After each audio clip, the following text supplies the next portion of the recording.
drop the beat. I'm a never Trump guy. I'm a never Trump guy. I'm a never Trump guy. I never liked him. I'm a never Trump guy. I'm a never Trump guy. I'm a never Trump guy. I'm a never Trump guy. I'm a never Trump guy. I'm a never Trump guy. Good morning, good morning, good morning. I see it's already Fashion 40's birthday, so we're going to have to sing him happy birthday momentarily. But, you know, we should say the prayer as well, not just the anthem. And the prayer is, may your grills be hot, may your beers be cold, and may you keep all your fingers while blowing stuff up. Amen. And we got to sing for Fashion 40. I've sung for 2 or 3 other members, so it's only right that I sing for Fashion 40. So, and I'm a pretty good singer. I think I'm an okay singer. Happy birthday to you.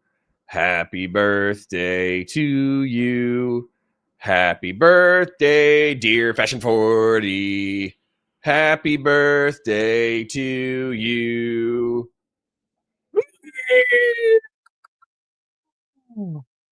There we go. Starting out the stream correct. Now the good news is Vaush disappointed us yesterday. I'm not going to lie. He disappointed me. I felt like, you know how they have the Ethan Hassan Destiny in the drama commentary community. Ethan Hassan Destiny is the meme because if you want to make a lot of money, the easiest thing to do is just cover Ethan, cover Hassan, cover Destiny, cover Ethan, cover Hassan, cover Destiny, Ethan, Hassan, Destiny, Ethan, Hassan, Destiny, until the stars burn out. And I was trying to replicate that with, Destiny, Hassan, Vaush, Nick, Ethan, Hassan, Destiny, Nick, like over and over and over again. But the frustrating thing is, Vaush, I'm just going to be mean because we haven't talked in a couple of years. He's fucking falling the fuck off. He's fallen off, dude. And it's not a question of stats. There are still plenty of people who are consuming the slop. So I'm not trying to say like he's fallen off in reference to stats. Of course not. What I am trying to say, though, is I feel like he's fallen off in reference to quality of content. Back when I was watching him, oh, you gave me $10 for your birthday? Oh, well, thank you. I appreciate that. I feel like it should go in the other direction, but, thank you for the donation. Although I guess I did sing very, very, very well. So, thank you for the tip for my singing. Fashion 40 for the $10 is daily bread for the Grill Hottest community. Great community. Well, thank you. Thank you. I do appreciate that. But yeah, the point is that in reference to Vaush, it just feels like he's just phoning it in, man. He's not trying at all. Like, you know what Steven does that I think is impressive is after 10 years, even though a lot of people hate him, even though a lot of people talk shit about him, he has all this personal drama, et cetera, he wakes up, he fires up the stream. If he's interested in a topic, he will spend hours researching, not caring where the metrics are, because obviously, at least to me, that's not good content. I'm not going to sit there for 10 hours and watch somebody read a Wikipedia. But people are so dedicated to watching the way that his brain works that they'll just watch him do the research. Then he'll formulate opinions. Then he'll go into combative environments against other people, and he will fight out his ideas. I did make coffee, yeah. And I have some. Thank you. So, I find that impressive that after 10 years, he hasn't just dialed it in, because apparently you can just do the Asmongold, Vaush, Hassan Piker route, where you can just not even respond to what's being said. You don't have to research anything. You can just read a headline and then be like, oh, wow, I understand the whole story. Then you can just shoehorn the headline into your preconceived worldview. And then you can just regurgitate talking points in the vague direction of the content, even if it has nothing to do with the content itself. And I find that disappointing in the creators, especially Vaush, because I know he's smart enough to do better content because I used to watch his better content. And then I think that's disappointing on behalf of the audience as well, because it's like the audience just gobbles up the slop. Like, all you have to do is appeal to people's preconceived notions and you're Gucci. If I could do that and become a millionaire, I would do it. I am just like spiritually incapable of just regurgitating what an already existing tribal audience wants to hear. I'm incapable of doing it. Oh, man. Razzle Smasher says, good morning, Connor. Good morning, chat. Your favorite Ozzy Osbourne fan is here. Well, good to see you, Razzle. True Zealot says, bread is for the Confederation of Bakers. Did you try to slide COB vegan propaganda and think it'd go unnoticed? Not really. You guys are having fun. AHV. AHV. What would A be? So it's what? Hassan Vaush. Is A for Adolf? What do we? What's the A? I'm so lost. Man.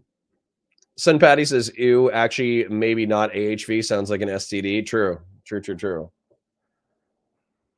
Then Fashion 40 says, if they don't love the streaming life, why don't they just leave? Yeah, because they're still getting good metrics. That why would they leave? They get rewarded for incompetence and laziness. Bakar Baridi says, good morning, Connor. It's the afternoon here. Well, cool. Where are you in Europe? I'm on the East Coast and it's the dead of morning, so you must be European. Send patties. Oh, Asman. Yeah. Absolutely.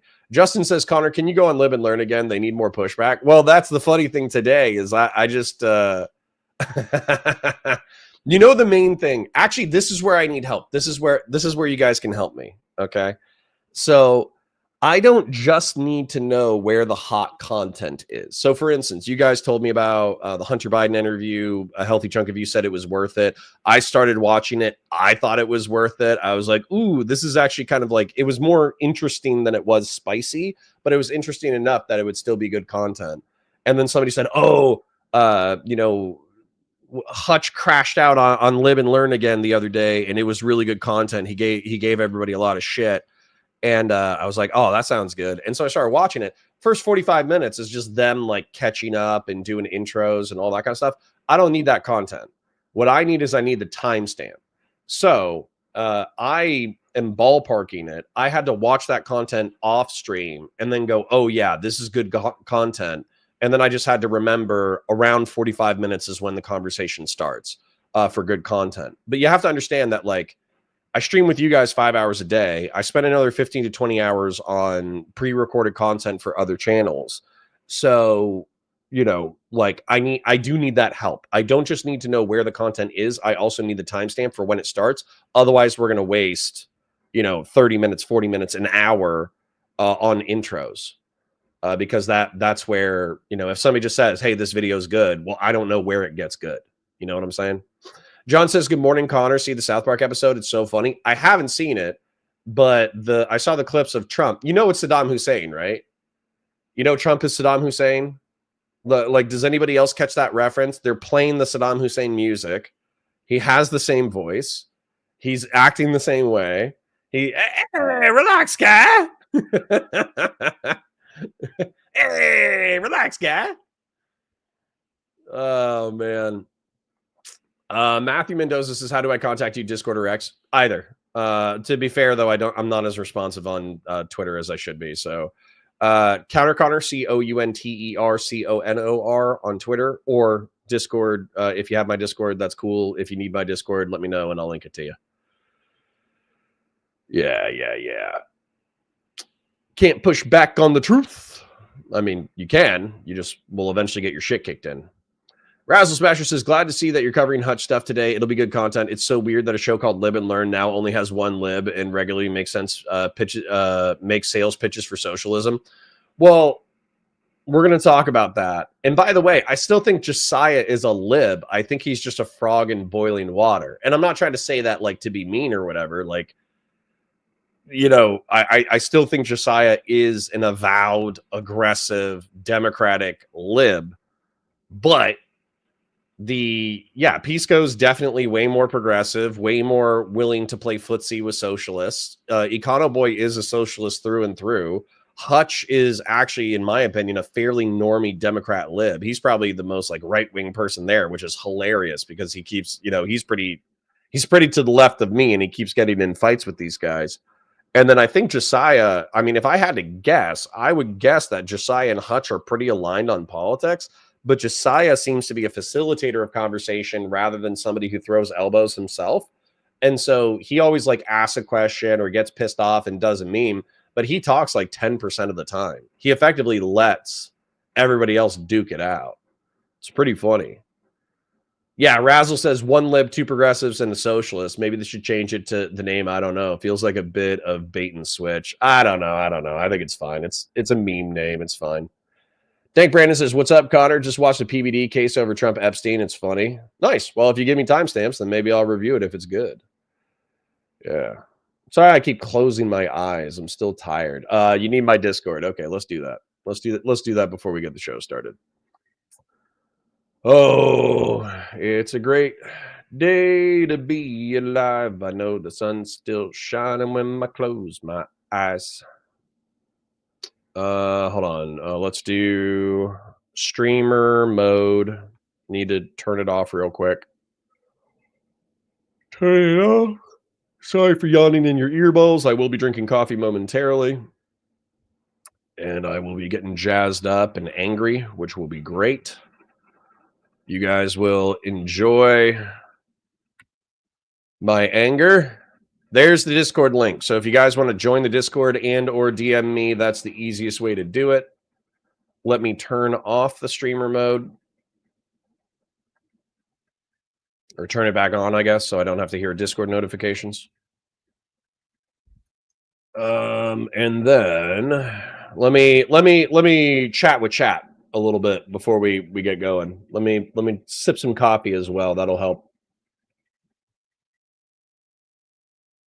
Coffee is so good, man.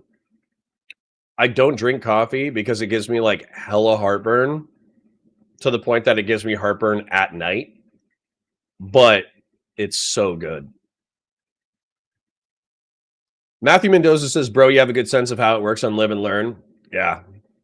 True Zealot says, "The Destiny Orbiter fallout is giving rise to BreadTube 2.0. They all seem to have gone full socialist." I don't know about that. I don't think they're big enough to really have given the progressives and the lefties.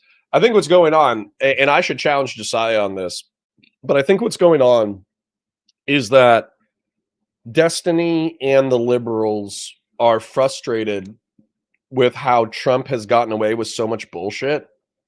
And so they think that the correct reaction is to run super far to the left.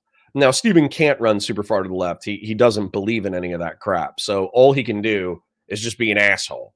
However, I feel like Pisco, Josiah, and Econoboy have effectively said, the right wing is so bad behaved. Why don't we behave poorly? And why don't we run super far left in order to yank the country in our direction? And I just feel like that's ultimately going to be bad for the country. Now, will you achieve your short and intermediate term political goals? Yeah. But are you going to radicalize and worsen the polarity within our country? Yeah, absolutely. Fashion 40 says, "Just going to say Josiah is like a conductor, not aggressive, though Econoboy and Pisco run the narratives." Yep. Yup. Country music has gone woke, brother. No, I love that song. That song's like 10 or 20 years old now. Great day to be alive. Matthew Mendoza says, "Followed you on Twitter, but I don't know how that works." That's okay. We'll figure it out. All right. "I made an account thinking I could message you." I mean, you probably can. I'll try to follow you back momentarily. Just give me a minute, brother. We got lots of people going on. Pisco said he wouldn't help Hutch with explaining his idea because they don't agree, and their boys. Lol. Yeah, well, Pisco's always been an asshole. Do you drink black coffee or with creamer? Oh, lots of cream, lots of sugar. Lots of cream, lots of sugar. Take pantoprazole for your heartburn. I already do. I've been popping Tums like candy since I turned 21. Lol. Yep. We all need to do more cardio. I think that's it, to be honest. I hate to say that because I hate cardio activity, but I think I had substantively less heartburn when I was doing cardio all the time. And so I think we're just going to have to start walking again. We're going to have to start, I don't want to run, but I think we're going to have to start walking at a brisk pace again and making that a routine part of the workout.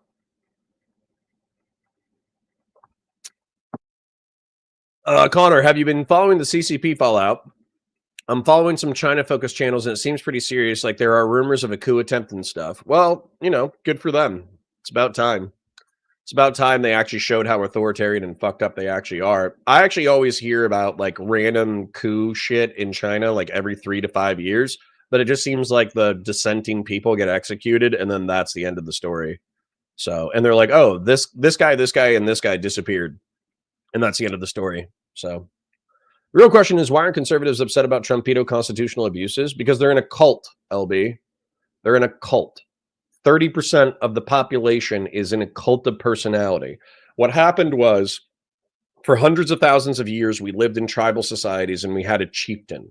And if you went against the chieftain, you would get killed or exiled. And then up until 200 years ago, we lived in monarchic societies where if you went against the king, you could get killed or exiled.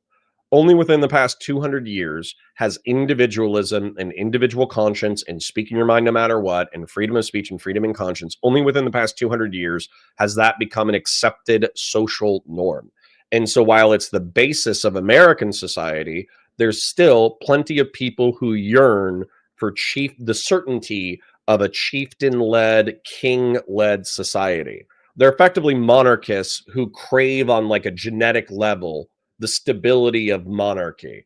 But what ends up happening is they just pledge their allegiance to whatever dictator or demigod or, I'm thinking about like the North Koreans, dictator, demigod, emperor, whatever. They just pledge their allegiance to that person, but then they're incapable of criticizing that person. I don't really hate them necessarily. I hate them for being like, stupid and for embracing their slavery. However, I think they can't help it. I think they're temperamentally built that way. And so they're stuck in a cult. They can't admit that he's a pedophile, because if they admit that he's a pedophile, then they admit that they should be standing against him. But they can't admit that. They're too far deep in the cult. Vince Wilson says, I don't think we should yank far left, but I will say the left needs to have a lot more pushback and stop playing by the right's rules. Sure. That would kind of line you up with Destiny, although I think Destiny is counterproductive sometimes. That would explain the heartburn. Most creamer has a ton of oil in it. I don't think so. I think it's the coffee. Sen Patty says, cardio, grill Halidus. The council won't like this one. Well, yeah, but part of grilling is living as long as you can so you can take care of your family. So it's a balance between delicious grilled meats and vegetables and, health. How dare you ruin good coffee with cream and sugar? You guys are crazy. Fashion 40 says, I definitely need more cardio thinking about jogging around the basketball court. Yeah, or just walking around. You don't have to be hardcore.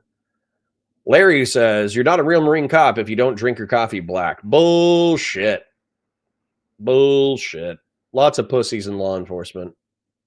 One of my military friends, one of my infantry friends, he used to say, you got to live hard to be hard.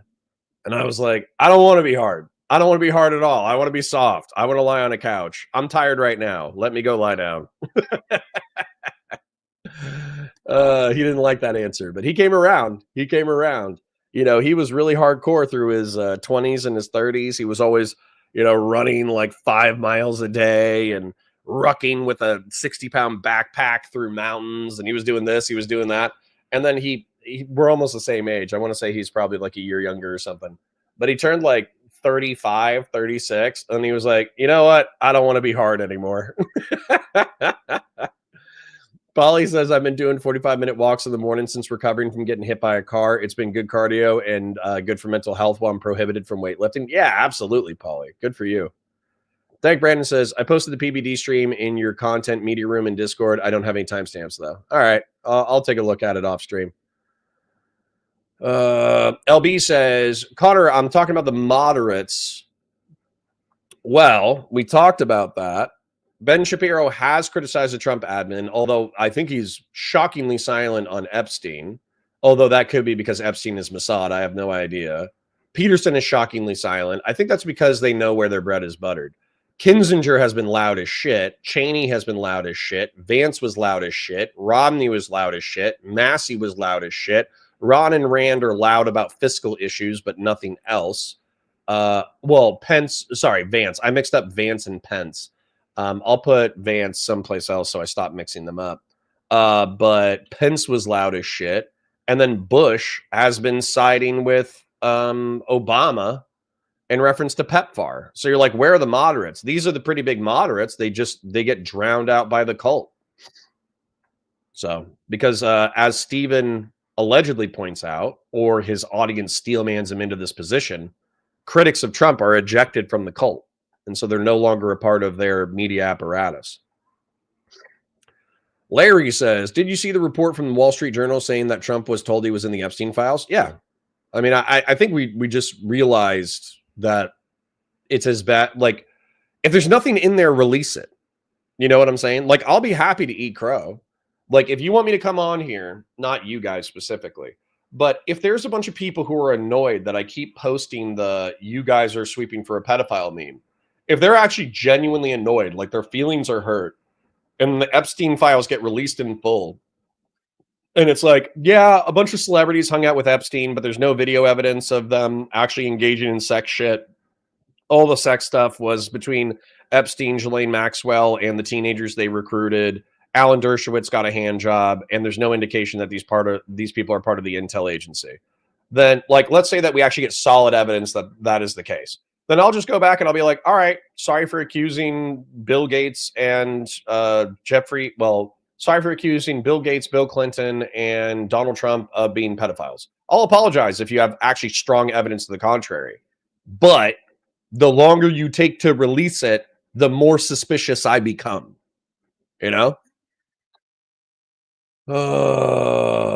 LB says all the veterans and others who took their oaths, where the fuck are those people? They're on Valor Media Network. They're just not making popular content. It's more popular to be a part of a cult than it is to come out and say, hey, stop being a part of a cult. Randy Chang says, if you think Epstein stuff is weird now, wait till Ghislaine walks out of prison. That was my wife's theory. She was like, Ghislaine is going to give Congress very tepid testimony, like where she's just like, oh yeah, it was just me and Jeff. And then at the end of Trump's term, he's going to pardon Ghislaine for sweeping it up. I think that would be crazy. That'd be crazy. But I would effectively beat the fuck out of MAGA for the rest of my life. I'd be like, pedophile. You're a pedophile and you killed 14 million people. Pedophile who killed 14 million people. Pedophile who killed 14 million people. It's actually going to be exhausting to listen to, but I won't stop because it's correct. John says, Connor, what right-wingers have you seen that have fully turned on Trump since the Epstein list stuff? None of them. None of them. They're all like, they want him to be exonerated when the information gets released. They know where their bread is buttered. Vince Wilson says, having kids give you enough cardio as it is. Lol, I have 2 kids and boy, am I exhausted. Yeah, well, I'm exhausted, but I don't do enough cardio. Paul says, I'm in a cult. I can't accept Connor would consider doing cardio activities. Razzle says, okay, so we disagree on Black Sabbath, but we agree on the black coffee. Lots of cream, lots of sugar. Yeah. Sen Patty says, brother, I work hard to live soft. Exactly. Hi, Dan S. Good to see you. I'm trying to raise the money for a pool. It's hot, and I want to be in a cold pool. That's based. That's very grill hottest coded. Bakar Buriti says, who's your favorite, Jackie Chan or Jet Li? Jackie Chan. Jet Li's too serious. I've watched the only Jet Li movie that I've really seen, I think, is The One, which is that silly sci-fi movie where there's like a multiverse and you can kill different versions of yourself in order to become more powerful. And so there's this guy who's running around killing different versions of himself, but as he kills other versions of himself, like the last good version of himself gets more and more powerful. And so then they have like a super kung fu battle between Jet Li and Jet Li. That movie was awesome. I love that movie. It was so good. It had like Jason Statham and some random black guy who I've seen in another billion movies. So saying a random black guy is actually very denigrating to his career. But the point is that, like, as a sci-fi movie, it was corny. It was so corny, but it was so good. But I love Jackie Chan, man.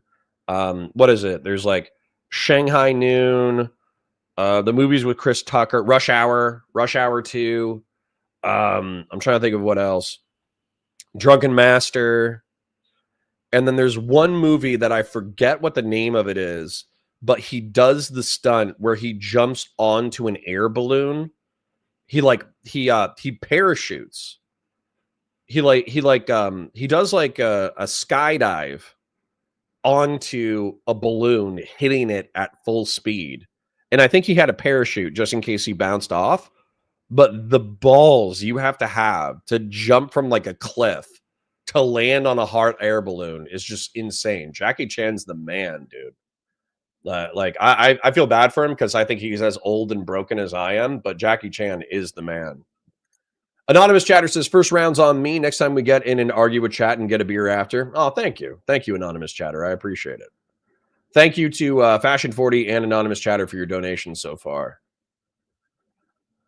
All right, I'm going to read a few more, then we'll get into it. You know, we're just doing a little bit of warm-up. Sacred Snow says, outside of Kissinger and Cheney that I know of, they aren't trying too hard to make their voices heard. Bush fucking's been a recluse and painting. Yeah, they're all putting their tail between their legs, which sucks. It's embarrassing, but you know, it is what it is. At least they're not part of it. You know, that it's a very low bar, but at least they passed that hurdle. Larry says, why release the files when they can go back to the good old blame Obama, and my base will agree? Yeah, but you know what? That's gonna be a sour pill in 6 months. If they don't actually charge Obama with a crime, then they're going to be in trouble. They're going to be in a lot of trouble. Dersh was cleared on the charges, allegations from Virginia Giuffre. Yeah. What, that she gave him a hand job? Yeah, sure, whatever. Doesn't mean that he wasn't on the sex island. Yeah, he was just scuba diving. So that I'm gonna play this for chat just in case you guys haven't seen it again. There's a there's this excellent Sunny clip, and it always works whenever you're talking about Epstein, Sunny Jeffrey Epstein. Sunny in Philadelphia. I know I've already shown like half of you this before, but it's so good. Let me turn this on with audio. This screen share. Got it. Add to stage. Here we go.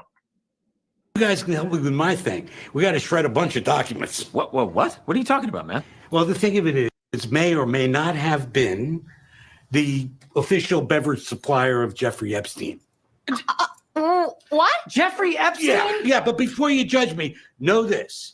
Yes, I was on the sex island, but only for the snorkeling. I didn't know anything about the kid stuff. No, look, 95% of what went on down there was not pedophilia. Oh, yeah? No, the other 5%, that sullied the whole operation. Yeah, it sure did, Frank. Yeah. Well, you know, it ain't just me. You guys' names are on those documents too, remember? What? Still? God damn it! Son of a Frank, bitch. No, I don't have time for this. Well, come on and be quick. It's only a couple boxes. Ah, shit.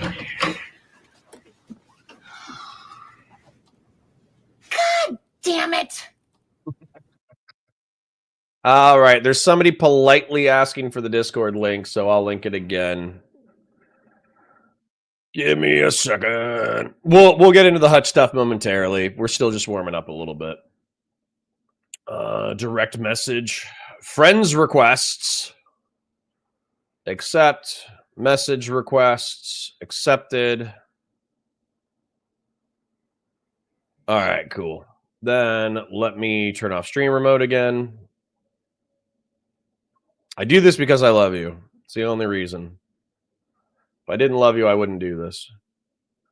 Invite people. Copy link. Back to chat. Sharing it again. All right. There's the Discord link. Click on it. Use it. Join the Discord. When I'm not live, hang out with other Grill Hottest. There you go. Will I ever be not tired enough where I can do game night? I have no idea. I hope there's a night where I'm not so tired that I can do game night again. But anyways, all right, let's try to catch up with chat real quick, and then let's do the content. Bakar Burriti says, for me, I like Jet Li more because he's a more serious badass, whereas Jackie Chan is more comedic. True. But that's why I got to watch Jackie Chan as a kid. So, you know, imagine Jackie Chan secretly had a death wish and did all those stunts to test fate. Well, I think he's too cheery for a death wish, but he's actually pretty dope. Razzle Smasher says, I'm not even a big Sonny guy, but that is a funny clip. Oh, Sonny's awesome. Unork says, Trump has been edging his base with promises for years. Now they just want the release of the Epstein files. True. Settled out of court is not cleared. It's true. Yeah, Randy Chang, I agree with you. I think Alan Dershowitz probably did get a handy, but it is what it is. We need some likers in chat. 80 viewers, only 20 likes. Yeah, indeed. Like it. Yeah. Matthew Mendoza says you should have the Discord link in the description of the videos. Yeah, you're right. Somebody keeps reminding me that I need to post my description. In my description, I need to post the 2 channels and the schedule, but I just haven't done it yet because I'm a bum. Melody says, Connor, have you seen the leaks from Lauren Southern's book about Destiny? Was funny and cute. Lol. What? That she was trying to be his friend after they had broken up and they hung out one time, and Steven was being a fucking asshole and tweeting out crazy shit, and she actually like stole his phone and said, hey, stop being a stupid asshole. Yeah.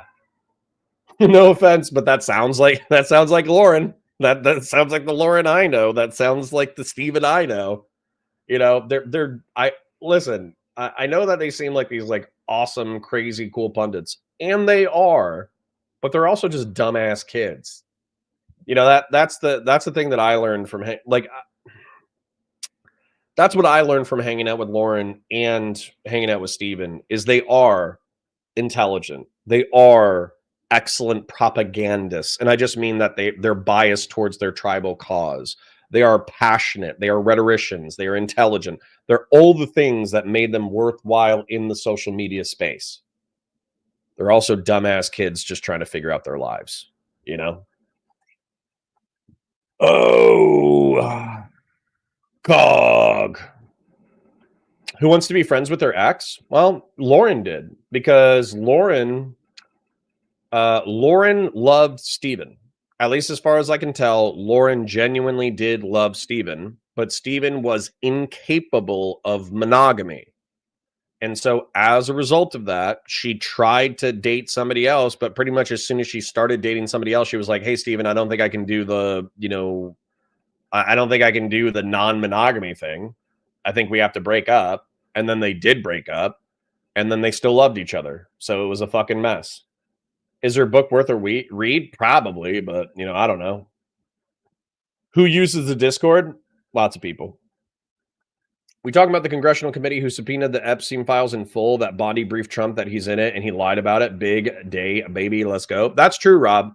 So somebody was saying that earlier in chat that well, are they just taking the time right now in order to delete everything where Trump's involved?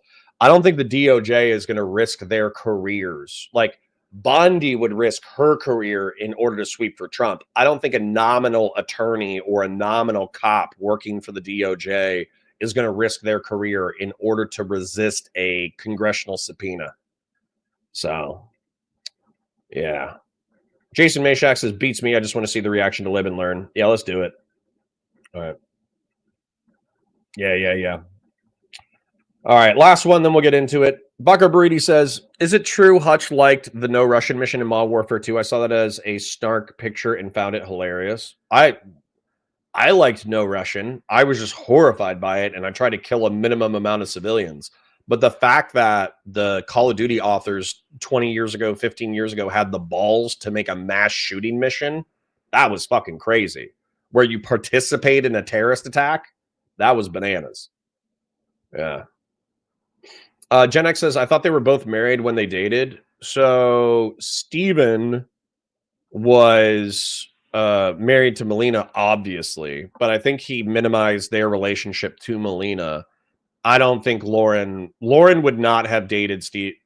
Of course, you say shit like this based off of your perceptions of friends, but then you don't really know anybody in the digital space, so it's entirely possible.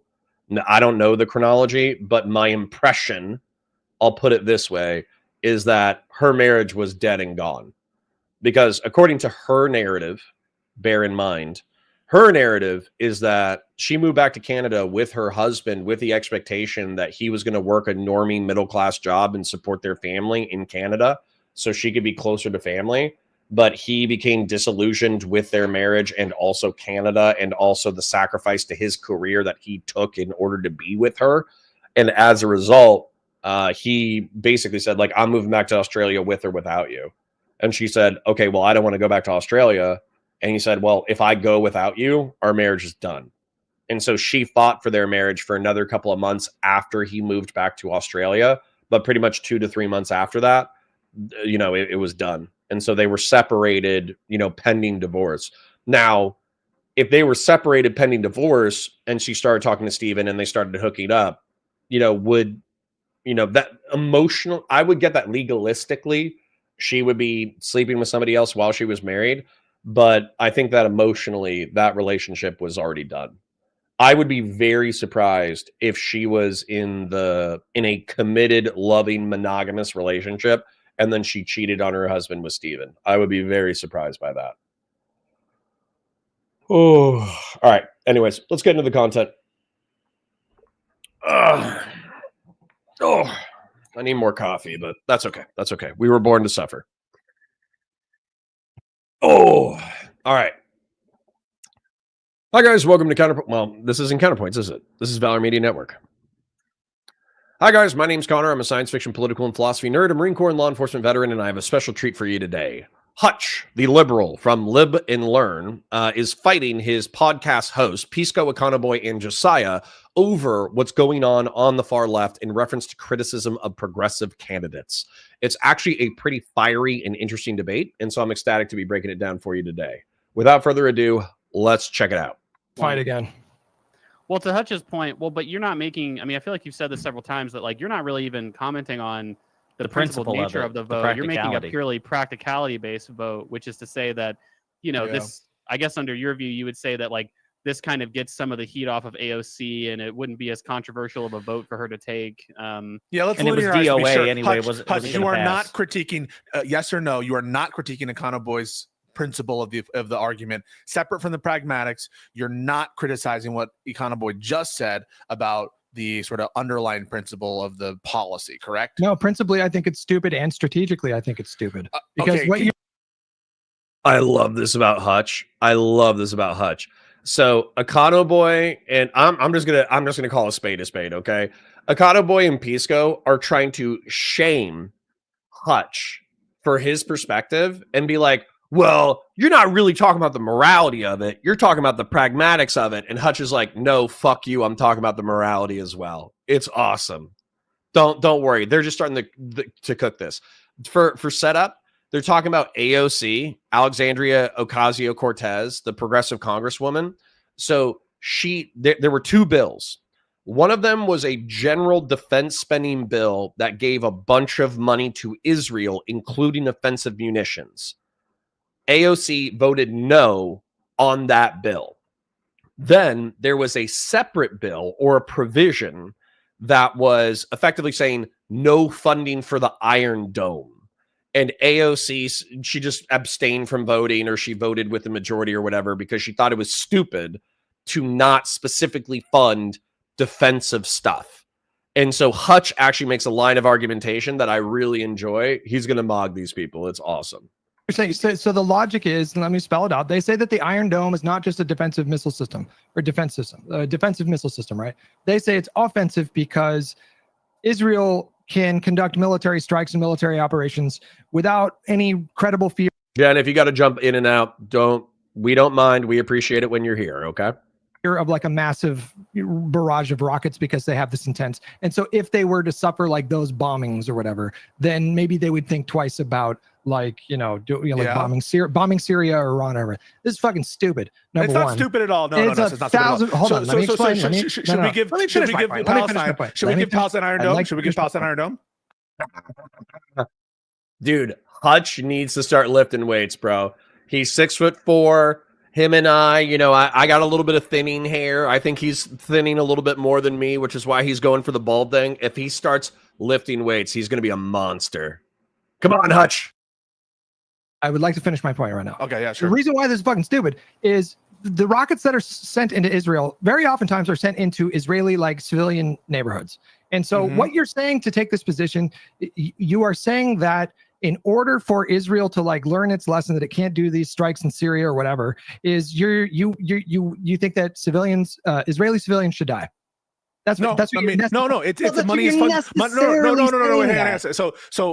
So we're gonna have the argument. We're gonna linearize and be 100% clear. So to be clear, you would not support, would you, giving defensive, quote unquote, defensive weaponry to Hamas? Correct?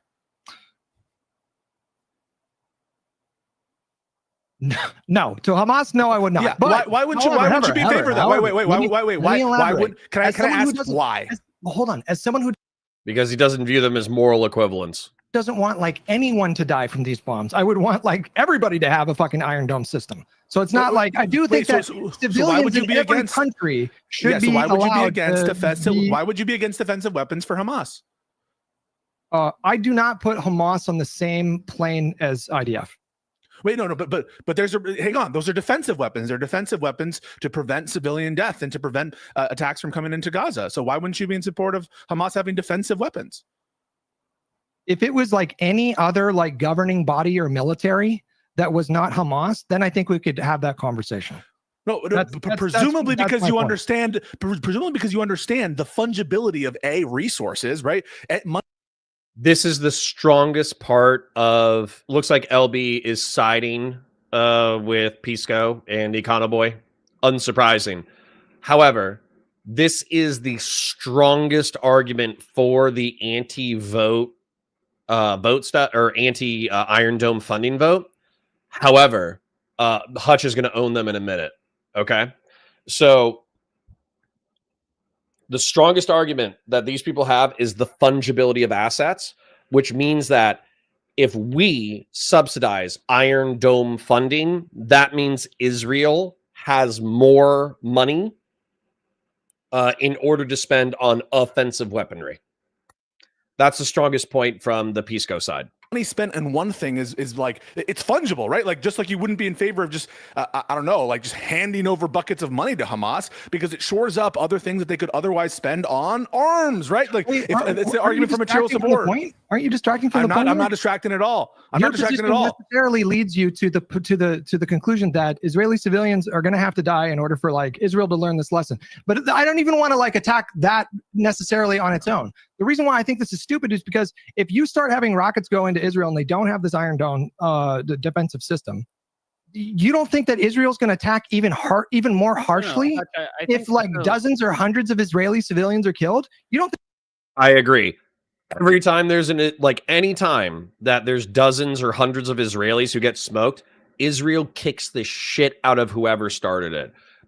In 48, they kicked the shit out of everybody. In 67, they kicked the shit out of everybody. In 73, they kicked the shit out of everybody. In 82, they kicked the shit out of Lebanon. So, like, dude, he's just fundamentally correct that if you eliminate the Iron Dome, and of course, like, there's going to be an argument here about pragmatics where we could say, hey, Israel, you're engaged in behavior that we don't agree with. Therefore, you can fund it yourself. We'll give you time to taper off. That's an okay argument. I'm perfectly okay with that as a moral stance. However, that's not what's being argued by Marjorie Taylor Greene. Marjorie Taylor Greene is saying, why are we funding foreign nations who are engaged in wars that are not in our interest? Let's stop funding immediately. And then the progressives who signed onto the bill said, Israel is currently engaged in a genocide. Therefore, we don't want to support them in any way, shape, or fashion. Therefore, we're signing onto the bill as a symbolic protest. Those are like totally fine, like cogent, coherent arguments. I think they're valid. They're not sound. But Hutch, using a consequentialist analysis, is saying, okay, let's say that we abruptly stop the funding for the Iron Dome. That means that Hamas, Hezbollah, Iran, etc., are going to kill more Israeli civilians. And then Israel is going to go to war even harder than it already is. Which, if we analyze it historically, it's just true. Just true. It's just factually true. I think they're going to bomb even more. The notion is the notion is. Go ahead, Econoboy, but I have a response. But yeah, no, I was going to say, I mean, the main argument that I've heard, which I think is pretty sensible, is the idea of the fungibility of the assistance, right? That, look, I mean, I think if Israel... This is the strongest point from the progressives. Israel, the Iron Dome program is undoubtedly effective at preventing civilian casualties in Israel, but I think that by defunding and just like generally stripping away the military assistance from Israel, you're forcing them to make that choice themselves and say, hey, look, like obviously Israel has the money to fund this system. Like Israel's a very rich country and they have the ability to financially, they have the tax base to replace all, money that goes to them from the United States. And so similarly with the Iron Dome system, I think it would be very sensible for it to be funded, but it should be funded by the Israeli government. And the argument, especially at this point where we're seeing like, it seems like we're seeing starvation deaths kick up and like they've become significantly more aggressive since Trump took office with all the aid. I mean, I saw a story today which saw that they opened fired on a bunch of people that were scrambling to get aid from the aid trucks because people have gotten so desperate that like 60 people got murdered. It's fucking insane. And I was going to say, like, in that environment, given that, again, fungibility of resources, that, hey, Israel, if you want to fund the Iron Dome, we know that you have the money to do that. And by stripping away that money, you're kind of forcing them to reprioritize their military resources for a defensive posture, war, which would be better for the Palestinian people. And I think that's a very sensible. While simultaneously protecting Israeli civilians, right? So, you guys are disagreeing. This is the strongest point from the progressive things, but Hutch is going to have a kill shot in a second. So effectively what they're saying is we can let Israel fund their own shit and Israeli civilians still won't die because Israel will fund it, and then we won't have as much blood on our hands. Now, I still think there's like a geopolitical argument here where we don't want Israel to fall into security or economic alliance with China or Russia, or, well, actually just China and Russia as a patron for the state of Israel. So we don't want to totally cut off our relationship. And then the Mossad intel agency, along with Israel's military and technology capacity, becomes intertwined with our rivals. So we're kind of held hostage to this relationship where we have to be critical enough in order to make sure that they're not doing horrific shit in our name, but not so critical that they fall into Russian and Chinese orbit. They're disagreeing with this idea that if more Israeli civilians died, that they wait a minute. You're not hearing what O'Connor boy just said. Arcanal says mass Gestapo is being unleashed on the USA by a nonstop lying criminal common who led an insurrection against the US, and you guys are staring at your navels, frowny face. I don't know what the fuck you're talking about. We talk about Trump all the time. Arcanals. I was going to make a joke about your name, but I'll leave it alone just in case you're already pissy. Baller says, another strong argument is that the Iron Dome doesn't just protect against Hamas missiles defending the Iron Dome. It leaves Israel wide open to all strikes, which could lead to World War III. Exactly. Wait, yeah, you're just Hutch, literally not listening to him. Can you address that part, Hutch? Because I think, listen, I'm not a foreign policy guy, but from what little I've heard, that was, I think, a pretty good point, this idea that it doesn't necessitate the death of Israeli citizens. If the Israeli government is capable of funding the Iron Dome on itself, Israel just can't have its cake and eat it too. They can't simultaneously commit an offensive war with impunity and rely on the United States largesse. They can protect themselves. It doesn't necessitate Israeli deaths. It would also prevent them from being in a position to inflict such casualties on Palestinians. Do you accept that? Yes, that's an understandable argument. I understand what you're saying here. If we can dive into the practical consideration, it's valid, but it might not be sound. And Hutch is going to have a headshot in a second that I love. Here, okay. No. Wait. But can you grant that at least? I mean, wait. So you're going to say grant? Okay. So you're great. Okay. Cool. I understand that argument. Maybe I didn't hear what he was saying exactly. Oh, dude, I'm going to get triggered by chat. Hutch is uneducated. He has no skills or credentials and spent his life playing video games. Fuck off. He's about to mog all these people in a second.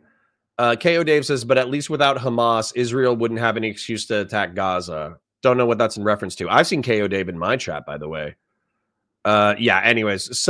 Noah Hoke. Bad take, Hutch. Dude, this is such a hug box. Arcanal says, idiots, your yada, yada, yada is worthless. Okay, fuck off then. How about that, Arcanals? How about if I don't see you engaging with the content and your next thing is like, why aren't you talking about the thing that I want you to talk about? If you say that, I'm going to ban you. How about that shit? How about you take your little mouse cursor. Oh, this content is cringe. I don't like this. We should be talking about Trump. Number one, go over to Midas. Midas is talking about Trump nonstop. You can get your little Midas, Trump bad content. You can also go watch Pondering Politics. One of the guys we're watching right now.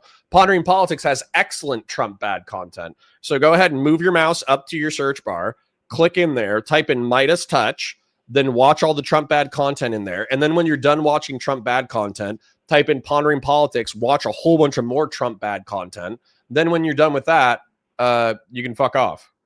How about that? And if I see another comment where it's like, this isn't the content that I want to watch, you're getting banned. How about that?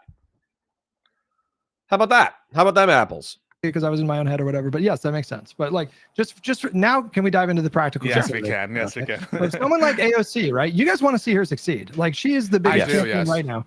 She's the biggest champion by far for democratic socialism or progressive policies 100%. in Congress. Bernie's very 100%. clearly handing her the mantle. She very clearly, I think, is not going to be content to stay in the House. I don't think she wants to be House Speaker. I think she wants to be a senator, a governor, or president. I think we'll see. Yeah. I think that's my sense of things, right? As such, you should be actively rooting for her to do these kinds of votes, because these ruthless kind of votes. This type of thing is the type of thing that will come back to like bite her in the ass. 4 years from now, she's going to be on a debate stage, or 3 years from now, she's going to be on a debate stage. Wait, the way she voted, or if she voted a different way? Can you clarify? If she voted to strip funding for the Iron Dome, gotcha. There's going to be a moderator or whatever during the primary debates, and they're going to ask her, why did you vote to strip a defensive missile system? And even if your argument here is persuasive, to normie voters, they're just going to hear, wait, what? You wanted to get rid of their defensive missile systems? And headshot. So, dude, this is 100% a headshot. Okay, AOC, if she's running, and if I think that even LB has to admit that AOC is one of the most progressive members of Congress, and if AOC wants to stay in the House, she probably has a pretty secure position to do so. However, all of the indications are that the way that she interacts with social media, the way that she interacts with other Democrats, the way that she interacts with Nancy Pelosi, the way that she interacts with Ro Khanna is indicating that she wants to grow as a politician, and eventually she probably wants to run for Senate, and eventually she probably wants to run for the presidency. So you have to interpret, but you have to choose your votes very carefully in order to make sure that your votes are not going to be misconstrued and easy fodder for your enemies to use against you. And so right there, from an electoral standpoint, this is a symbolic vote. It's not going anywhere. Most people are tepid Zionists, where they vaguely support the existence of the state of Israel. I know you guys all think that everybody under the age of 40 is like a rabid neo-Nazi who wants the destruction of the state of Israel, but that's not true. 60 to 80% of the fucking country supports the existence of the state of Israel. And so as a result, if AOC wants to avoid a very easy anti-AOC campaign ad that says that she was trying to disarm Israel during a state of war, then she has to vote this way. She has to vote this way. This is 100% correct. It's a symbolic vote. It doesn't even strip of the offensive weaponry. And if the progressives ask the question later on and they say, hey, you vote, like there was an opportunity for us to stop subsidizing Israel and you voted no, then she can say, hey, it was a symbolic vote. It did nothing about offensive weaponry. And realistically, I support Israel's right to exist, although I completely disavow the genocide. That's an infinitely easier explanation than trying to 10,000 IQ explain why you wanted to eliminate defensive weaponry for the state of Israel. All right, checking in with chat because I love you. Miles Otwell says, any thoughts on the Wall Street Journal leaks last night? No. Guess what? My position is the same. Until proven different, Donald Trump is either sweeping for pedophiles or he's a pedophile himself. Boom.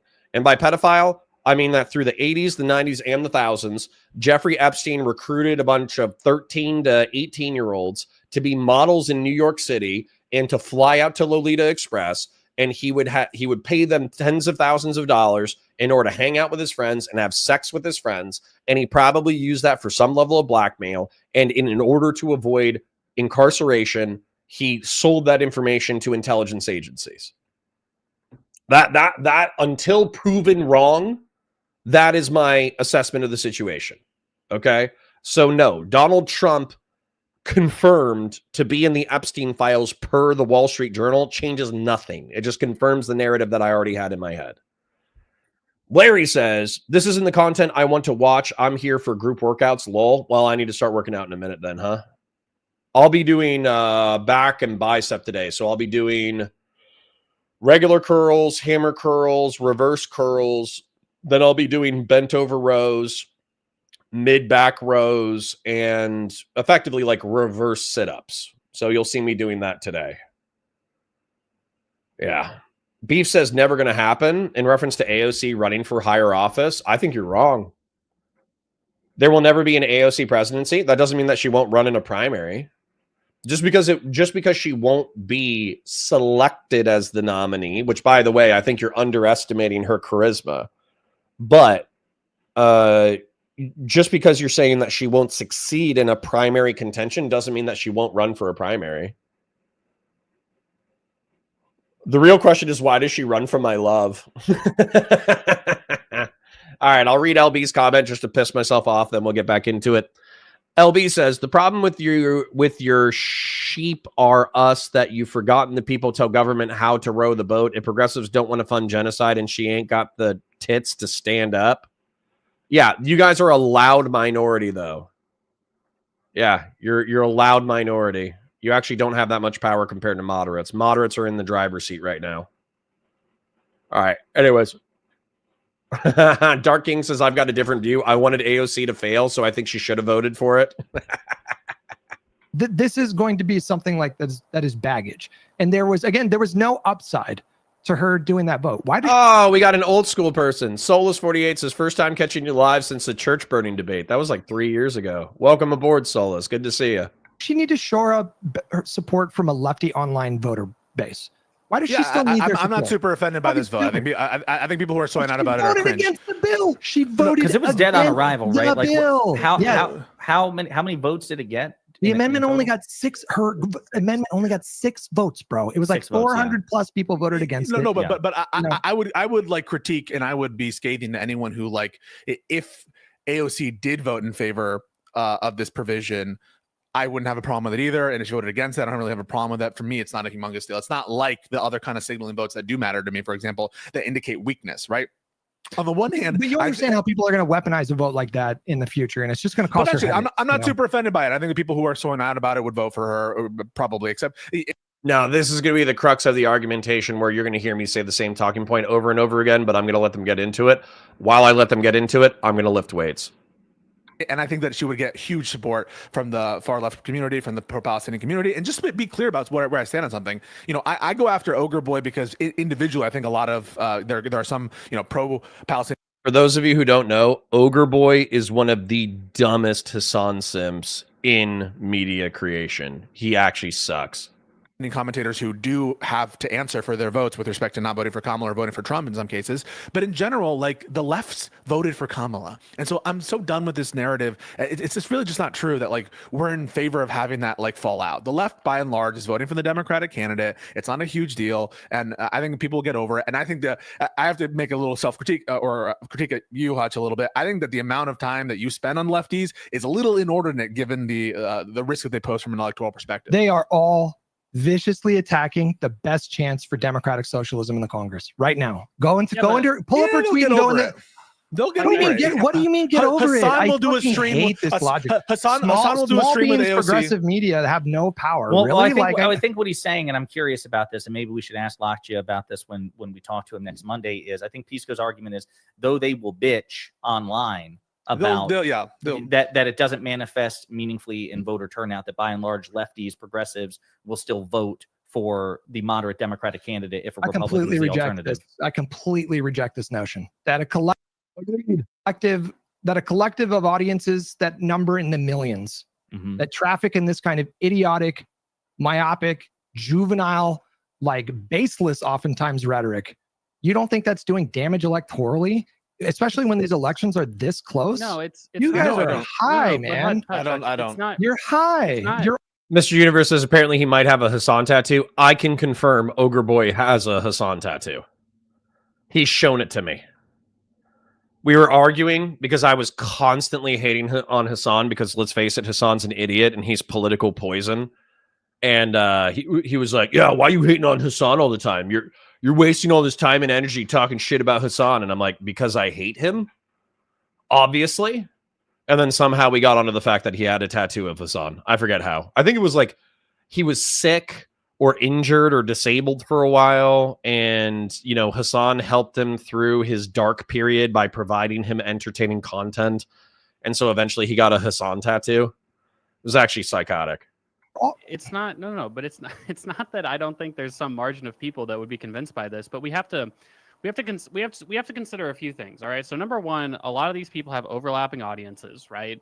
Number two, a lot of the audience of these people aren't necessarily like anti-electoralist or like Green Party voting socialists. You know, a lot of the people that watch these people are also libs, are also Democratic Party voters who just take a more skeptical view of things.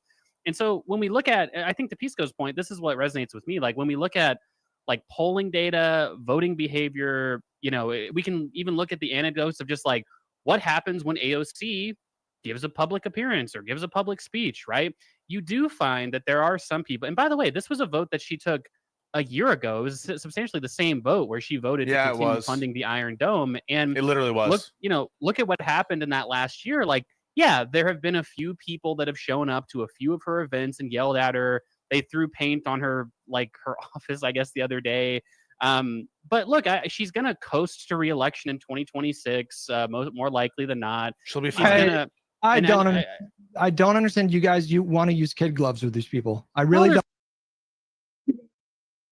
Get a much. Okay, so let me not nail this down, because we're all Twitch and YouTube politics is a microcosm, meaning a very small thing in reference to politics. However, the relationships that we have scale up to the people who are millionaires and billionaires who are ultimately deciding the fate of our country. So I need to highlight this for you. Pondering just wants the left to win in general. So he doesn't care who's allied with who, as long as they win, right? So he'll deal with the far left. He'll deal with moderates. He doesn't give a shit. Pisco and Econo Boy are trying to yank the Overton window far left because they think that it's fundamentally correct. I would say Pisco is more progressive than he is socialist, but Econo Boy is 100% like just came out of the closet recently as a socialist. Hutch is a moderate and thinks that the extremes turn off moderates because he's a moderate and he can barely tolerate these motherfuckers. And I'm a moderate Republican, and I'll tell you that if 80% of the Democratic Party becomes Pisco and Econo Boy, I'm not going to work with them. You know what I'm saying? Because I'm not going to bring in socialism, and I'm not going to do constant apologia for like woke DEI bullshit, right?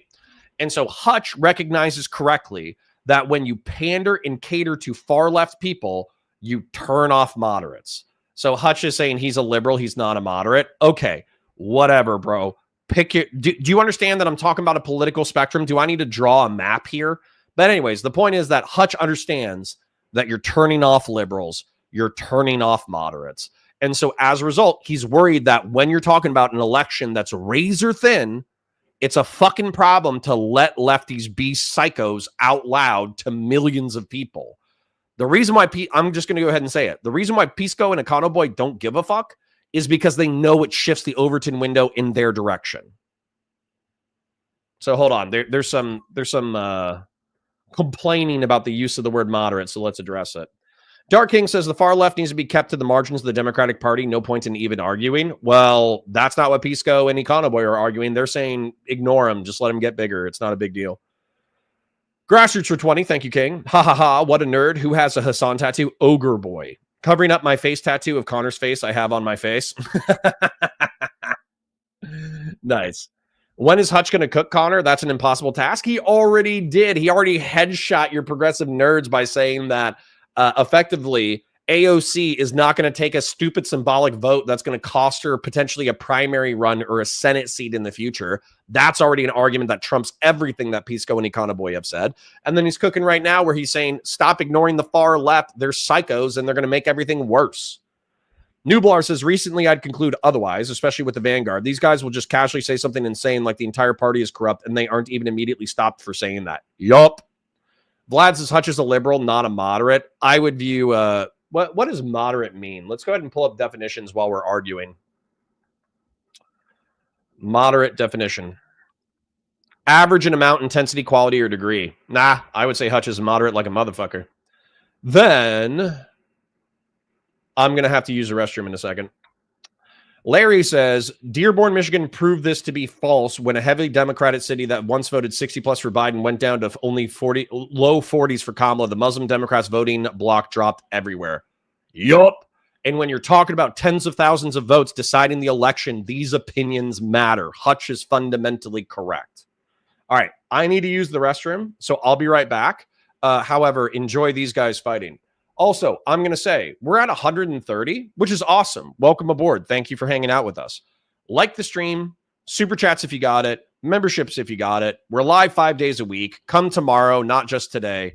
Have fun with the content while I use the restroom. I'll be right back. I'm not using the hip club. Yes, you do. You want what are you talking about? You want her to be successful, and you're hand waving literally all of them. No, like I'm not. I don't agree. We don't agree with them. You are. We You're don't agree with saying them. no, well, it's not that big of a deal. When the entire lefty media ecosystem are throwing her under the bus right now. All of them. We don't think it will manifest in any kind of electoral result. I'm not convinced that it will have a material effect on her election chances with respect to like any kind of ambitious with president and anything related to the Senate. By your own metric, right? By your own metric, she is going to do better because of this vote. Like you are the one who's billing this as a strategic move. In spite of these people, you get that? Yeah. In spite of them. Well, I don't think that Econoboy and Pisco are saying that the left bitching about AOC we disagree online with is that. helping. I think it's I don't think that they're saying that it's helping her. I think that they're saying that she will succeed in spite of them. They're saying it's not that big of a deal. But Econoboy, you are changing your tune, my friend, because shortly after the election, you were making the case that polls were showing that a decent amount of people that sat out who otherwise would have voted Democrat, Gaza was a big deal to them. That's what you said shortly after the election. Yeah, you but don't think the social media ecosystem had any part in that? Like nothing or little part? Well, no. Well, first of all, the mainstream media covered this as a huge issue as well, and I mean there were major swaths of the Democratic Party that made that a priority. But we have to keep in mind, like when people aggregately say that they have more sympathy in the Democratic Party for Palestinians than for the Israeli government at this point, then that's a spectrum view of people. That like not everyone is as extreme as I don't know, like Hassan or Mike from PA on this issue. And when you actually like talk to a lot of pro-Palestinian organizers, when it comes to their view about AOC, it's just not quite as extreme as your average like lefty Twitter account, where a lot of them will say, yeah, it's a really disappointing vote, but look, I mean, AOC is right even on this issue, like 95%. People have a sensibility about these things. And then when it comes to like, that's only amongst people that really, really, really prioritize this issue.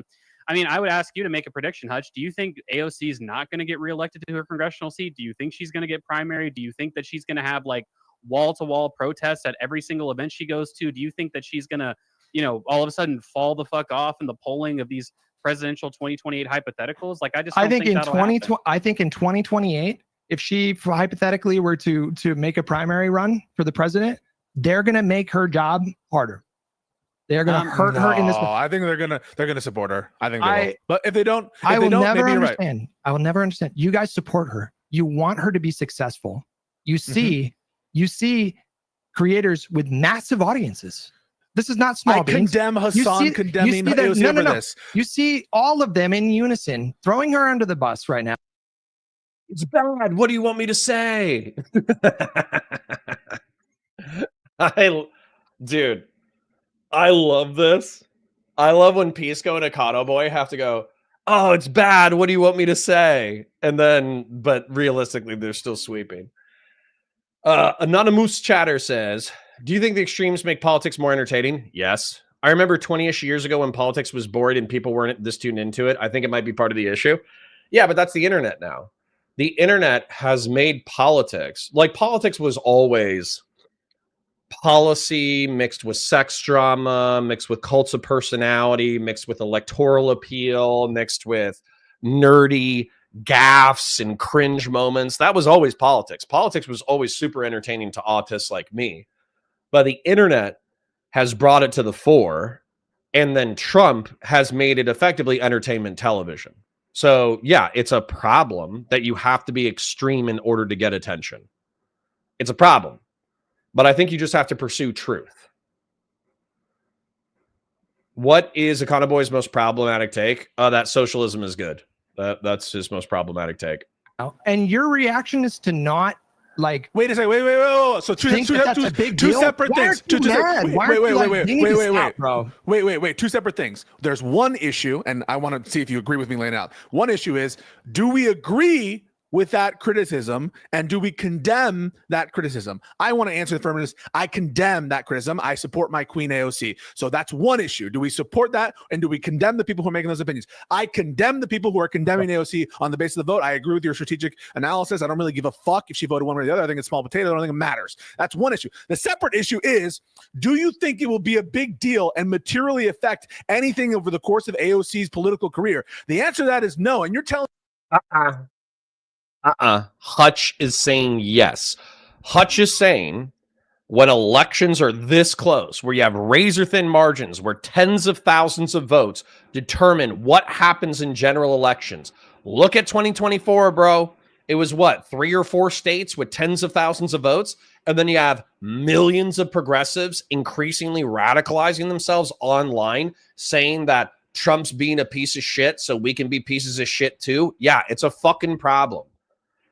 They're going to ask, and by the way, don't think that moderates on the right don't use that as an excuse to ignore the Democratic Party. They 100% do. There's an argument saying, how much energy should you spend on contrarian moderates who vote in dumb ways for dumb reasons? But the truth is, you should min-max your effectiveness, 100%.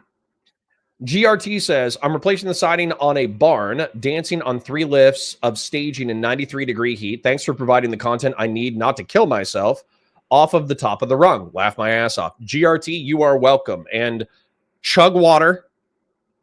Sit in the shade for 10 minutes once every 2 hours.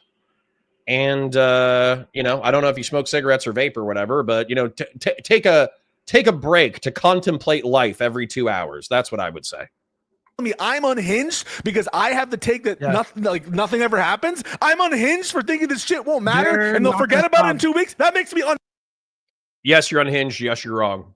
unhinged, Hutch, right? They're not going to stop. They're not going to stop attacking her. They're going to they're going to actively work against her. Hutch, These people have massive audiences that if they actually mobilize their audiences in constructive way, they could make an electoral difference at the local level, state level. Now that I agree. Now that I agree. Yeah, pondering. Why don't you pipe up? Why don't you defend your boy over here instead of letting 2 lefties punch your boy in the face repeatedly? Llama Fist brings up an interesting point, though, saying only 53 likes on the stream. That isn't nearly enough. It's true. We're around 140. And by the way, I'm gonna show real quick since we have more people. Guys, we do this every day. Okay, we're bouncing between 80 and 100 and 150. Okay, so. You know, I get it. Not everything is spicy live and learn drama. Not everything is a Destiny stream. However, my commentary of talking shit about random people is consistent. Like the stream. Share it with your friends. Super chats. Memberships. Fight with people in the chat, in the comments. Watch the VODs on Counterpoints. Easy day. If you agree with me, then you should think it's a big deal that all of them wait a minute. I think you're conflating 2 separate things. I totally agree with you, and I would be shocked if either Pisco or Econoboy disagreed. This idea that if Hutch was more if Hassan, for example, was more overtly pro Kamala Harris or whatever, alongside all the other big creators, could that have made a meaningful difference? I think yes. I think maybe, yeah. And certainly it's from Donald Trump, and you're not pissed at these people. Well, wait a minute, I am pissed at saved us from Donald Trump, and you're like, whoa. Huge conflation, Hutch. So one thing is, what on this specific issue, years away from an election, you're saying my nonchalance at this specific vote and criticism of specific content creators at this specific vote, years away from a presidential election, you're saying my nonchalance at that necessarily I'm nonchalant about Hassan with respect to the presidential election. Sorry, buddy. Hassan with respect to the presidential election months before the election. How on earth are you going to justify that massive conflation? I will. You need to strangle it in the crib right now. Because if you have, let's say there's a bunch of like normie liberal creators. Let's say that Destiny's not a normie, but he is liberal, right? Let's say that you got Destiny. Let's say you got Hutch. Let's say that you got Pondering. Let's say that you have, name another half dozen liberal creators, right? And then I think I can easily name the left-wing creators more aggressively. You got Hassan Piker, you got Cenk Uygur, you got Anna Kasparian, you got all of their orbiters, et cetera, et cetera. The whole point is that within the progressive ecosystem, it's normal to say that Democrats are evil, feckless, manipulative, inefficient pieces of shit who just take your vote and run away.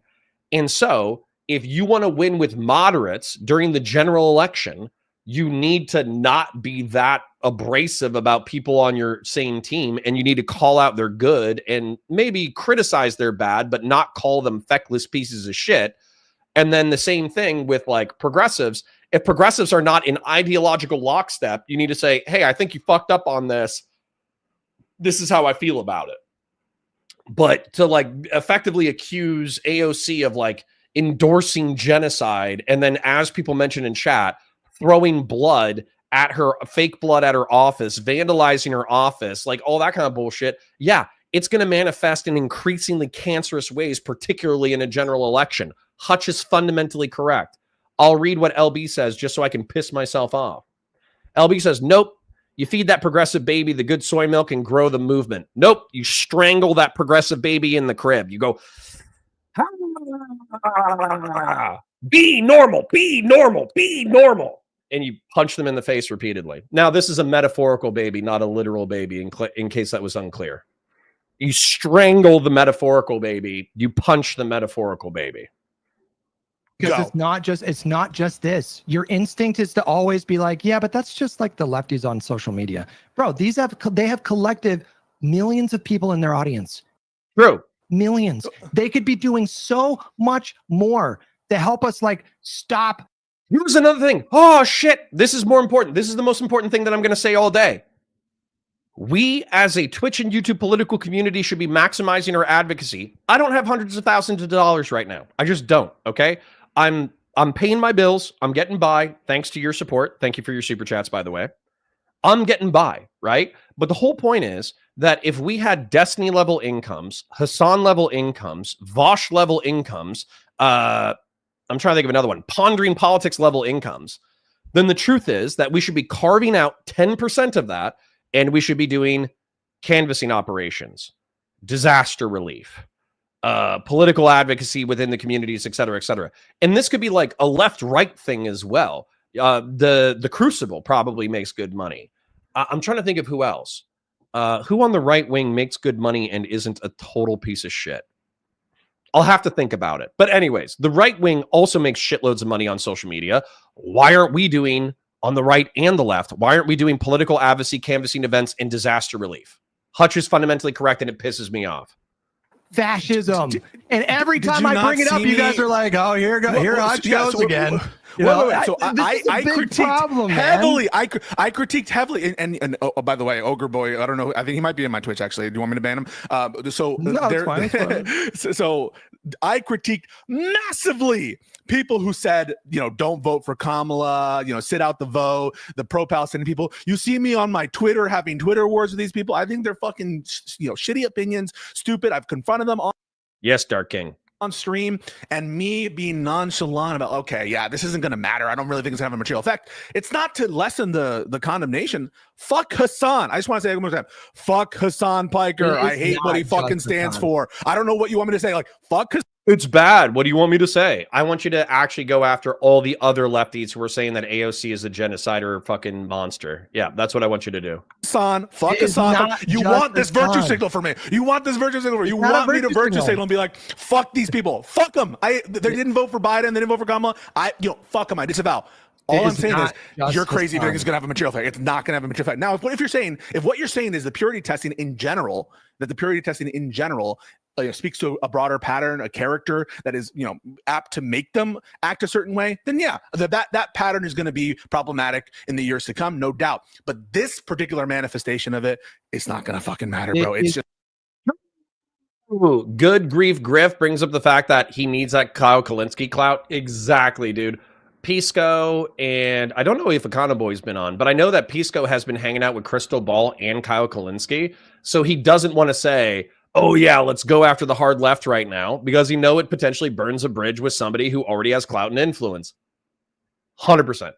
We all play these games, but it's obvious. They're going to forget about it. It is not just Hassan, and we should stop looking at this particular thing in True. It's also Kyle Kalinske and Crystal Ball. A vacuum. This is a systemic problem with that entire media ecosystem. Do you understand that? So it's Bad a and Panada problem. Hassan. Let's name names. Let's name Week names. after Hassan. week. Pull up the Bad tweet. and Panada. Pull it up. Which Pull it one? up. Which tweet? The AOC tweet where she talked about her vote yesterday. Okay, Let's take a look at the replies and we'll see what we see. I'll pull Hutch, I feel like one point that you haven't really responded to is the idea that AOC literally made like this exact same vote like a year and a half ago. Years ago, And- yes. They and I didn't mean, attack again, her like the this. I same- don't know what to tell you. They're doing They it now. did. They did. Wait. The DSA, Not the like national this. DSA, the national Not like DSA, this. the national DSA officially unendorsed and removed her from their slate of candidates because of this exact vote that It wasn't at this Econoboy is level. referencing. It wasn't at Was this it level. was it AOC's official account or was it her press the AOC updates thing? I think Let it me was her let me official let me account, show. I'm just a I mean, spoiler I- alert. You're going to see every major leftist content Is it creator. this in those one? replies. Yeah. That's Okay. right. That's right. Scroll down and see what you see. All right, so let's see. Marjorie Taylor Greene's amendment does nothing to cut off offensive aid to Israel nor end the flow of U.S. munitions being used in Gaza. Of course, I voted against it. What it does do is cut off defensive Iron Dome capacities while allowing the actual bombs killing Palestinians to continue. I've long stated I do not believe that adding to the death count of innocent victims to this war is constructive to its end. That is a simple and clear difference of opinion that's long been established. I remain focused on cutting the flow of U.S. munitions that are being used to perpetuate the genocide in Gaza. So, look, we got Kyle, Pisco's friend. We got Francesca Fiontini, a freak leftist. We got SDL, who Econoboy I'm sure is boys with, and they probably overlap 80, 90%. So, yeah. Wowman 542 says, can we pause and appreciate Pisco literally embracing the Destiny stance of it's bad, what do you want me to say? Which Pisco from 3 years ago would have condemned. Yeah, but these are his friends. This is his avenue to clout and influence. These are his people, right? And by the way, okay, so I need to make it clear because I'm being critical and I'm kind of being a dick about it. We all play these games, okay? When people criticize Lauren Southern, obviously I minimized her worst attributes and maximized her best attributes because she was my friend. And also, I thought she was funny and I thought she was smart. Same thing with Destiny. I minimized his worst attributes. I maximized his best attributes. And truth be told, even in recent times, there's a gun tuber named the Sandalorian who I love, and he's like, anybody who defends Destiny I think is a piece of shit. And I basically did like, he's neurodivergent, what do you want me to say? Now it's a joke because I'm sweeping for Destiny and I'm kind of criticizing him at the same time, but let's be real, the reason why I phrase it as a joke is because I want to maintain both relationships. I still want to be able to DM Sandalorian, talk to Sandalorian, maybe even do collab content in the future. But I don't want to overly criticize either side, right? So we all do these like clout relationship calculations. But the reason why I'm calling out Pisco in particular is because I feel like Pisco and Econoboy are trying to drag the Overton window left. Hutch recognizes this and he wants to drag it more center, and he's calling out their bullshit because whenever they or their allies try to drag the Overton window left, he's like, I think this is bad for the party. I think you're fucking everybody over. I want it to stop, and I'm going to criticize you and call you out. And then Pisco and Econoboy are basically going to say, oh, well, don't call us out because it's bad for the movement overall. So, pretty funny. Good stuff. And somebody's actually saying like the problem with Live and Learn is that Dan King says the problem with Live and Learn is they don't know what direction the Democratic Party should go in. Wanting fighters doesn't mean anything ideologically. Sure, but this is entertaining. You don't want, I think they need another liberal to back up Hutch in these fights. However, I think Pondering should be dad. He should be like the moderator. I think that Pisco and Econoboy should be the more progressive lefty people. And then I think Hutch needs another liberal, not me, to help fight them. And then that'll be a spicy show. You don't want to eliminate the spice. The spice is why we're watching. Francesca Fiontini, you knew it wasn't going to pass, so why not take a stand against military aid to Israel, even if sponsored by Green? Your progressive colleagues, far more vulnerable than you, stood on business against genocide. You got to buck the liberal Zionist lobbyists in your ear. You don't need to read all the words. Just scroll down. They're all in there, bro. Well, I'm curious with this one. Kyle Kalinske. Kyle says this is pathetic. Ratioed her. Kyle Kalinske, one of the most prominent voices in this space ratioed her and called her pathetic. And you guys don't think No, that this is no, going to Oh, there's Cenk. make her job more difficult down the line if she wants to make a run at the presidency. Wait. Did he call her pathetic, or did he say that this is? He pathetic? says it's right here. This is pathetic. This Are is we pathetic. being Oh, definitely different, right? So Hutch, pedantic, wait, do you think? wait, Hutch, Are we are being we- a bit pedantic, no, do you we're think? not. Wait. Like, We're she not called her being- action pathetic. So Fine, when correct myself. when I say that Biden was pathetic when he did exit it out, doesn't mean that I call Biden pathetic. Now, by the way, I do call Biden pathetic, but that's just separate. But like, if they're not necessarily the same thing. I've seen Kyle Kalinske criticize people very hard. LB says, "Are you a liberal, Connor?" Liberal, if you mean maximum freedom for individuals and viewing politics through an individualist lens, oftentimes, yeah, you could say that I'm liberal.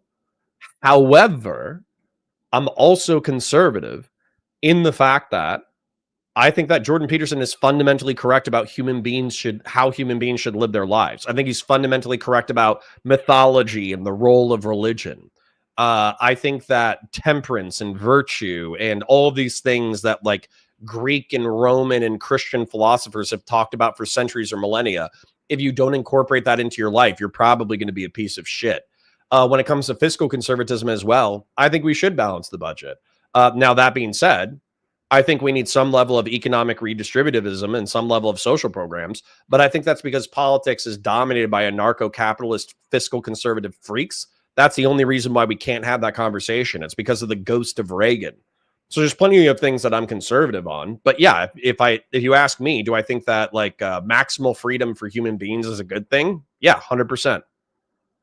I'm a walking contradiction of authoritarian impulses tempered by liberal philosophy.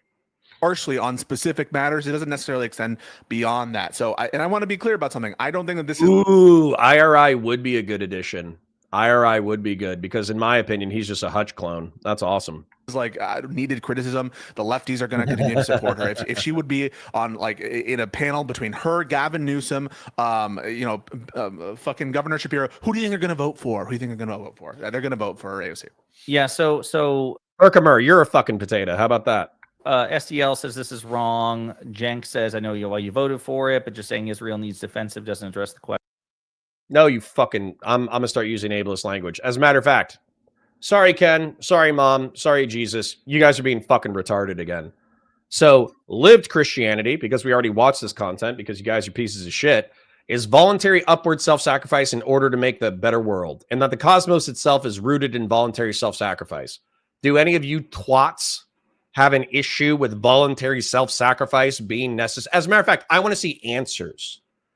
So Herkimer, I'm going to write this down. If I don't see a response to this question, I'm going to be pissed. So let's write this down. Herkimer, Melody, and Rob, answer this question now.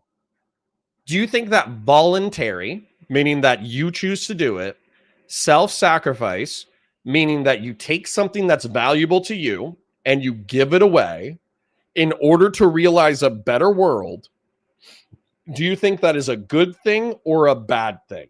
Let's eliminate the religiosity of it and see if you think that most people should be voluntarily self-sacrificial in order to make the world a better place, or if you think they should be selfish Darwinian monsters. Because those are the opposing philosophies. So you tell me. And if I don't see an answer from Herkimer, Melody, and Rob about voluntary self-sacrifice, I'm going to be pissed. Question why we pay for it, why do we owe them anything? They're all making videos about it. They see one person do it, and then they all feel like they have to do it. You know what I mean? Because if How they don't hard? do it, Can I ask you they're something? like, How a hard lot are of they them going in their Facebook fucking videos? clicks. I'm They curious. they're going hard. They are savaging. Vlad says, I've heard Connor talk about his dad, so why does he talk about JBP? Because my dad, until the past 5 years, didn't talk about Greek or Roman philosophy. And I like Greek and Roman philosophy.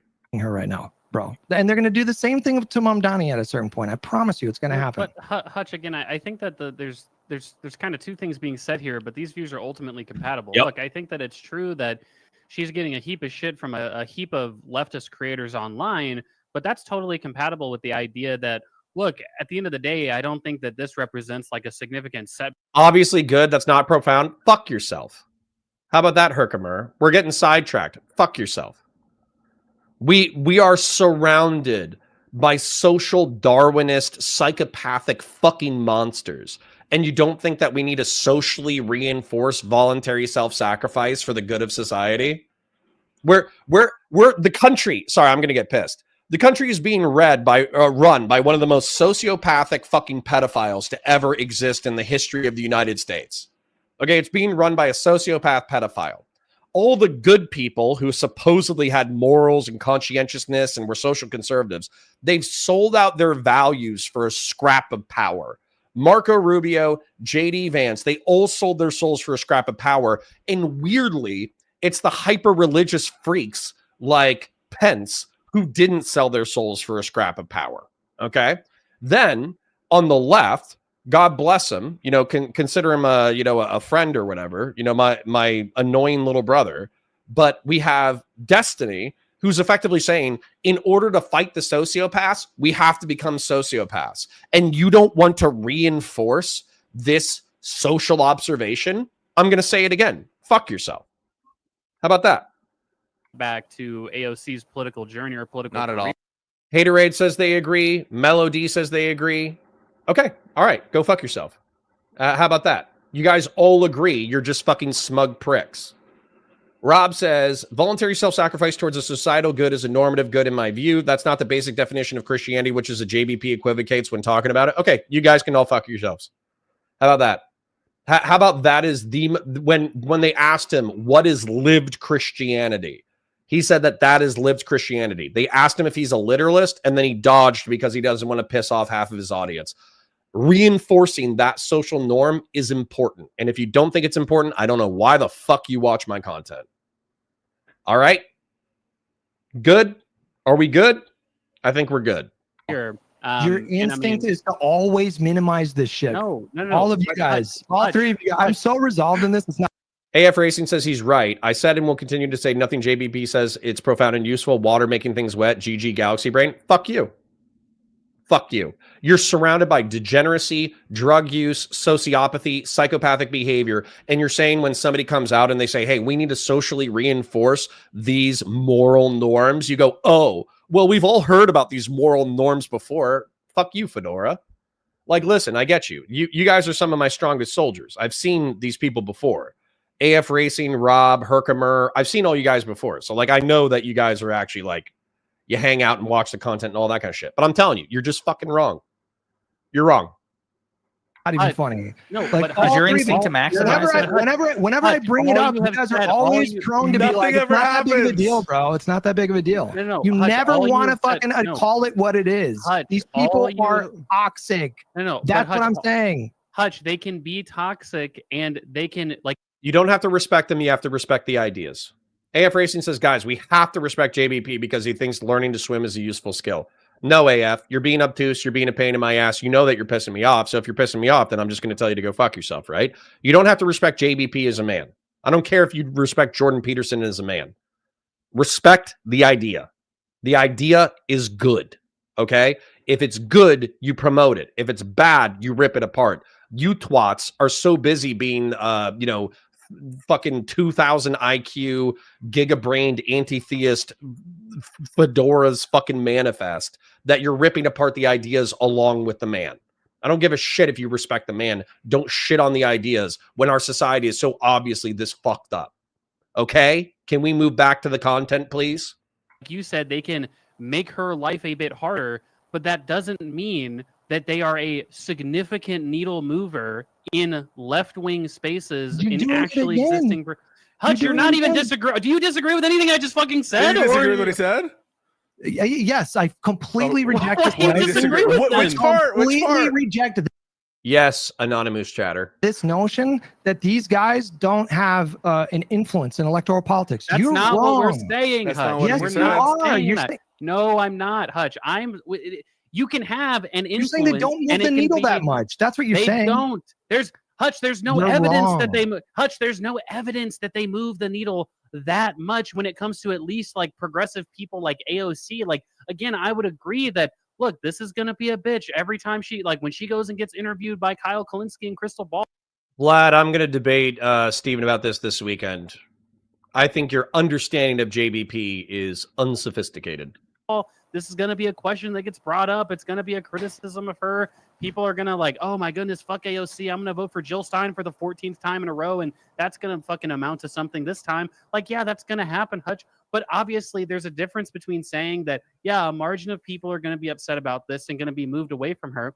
But to your point, you agree that this isn't aggregately going to hurt AOC because you think this was the politically correct thing for her to do. I know. Right? Good grief, Griff calls it out exactly. Hutch correctly reads the CAT scan and sees the malignancy in the little lump under the Democrat's chest. The leftists hand wave it. And by the way, this is why Democrats lost. It's because they think that, oh, people see this cancer and it's not a big deal. Listen, you lost throughout the 10s in the culture war because everybody was sick of the HR busybody DEI woke progressive bullshit. So you lost in the 10s. And then in the 20s, you went fucking crazy in 2020. And the only reason why you won was because you had a moderate candidate versus an incumbent who was presiding over the worst economic crash since the Great Depression. That's the only reason why Democrats won. And then your solution, you're like, oh, well, we lost in 24. Let's become even more sociopathic. And there's people like Hutch and I who are saying, no, you being progressive sociopathic freaks is why you lost. Don't be sociopathic freaks. And then you go, oh, well, the right wing is being sociopathic freaks and they're winning. Therefore, we're going to double and triple down on being sociopathic freaks. And it's like, no, you're fucking wrong. And when you get hosted by your own petard and when you jump on a fucking rake and it smashes you in the face and it breaks your fucking nose, I'm going to be here to tell you that you're fucking wrong and that you're stupid and that you fucked up. So if you guys lose again, let's say that there's a moderate platform for the Democrats run in the 2028 election cycle and you guys win. Then I'll say, okay, yeah, and I was a part of that. Let's say that you guys triple down on being sociopathic, proto-socialist, fucking anti-social freaks, and then you lose. Then I'm going to say, fuck you, I was right. Okay? So I hope you're ready for that. In 2028, if you guys continue to be fucking freaks and you lose, I'm going to make fun of you. I am going to take a rhetorical steel baseball bat and I'm going to beat the shit out of you with it. I can already do that to MAGA. I can already say that MAGA has lost its value so much that I can rhetorically beat the fuck out of them for sweeping for pedophilia and tanking the fucking economy and fucking over brown people and black people and killing 14 million people. I already have a rhetorical steel baseball bat against MAGA and I will be beating the shit out of them over the next decade. Don't give me a steel baseball bat to beat the shit out of you with. It's that simple. Holy shit. Stop handing me a steel baseball bat. Oh, no. I didn't tell you that I think that maybe she's not going to win like her next re-election in the House. I said it is going to make her job more difficult in the future if she aspires to higher office. If she wants higher office. Does it make her hold on, Hutch. Does it make her job 1% more difficult or like twice as difficult? There's no way that we can quantify this. Hold on. Let's establish a couple things. Do we agree that we're talking about just a couple things? AF Racing, fuck you, I love you. So I'll be concise. Do we agree that their collective reach, all of these creators, is millions of people? Yes. Yes. In the United States. Yes. Do we agree that the 2016 presidential election was decided by 40,000 fucking votes across 3 states? Do we agree that the 2020 election was decided by 80,000 across 3 states? Yes. Do we agree that the 2024 election was decided by roughly 120,000 across Yes. 3 states? I think it's a little more than that, but yes. I thought it was like 250,000. Yeah, I think it's Was it 200. not? No, I thought it was. Yeah. You might be right about Oh, yeah, that. but whatever. I think Hundreds of it's thousands. The Yeah. point is, Yeah. the point is, all of these elections have been close, and they have millions of people in their audience. And I can't get you guys to acknowledge how potentially damaging they have been consistently why. over the years. This is why, because so I want to just be clear about something. It's my prior, and you might disagree with this, Hutch, and this might be where we disagree. It's my belief that the left did not abandon Kamala in 2024. That the left, by and large, stood by Kamala and walked to go vote for Kamala Harris. Which is so funny because 5 million people didn't show up over Israel and Gaza. And Israel and Gaza, I'm not saying all 5 million didn't show up, but a substantive amount of them didn't show up because of Israel and Gaza. And who, right here, this is it. This is it. This is the exact fucking line of debate. Lefties and progressives were arguing that Biden and Kamala were enabling a genocide in Gaza by being even tepidly supportive of the Israeli state, right? And so what happened is shitloads of people in Michigan and shitloads of people in general were unenthused with the Biden administration. And as a result, 5 million people did not show up. And what do we have now? We have 14 million people dead internationally, projected as the result of cuts to malaria, cholera, and dengue mosquito prevention cuts. We have 3 million people dead from AIDS projected. This is a total of 14 million people over the course of the next 5 years. So congratulations, lefties. You killed 14 million people, you stupid fucks. You have Trump writing Israel a blank check to do whatever the fuck they want. And you have him talking about facilitating the ethnic cleansing of Gaza. So good job. By being unenthusiastic about the lesser of two evils, you fucked over 14 million people to death. And you also fucked over Gaza harder.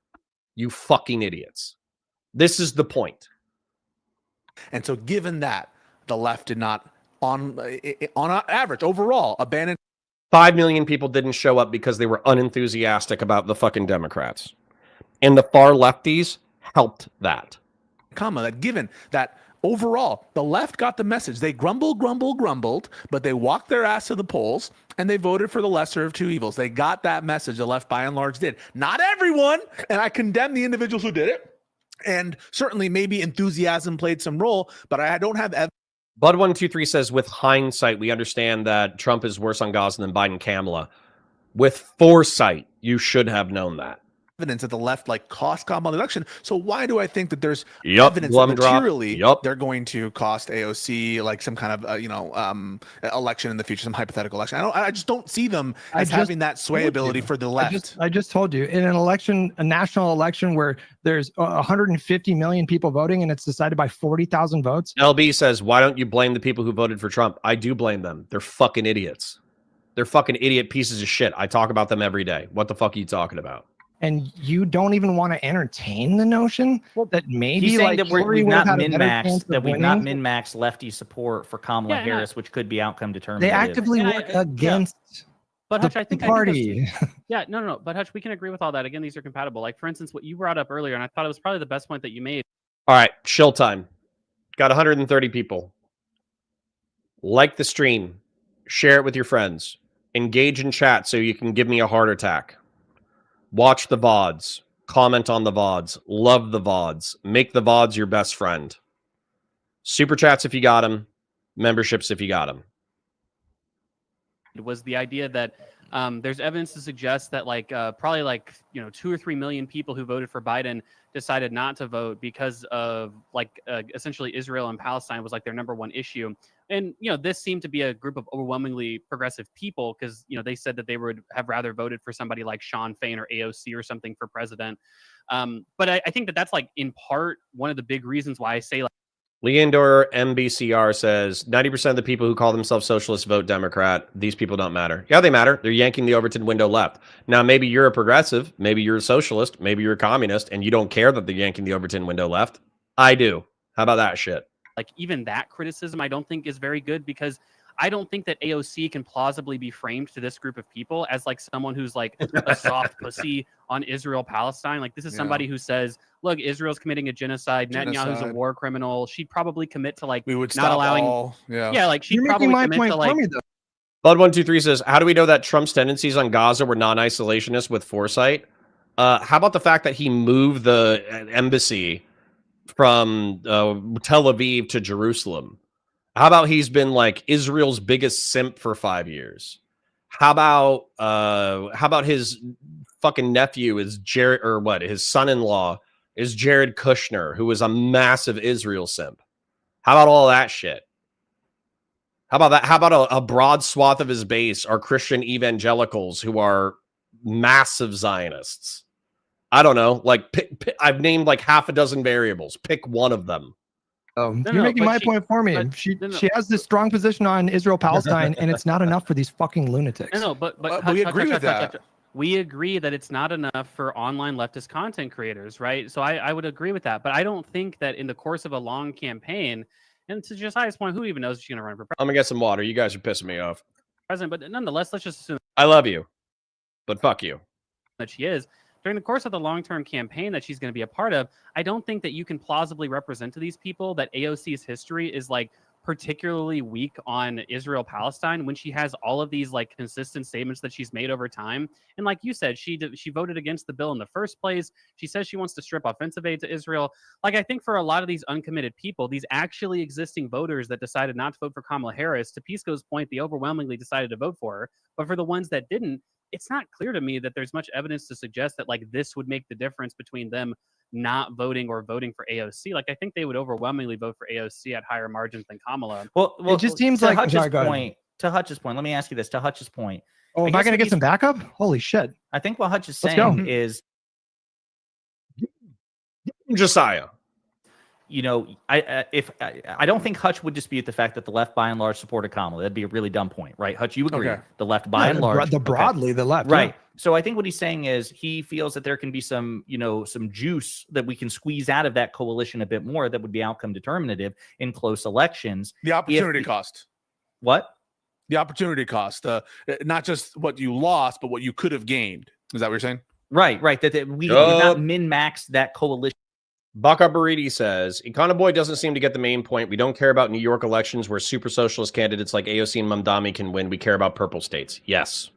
Out, and if these leftist content creators would be a bit more reasonable or a bit more temperate in their criticism of AOC, that we could probably get those, you know, tens of thousands or hundreds of thousands of votes theoretically to make the difference. Do you disagree with that? That there's that we. Thank you for complimenting my dad with Alzheimer's while I was gone. I appreciate it.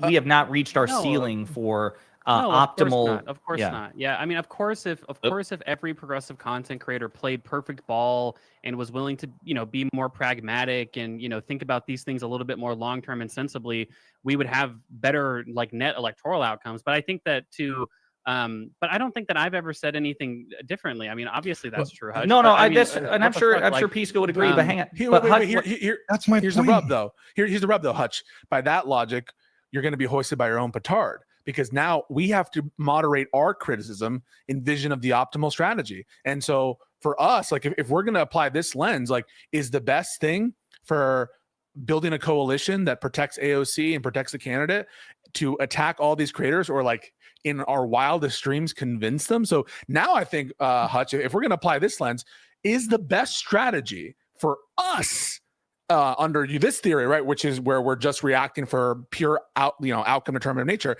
is the best strategy for us to attack all these creators and burn our bridges with them? Yes or no? At this point, I feel like at this point, okay. So you think that? Yeah. I can't speak for you guys. Make your own. How does that follow? I can't. You don't need to burn bridges, right? Like I'm not saying you need to like personally attack these people or you know, call them names or whatever, but certainly attack these arguments. Yeah. Oh yeah, but hang on. I'm attacking these arguments. I attack those arguments. But like, if your point is they need to calibrate themselves to be electoral maximizers, then so do we, right? And if we do that, then we need to be a little calibrated as well, don't we? Yeah, don't you? Yeah, like, I mean, I would sure. Yeah, there's all kinds of considerations here. Like, I'm down with having like a complex kind of like nuanced sort of like approach to this kind of thing. But I guess like what I'm confused about is like I get you guys to concede that these are incredibly close elections, and we already know that the stakes are insanely high. And I just want to like address something you said. It sounded like you were saying like, I want these people to never criticize AOC, but that's not what I'm saying. Like, it depends on how you criticize them and if the critique is actually based in any kind of like pragmatic or realistic or any kind of sense in that manner. Like this is just are they saying critique. It's a dumb critique. And if you read what they're saying, again, we can go back to the critique. I don't agree with it. So you're shadowboxing me, right? So like, I don't agree with this critique of AOC. I defend my queen AOC, against all these people every day. So we don't actually need to have that conversation again about your argument, which I accept, just like the mansion thing, right? I accept the mansion argument. But no, but like, why spend time if we agree on something, right? Like on the mansion thing, why spend time on it? Like we agree. Like I agree on that. Like I agree on. Because you have to, like, I would say it needs to be a 90-10, 80-20 split. So, and also plurality of tactics, right? So if Pondering wants to make Trump bad content so he can get paid tens of thousands of dollars a month, awesome. And honestly, good for, God bless him, get the bag, go off king, kick some ass. You know what I'm saying? If Pisco wants to make anti-MAGA debate content, then God bless him, go for it, king, right? If Econo Boy wants to make dry political analysis and justifications for socialism, God bless him. And if Hutch wants to make tepid democratic analysis, good for him. All four of these guys should be proud of their individual content, and it takes a plurality of tactics in order to make a movement work, right? So they should all do it. However, what Hutch believes, and I believe as well, is that these guys are vehicles for a cancer that is going to destroy the left and make moderates not want to participate with the left. And so if Hutch and I feel that way, then we're going to spend some of our time online criticizing the far left, reinforcing the moderate left. I'm going to spend some of my time reinforcing the moderate right against the far right, because that's a worthwhile venture. And I drew you a pretty little picture. So if you would please direct your attention to the screen. We're still at 130 people. I parasocially love you. Like, share, subscribe, dislike, super chats, all that YouTube nonsense. So I drew you a political spectrum. On the left wing of the side, we have the far left. I would consider this to be Vaush, Hassan, the narco-communists, the libertarian socialists, and the tankies. This is the far left. And by the way, they're not a large part of the left-wing coalition. They're maybe 10%. They're just very loud on social media. Then I would say that there's a healthy chunk of progressives. And I would say that they have some overlap with the far left. But progressives, I would see more as focusing on social issues. They care about the gays and the transes and the blacks and the browns and the DEI and the getting a female Jedi in the Star Wars movie, right? They're pretty socially and culturally relevant, but their politics are not hard economic politics, right? Then you have liberals, which are the tepid center-left brunch wine moms who think it's good to pay taxes so society doesn't fall apart, and they don't like guns because killing people is bad, right? These are liberals. And so this is the left-wing coalition. And I would say Hutch is in the liberals. And then Pondering Politics is probably between progressive and liberal. And then I would say Pisco and Econo Boy are between progressive and far left. And so what Hutch is saying is that, hey, you guys are pandering to the far left and the progressives, and you're not calling them out on their bullshit. So what's going to happen is they are going to expand their territorial gains within the left, and you are going to turn off liberals, libertarians, and maybe some contrarian moderates that you could otherwise attract. Okay? MAGA and the dissident right is probably 60 to 70% of the Republican Party. 55% of the Republican Party unapologetically votes for Trump. An additional 20% of the party votes for Trump while pinching their nose. And then the moderates, the neocons, and the libertarians, they kind of split, but I would say 2-to-1, they split for Trump versus against Trump. And so what I'm trying to do is I'm trying to take the progressives who aren't criminally insane. I'm trying to get as many liberals as possible. I'm trying to attract moderate neocons, conservatarians, and libertarians. And I'm trying to change the mind of the contrarian MAGA people. And I'm trying to build this coalition right here. This is the Grill Hottest. Okay? This is who I want. And so when people say, oh, Connor, you're just a liberal, it's like, yeah, I might say some things that appeal to progressives and liberals, but I reserve the right to say things that are on the political spectrum right here. And if that pisses you off, tough shit. That's my personality. That's what I believe in. That's what I care about. And you're saying, why even fight for these people? Because these people are useful idiots for MAGA. It's because if we let these people run the country, they're going to destroy the fucking country. Okay? So I agree with Hutch. I don't want to see this coalition grow. Fuck this coalition. No offense. You know, you can be in my chat. I might even say that I love you or whatever. But if you're like a trans-maxing anarchist who wants to sell like black market hormones to teenagers, fuck off. You're dumb as fuck.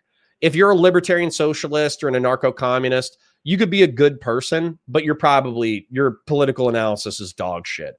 If you're a tanky, you can fuck yourself. Like, I hope you get run over with an actual tank. I hope you die, right? So fuck these people. Fuck these people. This is what I want to reinforce. Does that make sense? I drew you a nice little picture. No, but in this case, your instinct was to minimize. It's not that big of a deal. You're getting worked up. You're getting worked up over these lefties again. Is what you guys tell me. That's what you guys tell me, right? Don't shake your head. No. Well, actually, Hutch, respectfully, you started this fight with us. You picked this fight with us. I can explain why. I'm just expressing my opinions. That's what's going on here. Why would you shake your head? No, that's what you do. Tell me week after week. Here's Hutch getting triggered by the lefties again. You do say that. No, true. No, Hutch, you could whatever you wanted. I don't think I've ever said that. I mean, maybe Pisco, but I might have said that. What I've said though is I'm making a very descriptive claim right now. Paul is saying, I don't even know if alt media is that influential. Tell that to Charlie Kirk. Charlie Kirk is a power player in the right wing. 10 years ago, he was some dickhead with 50 grand a year from the Koch brothers in order to start fraternal chapters within college and universities in order to motivate specifically young men and to motivate the right wing into being the young right wing into being active in politics. And right now, they're one of the most vital and active part of politics. And it was said that that was politically impossible. You can disagree with the empirics, right? But I'm just saying that, look, fortune favors the bold.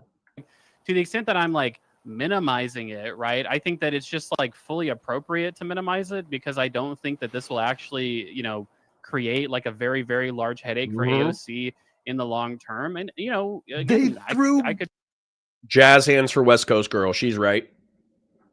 Fake blood outside of her office and called her a genocide supporter. We condemn it.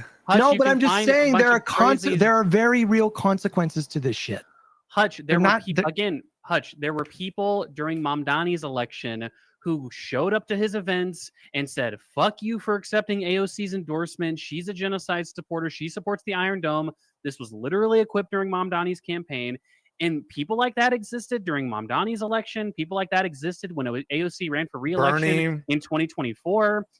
People like that existed when Bernie's progressives win elections. Therefore, this is not that big of a deal. What is this logic? No. Hutch, what the fuck? Obviously, look, Hutch, I'm not saying this might not make, 0.5% difference or something like that. I'm just saying that I don't think that it's going to be like a huge, broad, like, AOC's political career is going to be like substantially cut back by this. Like, that's all I'm saying. And I think that's actually pretty, that's a pretty fair read of these things, if you ask me. But you just conceded that these are close elections. So even if it did move the needle 0.5%, that could be outcome determinative. But so Hutch, in my mind, it should not just you shouldn't just have this instinct to be like, well, that's just them being. But isn't burning the bridge? Isn't pissing them off that they do this? It should piss you off because you. Whatever 4690 says, and sorry, LB, you're just distracting. You're asking me about random progressive policies. Sorry, that's not the conversation we're having right now. Whatever says, if you think Vance is less MAGA than Trump, then why do you oppose him? Because he sold his soul for power. He was willing to kill 14 million people in order to save 0.16% of the budget, which means he's a vile sociopathic fucking lizard person. What's another reason? Oh, yeah, he was like a Never Trump guy who actually had some level of principles, and then he sold his soul in order to become a part of MAGA. He's a political pragmatist. He's a chameleon. That's why. Same thing with Marco Rubio. I liked past tense Marco Rubio And now the only thing that makes me happy about Marco Rubio is watching him on television where he's staring into the distance with a 1,000-yard stare because he's so fucking depressed that he sold his soul for power. That's the only thing that makes me happy about Marco, is the fact that there seems to be a conscience in there screaming to get out because he obviously sold his soul for power. You like this candidate and you want to see her succeed. Yeah, that's why I'm like, why aren't you angry that this happens? So I do you can want me to respond or Josiah? Josiah, you so go. I was gonna say, so I do get pissed when online content creators, including the Vanguard or whoever it is, from Brianna Joy Gray to the Vanguard, indicate that they're not going to, when push comes to shove between themselves or between a Democrat and a Republican, back the Democrat. That is really frustrating. Yeah. Oh shit! I kind of have to pay attention. I'm still paying attention to chat because chat's popping off. But I do need to pay attention to this because they argue about the Vanguard being more proximate allies than moderate right wingers, and this it could be accurate. It pisses me off to no fucking end. It really does. It does piss me off. Of course, it pisses me off. But for me personally, because they are the more proximate teammate, I keep my focus on the right. And I think the next part of the conversation, which we don't have time to get into because we got to, I've got a hard out in 15 minutes, is, and maybe this is for the next time we discuss on Live and Learn, is what do you think is the optimal use of time here? Because, should you dedicate your entire time? Should we dedicate our entire times to? No, plurality of tactics. You focus on Trump bad content so you make so much fucking money that you can help your poor bros out. You make debate content because, let's face it, Pisco is entertaining while he's being an asshole. You focus on dry economic shit because that's your fucking powerhouse. Hutch focus on fucking normie lib shit. But on a ratio, I would say 3-1. Hutch should probably do liberals good, far left bad. That should be the ratio. Critiquing the left, or are you failing? Or using them? Wait a minute. I'm not saying that. Well, I'm not. No, I'm not saying that you're saying that. I'm asking you, right? Because I think part of your frustration is you don't think that we criticize. Melody, if you're saying bro takes forever to make a point, if you're talking about me, you can fuck off. I'm verbose. If you're talking about somebody else, awesome. I agree with you. Fuck that guy. Is that we openly criticize the left enough, the dissident left, Francesca Fiorentini and Kyle and the Vanguard when they oppose Democrats. That's exactly I would want to know. I would be curious what you think the optimal timeshare of that would be. I can't give you a percentage of time. I understand, but and I'm not asking you for a specific percentage, but like what sort of things would you like to look at? And also, is your own approach open to critique? Because if you're out here slugging with these people, calling them stupid or whatever, are you actually persuading them, or are you causing them to double down? You need me in that mud. Well, wait a minute. You need me in that mud. Somebody's got to do it. No. Somebody's got to do it. Maybe. Hold on. Maybe you can make the case. Wait a minute. Maybe you can make the case that somebody. You can make the case that somebody needs to be critiquing these arguments. But is your approach optimal? Are you too combative? Are you too are you blocking? Is it bad to block people like Ogre Boy instead of like having persistent conversations with him and try to like fuck Ogre Boy? He's out of I don't want him in the coalition. Do your own party. Do your own thing. But isn't that suboptimal? Isn't that suboptimal that you're shutting down? You're cheating. Rob, you're saying that you want me to watch Rick Roderick content and break it down? Super chat, bro. I've done super chat content before. So if you have a fat paycheck, pay me a couple of dollary dues and I'll add it to the docket.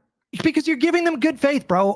I don't know who Roderick is. It's not good faith. Why are you doing this? Why are you saying like, oh, he's persuadable? He gets off on this fucking shit. You understand? Like he's not. So I'm confused. Like, what do you think? So you think that shitting on these content creators will convince their audience to vote to back you? So if I like Hassan and you come in and act like I get emails all the time about this. I'm just telling you, like behind the scenes, I get more emails now saying thank you for like pulling me out of that thing than I ever did with MAGA. That's just my personal experience. And I just want to rewind the clock a second ago because you said like the Vanguard are what did you say? We're in close proximity to them, and they're more proximate ally than right. Dog. Pondering is top left, Hutch is bottom left. Do you guys understand? When they came on our podcast last week, they accused the Democratic Party of being a rotating villain who secretly don't want to do anything for voters. We pushed on them. But They they voted But for how Kamala are and Joe Biden. how are these people like allies when they're telling their audience? they're But calling you're not hearing what this is where you're not hearing what I'm saying. I said that they are more I need to do my drawing again because this is going to piss me off. proximate allies than the right, and they Well, are. I'm friends right, you're like wrong. these. I'm right, and you're friends fucking like wrong these. about this. I'm right, and you're wrong. You will never, ever, ever be able to refute it. It is a perfect position. The Vanguard are more likely. Shut the fuck up. The Vanguard are more likely to Rob vote. Noor The is Vanguard. closer in proximity to me than like full-throated MAGA. Are you serious? Are you serious? Hey, Okay, Hutch makes a fucking joke where he says that Rob Noor is closer to an ally than the Vanguard people. I'm going to redo my drawing before I do commentary on it. But me, you fucking idiots. My mom, you fucking idiots. Like, there are the Liz as a matter of fact, let me pull up my list. I have a fucking list right here. Sorry for using so many F-bombs. Sorry, Mom. Where's my list of Republicans? We got Ben Shapiro, critical of January 6th and the tariffs. Now, does he still sweep for Trump? Absolutely. Jordan Peterson, I feel like, has fallen to the dark side, but he could probably be rehabilitated into waking up. And he at least admitted that there was a psycho right. Kinzinger lost his career because he was willing to go against Trump. Cheney has a fraught career. She might have lost her career because she went against Trump. Romney, Massey fights them on fiscal issues. Ron and Rand Paul fights them on fiscal issues. Pence is one of the most principled people on the planet because he had every incentive in order to go with the stolen election, and he chose his allegiance to the Constitution over his allegiance to Trump. Pence is an American fucking hero. I don't care how many gays he electrocuted. And then Bush has come out with Obama in order to fucking support PEPFAR in all the programs that are getting cut. And then you have Vance, who a decade ago was a never Trump Republican. So you have people who have pushed against the Trump agenda, who have pushed against Trump, and they are closer than a Marxist fucking Leninist. Okay? Marxist Leninists want to use the Democratic Party in order to seize power for themselves, in order to normalize socialism and communism. You can use them for votes, but they are not your allies. Effectively, there's a study out there that says that house cats, if house cats were capable of eating human beings, they would. Okay? If house cats were larger, they would eat human beings. Okay? So, far left people are house cats. And you're saying, oh, they're cute. We can pet them. We can rub their belly. But what Hutch is saying is that some of these cats, if you feed them too much, they become lions and they will eat your fucking face. He is correct. who voted for the fucking Democrats in the last election, Hutch? And so did I, you fucking dumbass. And so did my mom. Pondering. Pondering's not dumb. He's actually very smart. I'm just being spicy. Again, I win, you lose. Because Rob Noor voted for Trump and the Vanguard voted for Kamala. You fucking vindicated my point. I think we misheard. We misheard. Hutch, I know that you didn't say, and you didn't say that Rob Noor is a better ally to you, right? I'm not being serious. Yes. I'm saying that Rob Noor is closer because he did say it. He did. No, I'm not being serious. I'm saying like because he's been willing to like criticize him on the Epstein stuff or whatever. He's like closer to me than like MAGA. You know what I mean? But do you understand the problem of content creator? Wait, what's your wait? Hang on. What's your problem of a content what's your point about Rob Noor? I'm drawing it bigger this time. Fucking joke. It literally doesn't matter. Do you understand the significance or the meaning? He's farming us because he knows that these debates do well on his channel. He's farming us. The impact that a content creator has when they go and they make a video, and every single time they open their mouth about the Democrats, they're telling their audience that the Democrats are just as evil as Republicans. They just hide it better. They're rotating guns saying that. to do that. Yes, wait a minute. Hey, listen to me. Please listen to me. Listen to me. As somebody he literally said that in the last week, and I can't get you guys to notice this. You know, did it just go one ear? I didn't hear it. Out the other? I didn't hear it. They literally said that Joe Biden didn't want to do anything for his voters. They Yeah, we literally disagree on that. said that. Again, Okay. they said in that conversation, and they've said elsewhere, some genuinely unhinged, stupid shit. I will Yes. not dispute that. I will not. When I said that Biden couldn't govern by executive order the way that Trump can because Trump has a sympathetic Supreme Court and Biden doesn't, and Zach, whom I like, responded with, I hear what you're saying, but I don't give a shit. Like, that was dumb. That was just objectively stupid. That's insane. But wait. But It's wait. more than dumb. Wait. Why does Okay, I want to make this point, and it's gonna piss me off, but I'm gonna make it anyways. So, what Josiah is saying, which can be descriptively true, is that Hutch is a lib. He views himself as a progressive. So let's just go ahead and put him like on the lib progressive axis. Let's put Hutch right here. Okay. I think Josiah is pretty progressive. So let's put him here. All right. Then I would say Pisco's probably around here. And then Econo Boy is a socialist, but he doesn't talk about killing people. So I'll put him right here. And then I think the Vanguard is hiding their power level, so they're about here. Okay? So what Pondering is saying is that I share more in common with these people than I do. Let's say that Rob Noor is part of the contrarian right, where he is a pretty big MAGA dick sucker, but he will still criticize MAGA every now and then. Let's say that this is Rob Noor. What he's saying is, I am closer to the Vanguard than I am to Rob Noor. But what Hutch is saying is that I am closer to Rob Noor because he can criticize Trump and he doesn't spend endless amounts of time shitting on the Democrats, although he does shit on the Democrats all the time. But he will at least acknowledge reality. Okay? And then let's say this is me. All right, let's say that I'm a neocon. I'm very close to the left, but I still want my chud takes, okay? Hutch and I are infinitely closer than Hutch is to the Vanguard boys, and I am closer to Josiah than the Vanguard boys. And so what Hutch wants you to realize is that if you pander to these people and if you play soft with these people, you lose these people. It's about the coalition that you want to build. I'm arguing for the Grill Hottest coalition right here. It's going okay. We have a decent community that gives me plenty of super chats, and they're very nice, but we're a very small community compared to everybody else. Because the contrarians know that it's easier to pander to MAGA than it is easier to pander to this coalition. And then these people, when they talk to these people and have normal conversations with these people, they're accused of being traitors and vice versa. So this is my frustration. This is the project I want to build. This is what I want to build right here. I want to take non-insane progressives. I want to take good liberals. I want good libertarians, good moderates, and good neoconservatives to ally in order to push out the far left and fight against MAGA.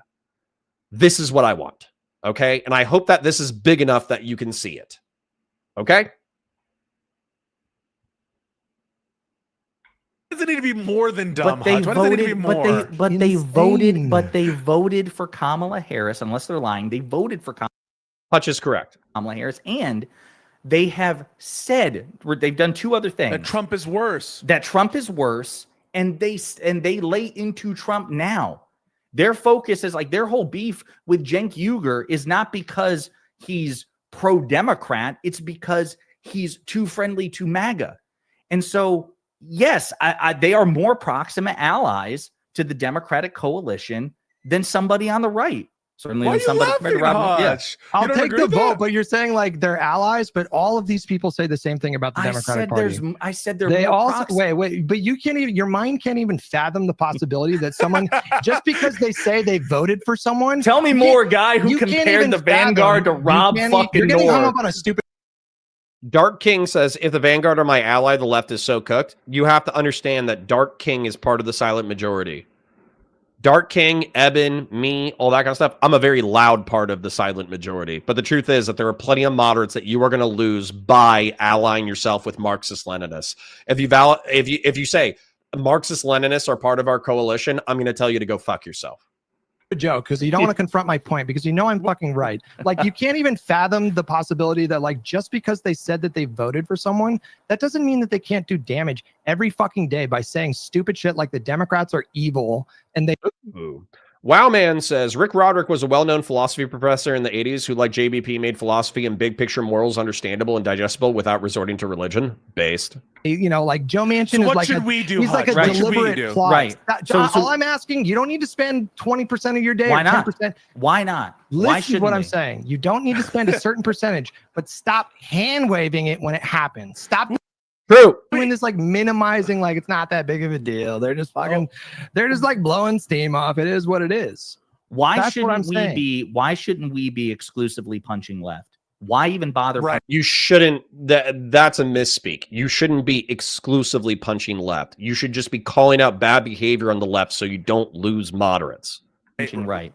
Why shouldn't we just I don't- exclusively punch left? Well, we have to talk about MAGA, obviously. Why? Like, and Because people are going to vote for Democrats. Probably for the most part, aren't going to vote for MAGA. why right? do you Aren't think gonna I vote say for that we need to Republicans. talk about MAGA? Why do you think? We're I creators that think- cover politics. They come to us to find out what is happening that day. Is there a bill getting passed, or is there something that Trump did with the executive authority? What's happening over here in the Texas legislature? Like, people come to us because they want us to, like, So what is our filter where's our this time information. best spent, Hutch? I think that basically when confronted with these arguments, we do disagree with them. Sometimes, like, probably more politely than you would want us to, right? Is that basically we're too polite when we disagree with the Vanguard on, like, the student loan stuff and the mansion point? Is that approximating your He's concern? just trying- he's Yes. trying to trigger. Yes.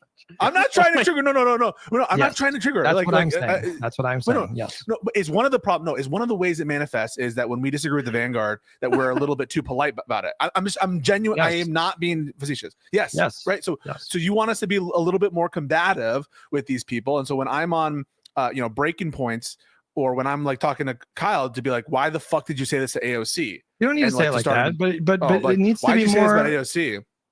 You don't need to say like fuck. You don't need to do that, but like certainly more assertive and less. This sounds like what we well, said well. about Joe Biden, by the way, where like Joe Biden should like be publicly signaling and like, okay, he doesn't have to full on condemn Joe Manchin, but like, if you understand what you're doing, you're kind of doing the Goldilocks thing that we were kind of arguing that there are ways that Joe Biden can improve his rhetoric and his, We don't have optics time by- to unpack just how stupid your arguments were last Wait, week. why because is we've that already- comparison we've already- stupid? Actually, wait, no. What can you No, say? your whole the whole premise with the thing about like you guys in never two even sentences, can you explain demonstrated. it? You guys never even demonstrated that Trump's strategy of bullying people is better than Biden. You never even demonstrated that. To begin with. Sorry, so you're sorry, asking, I'm you were just- asking me to like, you were asking me to say like, well, why shouldn't we do the thing that Trump is doing without even establishing that it's better? Like Joe Biden's track record. Hutch, get it, dude. I fucking hate this chat. This chat pisses me off. Hutch is fucking kicking ass, and they don't recognize it. Fuck them. Was objectively better. Like his strategy was clearly better than Donald Trump. And you're Oh, and sorry, Razzle says the singer from Alice in Chains, Lane Staley, when he died, his cat ate his face before he was discovered. Seriously, yeah. Hutch is pointing out that right now the far left are house cats. That if liberals were to die, they would eat their face, and that if you feed them, they will become big cats and they will eat your fucking face, which is true.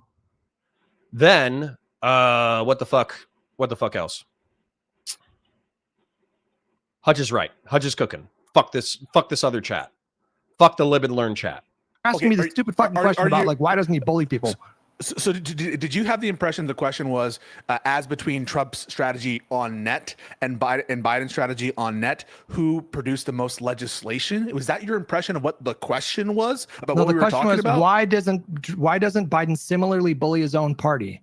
That's what you said. And that was the whole argument. And no, is part of that analysis a a comparison between the legislative accomplishments between the two individuals? Is that what you Yes, took of from course. that? Why wouldn't that be a part of the analysis? So the question is, in fact, are there things about pressuring from the party that we can learn from Biden? That is not saying or asserting or at all implying that the better strategy on net for legislative accomplishments is to hook, line, and sinker by Trump over Biden. It is not at all asking for us to do a deep examination on the overall legislative track records. It's asking a much more narrow question, which I don't know how we haven't been able to like get this to stick.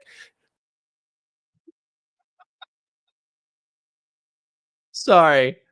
There's this random comment from Fung Dark who says Hudge, Hudge, is when he's 50 pounds heavier. Yo, if y'all do that to me, if you come up with a fat nickname that plays off of my name, I'm a fucking go on Ozempic, bro. I'm a develop anorexia. That's fucking crazy. Hudge did lose weight over the past year. He was like skinny fat for a little bit. And so over the past 2 years, we actually talked about this in Milwaukee. He started taking his health a little bit seriously and he lost a lot of weight. But bruh, if you called me Hudge, a combination of my name with the word fudge, I think I'd fucking kill myself. That's crazy. That is crazy. Are there specific This is not my things problem. You guys are not understanding what's going on here. So there's a narrow question, which is, did Biden... Pasajero for $2 says, do miniature painting skills translate to MS Paint? No, my mini painting skills are substantively better. I can also draw you guys a better thing. You keep saying like, oh, he's using MS Paint wrong. I use Photoshop, bitch. I can make you a beautiful drawing. It's just going to take forever. I'm just trying to get the idea across. I didn't leave things on the table with respect to his optics and communication. And your answer to that is, of course, yes, he did, right? No. We were very specifically talking about the tactic of bullying. Okay. And if we're gonna explore like why didn't you adopt this thing that Trump does, you have to establish that there's value there. If you just look at the facts, it demonstrates very clearly that Trump's strategy of bullying people it doesn't work. It doesn't work the way that Biden's does. And on top of that, in both terms, Trump had 3 votes to lose in the Senate. He had 3 fucking votes to lose in the Senate. A 50-50 is a totally different dynamic. So it logically necessitates, if I say that there are aspects that Trump should borrow from, that Biden should borrow from Trump in terms of cohesiveness of the party, that there are some elements, or not even really of Trump, but we're arguing for our own thing in his own style to do his own thing. But even assuming that were the framing, that there are some, in some ways, that Biden could be more of a bully or be more active or be more communicative, that you think that necessarily implies that we think that Trump on net, his strategy is preferable to Biden's, and we would need to demonstrate to you, in order to do this, we would need to demonstrate to you actual proof that Trump's overall strategy is more accomplishment, it's got a better record than Biden's overall strategy. You think that one of those things implies the other, that we would need to show you that Trump has been more successful overall than Biden? You think that's what the conversation is about? No, you have to. Thank you, Kay. The 3 of them don't understand that there's a large population that doesn't like tactics. Hutch is the only one here living in reality. I'm with you, Kay. KO points. Rob says, Connor left a comment in the content suggestion chat on the Discord. If you ever watch it in your free time, possibly too remedial for you, but fantastic. Well, thank you. Thank you for the recommendation. Demonstrate any value. You have to demonstrate any value to like the bullying thing. Yeah. And I think we're going in circles. I mean, we're just going to go over whether it's a significant value to improve your polling numbers, and whether we think that Biden left cards on the table by in terms of optics and communications with respect to his polling numbers. And you're going to say he didn't leave any cards on the table, and he couldn't have been more communicative, and he couldn't have been better in terms of his rhetoric. Thing altogether than like should he have been harder on Manchin and Sinema, bro? So listen, different thing. I know that this is like, it is now demonstrated. I know it was threatened earlier, but now it's demonstrated that this is going to be a recurring topic of conversation, because we didn't talk about anything in the title, and that's fine. But when this comes up again, I will want to explore what we all believe would be a better use of our time as content creators with respect to focus and why. And I think that's interesting. If we really believe what we believe about the left coalition and where like we should ascribe use of our time, I'd like to explore that more, because Hutch, obviously I don't watch all of your streams from like start to finish, but I know like your VODs, you dedicate most of your VODs to punching left. Almost all of my VODs, Yeah, like my that's videos. my project right now for sure. Yeah. So mine I'm is all punching like, right. yeah. No, I understand. So I will want to interrogate that more because I want to. Josiah, you twat.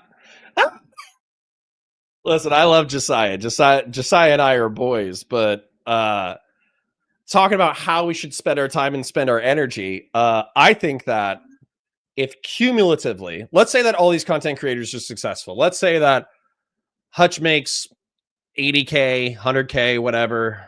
I know Josiah makes a good amount of money. Let's say that Pisco gets his channel off the ground. He making a good amount of money. Econo Boy's content is more dry, so he's always going to lag, but the other three could prop him up, right? Let's say that they all start making good money, I start making good money, right? Then what I would say is we take 10% of our revenue, which should add up to tens of thousands of dollars. We do a community meetup once a quarter. Every 3 months, we do a community meetup. And I think every single year, at least one of them should be disaster relief. So as an example, the Western North Carolina mudslides or the Texas floods or something like that. We pick one that's big. We show up, we give people food, we give them water, we help them move debris off of their houses, et cetera, et cetera. And if they just ask us who we are and what we're doing, we just say, hey, we're from the Twitch and YouTube political community. You know, these guys are more liberal. This guy is a progressive. This guy's a socialist. I'm a, conservatarian, center right, never Trump guy. This is Destiny. Ignore him. He's, he's looking for dead children to make fun of. And, and then we just walk around helping people, right? And it's good press for us, and it gets the community engaged, and hopefully it does some real world good. I would 100% want to do that. And then we should also do canvassing operations. Maybe there will be a moderate Republican candidate who actually does well that I will vote for on an individual label, but on an individual basis, and I will advocate for through my platform. But the truth is, until we have a moderate Republican who's popular, it's dominated by MAGA. So, and MAGA is, in my opinions, and like evil. They're projected to kill 14 million people. They're promoting ethnic cleansing in Israel. They are like trying to fracture the Constitution of the United States. This is evil. This is against our country. So until then, I will canvass for liberals. I will canvass for progressives if they're not evil, right? So anyways, chubby points. Fuck you guys. Chowder points. Chubby points. Oh, fuck y'all. Oh, fuck y'all. That's evil. I'm going to go kill myself in a minute. I'm going to text Josiah about that. I'm going to text him about that in a bit. You guys are dicks. Know that you've done the introspection, like, okay, listen, when the left picks a fight with the more right, the liberal side of. All right, everybody is saying that Hulk Hogan is passed. Let's give it up. Give it up for Hulk Hogan. He was a dissident right-wing king, known for having the skin of a hot dog, blonde, silken hair like a Chinese man, and saying the N-word on video camera while sleeping with a black woman. And I think his wife was pretty attractive. Hulk Hogan wife. He's had 3. So yeah, for the 1980s or whatever. Yeah, these girls, rip to the king. Good for him. He married and dated several beautiful blonde women. Hulk Hogan daughter. It's okay. I can Google her because she's older than me or the same age. I forget. Brooke Hogan. If you're into kind of masculine blonde chicks who could probably beat the shit out of you, Brooke Hogan is a nice cup of tea. Rip to the king. Rip to the king. The coalition. That's not good. But when liberals pick a fight with the left, That is a better That use is of good. time. I want to know more about it. And I understand you can't assign a percentage, but I will want to. I never explore said that more. anything about like you're talking about like punching left right now. I never said they can't criticize liberals. Do it, but it's no. Is it fair criticism? I think what Josiah's saying is like if you were ascribing a negative moral value to the left critiquing libs from the left wing perspective, usually because you disagree with like the optics or the tactics or the fundamentals The substance, of it, right? yeah, the substance. And by the way, he who must not be named brings up a very important point. Id pull deeply damaged the American left, and now the reactionaries have been adopting id pull terms in terms of white and Christian nationalism. Reactionaries react. Yeah, dude. The normies, the moderates, the liberals were saying, hey, don't open up this intersectionality id pull bullshit where you say, as a white man, you need to sit down and shut up. And as a black woman, trans and disabled, I have the right to speak right now, and you have to sit your white ass down and listen. And a bunch of liberals and moderates came out and they were like, not only is this language off-putting, it's fucking evil, and it's opening up Pandora's box of bullshit. And what do we see now? We see fucking dissident right-wing freaks who are infecting the right, effectively saying, as a white man, this is my country. You're a brown immigrant. Go fuck yourself. And that's normal on the right now. So thanks, guys. Thanks for the fucking id pull. You opened up a box that we tried to close 50 fucking years ago, and you opened it back up, so now we can do even more evil shit. Thanks, dicks. The substance of it. Case by case. Yeah, it could be case by case. I'm not. You're a nuanced guy, Hutch, and I do love you. You're my. You are my dog. You're my boy. But I think what Josiah's saying is like, doesn't that same critique flow backwards? That why is it like very problematic for the left to swing to the right to the libs, but not problematic for the libs to swing left to the left? You guys. That's what I'm saying. No, that's what I'm saying. We're gonna need to tease that out more. Because I never said don't criticize liberals, but if your criticisms are fucking stupid, or even worse, if your criticisms are that what they're saying is, how much of your time and energy should you spend on lefty infighting? I love spending my time on lefty infighting because it's interesting and it's compelling content. However, Josiah and Pisco and Econoboy are trying to shame Hutch for saying we're too busy. We should be fighting the right. Democratic Party is evil and they don't actually want to like give you healthcare. With respect, I didn't say that. You said that you can't ever criticize liberals. This is what I'm talking about. No, you said that there was like a double standard. Like, oh, it's interesting. You think you can punch left, but then you get upset that they punch left. No. What I'm saying is you do punch left. You take issue often when the left punches more to the right. I will want to explore that more when, where it's permissible. To what extent. That's not me saying that you think that you can't ever criticize liberals. I'll say it. I'll do the Pisco thing. I will repeat myself. I am not saying that you are saying that you can't ever criticize liberals. I want to gaslight. You guys gaslight me. I swear. I want to. Hang on. This is going to be skin of a hot dog, hair of a silken Chinese man. Nice. Can I have a water refill, please, with sugar on top? This is going to be a great. You guys gaslight me, bro. You're like, what did I just say? It's interesting that you don't like it when they punch right, and I'm like, I never said, bro, don't punch right or whatever. Wait, I didn't say that you said that. I didn't say that you said that. What are you talking about? I'm saying Pisco did, and now you're gaslighting me. You're like, oh, that's interesting. That's interesting. Chonker points, cheeseburger points. Listen, if anything, it's like Mexican points. It's like taco points. It's like quesadilla points. Oh, there's a negative. LB says, name one evil progressive in Congress or public office anywhere. Rashida Tlaib. She's a Somali nationalist who, I'm just going to give you the talking points, who married her brother in order to cheat on immigration, and she constantly talks shit about this country. Fuck Rashida Tlaib. How about that? I'm on to you, bro. I'm wise to your act. Hutch, I actually, listen, I don't take it personally. I love all of my Live and Learn co-panelists. I love my socialist Econoboy, and we should interrogate and talk about what our maximum strategy. Because I want to hear your criticism, Hutch. If you think that we should spend more time attacking lefties, I'm open to that. You shouldn't. Josiah should do Trump bad content. Pisco should do lawyer debate brain MAGA bullshit. Econoboy should talk about economic policy, and Hutch should do a 70-30 split. 70 criticizing the right, 30 criticizing the left. Boom. There you go. I love attacking attacking lefties.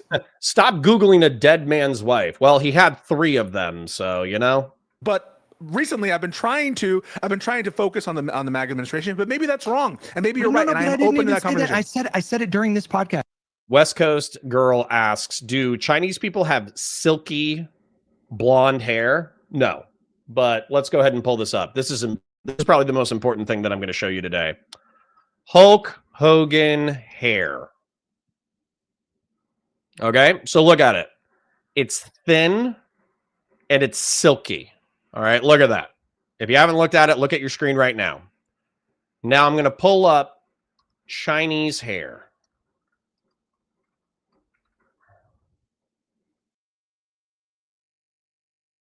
I should probably pull up a man. Chinese man hair. Look, it's thin and it's silky. So the whole point of this is that Hulk Hogan doesn't have stereotypical Anglo hair. He has silken, smooth Chinese man hair. It's an It's Always Sunny reference, in case you were wondering where I got that from. Yes, I said it. I said it like 3 times. I said I'm not going to. I'm just saying I'm open. I'm not saying that you need to like spend 50% of your time talking to them. Like Beef Supreme says, it's sad. My brother was born with muscular distribution. I think you might be trying to say dystrophy. Hulk Hogan came to our house for Make-A-Wish and gave him his first wheelchair. I'll forever love the Hulk. Yeah. Just because he has bad politics can't mean that you don't love the man. There's a role for like Josiah. There's a role for you 100% focusing on MAGA. That's valid. It's completely valid. Fuck you guys for continuing to come up with fat names. Jesus Christ. All I said was stop hand waving and minimizing the things that happen. And if you like AOC and want her to succeed, that stuff should bother you. It should be like, quite frankly, it should piss you off. Eben, we'll watch Hunter Biden after this. Is my point. It does. Right, and it I'm does curious. piss me off I'm curious how, like, because we the 3 of us believe we are pissed, but we want to know how you think it should be reflected, manifested, in terms of volume, of content. And no, it's like, I think it's a perfectly reasonable question to ask. I am. Only insecure white men feel that way. Blame Republicans for the plight of white men. Yeah, LB, that'll fucking definitely work with the center left and center right. 100%. Just walk up to a West Virginian guy with like pancreatic cancer whose dad died in the fucking mines and he's been working at the Dollar General for 40 fucking years, and just go, "Oh, you voted for Trump? It's because you're insecure." Are you fucking shitting me? LB, that's like the dumbest electoral fucking rhetoric that I've ever heard. And by the way, you're not alone. Plenty of progressive thinks that that's the tact. Just a bunch of pissed off white men who are seizing power in this nation. You know what will get them to calm down is telling them that they're comparatively privileged to black people and Hispanic people. That'll get them to calm down. That'll get them right where you want them. That'll get them voting Democrat. Are you fucking high? Genuinely interested in what you think is the more optimal approach. I didn't hear any of you guys pissed off about this. Well, none. Again, None of you guys. Today? Were pissed off. Right. So I want to be clear. I just want to say I am not pissed off. Okay, and the only reason I'm saying that, okay, is because again, I don't actually my Fast and Bulba says, why are they protecting the far left from criticism? Because they think it's a waste of time, because you need to be building a center-left, far-left coalition to show up in the midterms. So they don't care if the far left is behaving poorly because they know that they need them to show up for the election. Hutch's argument, though, is that you're pissing off and turning off moderates, and so you need to criticize bad far-left behavior. I agree with Hutch.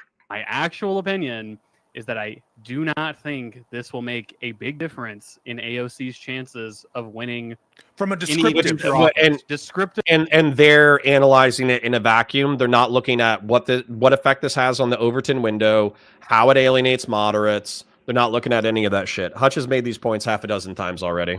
That's why I'm not really that pissed off by it. I don't think it makes that big of a difference, right? We just Yeah, have a and by difference of opinion on the facts of the matter, right? And by this, I don't what I'm agree with the saying criticism. is the left criticizing Democrats at times when the Republicans. If their ideology is white supremacy, then they never needed an invitation or anyone to open the door to the identity politics of I'm a white man, everyone else sit down and shut up. Bullshit. The Jerkovich. This was a politically untenable position to have through the 90s, thousands, and tens. You were not allowed to be a fucking white dude who's like, yeah, I'm white. Yeah, I'm proud of my ancestry. All the minorities can shut the fuck up and stick it up their ass. You always had to use like euphemisms and you always had to talk about policy. This thing, like white supremacy, was pushed underground by opening up this language of intersexual analysis and all that kind of stuff, which, by the way, like there's a sociological argument for intersectionality and a sociological argument for the identification of struggle through intersectional analysis. There's a perfectly reasonable sociological argument. However, people used the sociological argument in order to do oppressor-oppressed dynamics and then morally excuse abhorrent behavior by quote-unquote oppressed people, and that obviously pissed people off. It's like, no, just because you're poor and black doesn't mean that you get to commit arson. Just because you're poor and black doesn't mean that you get to destroy downtown. Just because you're poor and black doesn't mean you get to steal shit. Just because you're poor and Muslim doesn't mean you get to fucking commit jihadist terrorism. Just because you're Hispanic and an immigrant doesn't mean that you have like a complete license to ignore immigration laws. That's not how the world works, nor should it be how the world works. Republican alternative is worse, like during an election. That's when whatever says maybe I should be more offensive than Connor won't ignore me. I mean, you could just make your points, and if it's a good point, I'm going to contend with it. I'm saying is pissed. I'm not saying that I get pissed every time the left criticizes liberals either. Just to clarify what I'm saying, I do get annoyed by. You say that you didn't see us being pissed. That's my point. Oh, did I call Iana Omar Ethiopian? I should have called her Somali. Oh, I was being racist. I mix people up. Let's get our racist analysis of Congress people correct.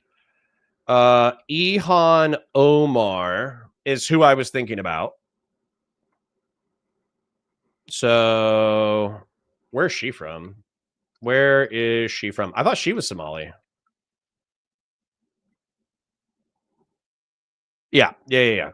And then Rashida Tlaib. Nationality. Well, right. Nationality. Ethnicity. Palestinian. Okay. I was talking about Ilhan Omar when I said Rashida Tlaib. I was just being racist. Forgive me. A lot of things that piss me off about the Vanguard or Kyle or Crystal or whatever, I often bite my tongue, right? Because I just see it 100%. So you're a bitch. Because I see it as more important to build the coalition. So you're a bitch. I would rather have with. That's a Nazi talking point. No, it's not. It could just be a joke. I don't know if she married her fucking brother or not. Kyle and Crystal and the Vanguard, a coalition, then hashing out every single disagreement we have that risks the coalition. If I feel that the coalition is risky, yes, of course. I don't just, I keep my powder dry for the right. And I've been very open about that from the beginning. I try to pick my battles about when and where I disagree and how, which is why I've gone on to the Vanguard but we have been a couple of times to do that. But to Hutch's point, and I guess I'll have a genuine question for you. I know that we have a hard out, so we have to go. But I'll have a question for you, Josiah, and maybe for myself is we have been going hard on Fetterman. We have been going hard on Schumer. We have been going hard on Hakeem Jeffries. Just earlier this conversation, we were going hard on Hochul. Zeta says the far left is against this coalition. Yeah, I know. That's why I would prefer it if pondering instead of pandering to these far left. Oh, that's a good shit talking name. All right. Again, I love pondering. I love Josiah. But pandering politics, if you were shit talking Josiah, that'd be a funny way to do it. You're like, you're not pondering politics, you're pandering politics. Boom! Owned. But what the fudge was I thinking? Yeah, Yeah. This is a fight for the soul of the Democratic Party and also a fight for the soul of the Republican Party. 100%. So we'll need to explain that as well. Yeah, no. Go ahead. I everything you're saying is valid. I'm not saying you should burn bridges. I'm not saying, but we're grown-ups, and I think like grown-ups can like call other grown-ups out for behavior that's like bad. Unfortunately, I don't think that's how a lot of coalitions work. Like, listen, my general disposition is, unless I get super pissed, when I have a conversation with somebody that I consider nominally an ally, I do treat them with kid gloves, because I don't know what it is that they can take in terms of criticism and the intensity of the criticism.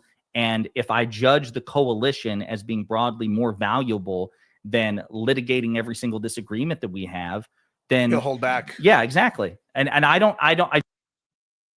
Okay, to be clear, 10% of the chat has just been playing with my name in order to make a fat joke. I'm gonna do steroids and beat the fuck out of all y'all. Just to let you know. All right. So have fun. I'll see you in a few months.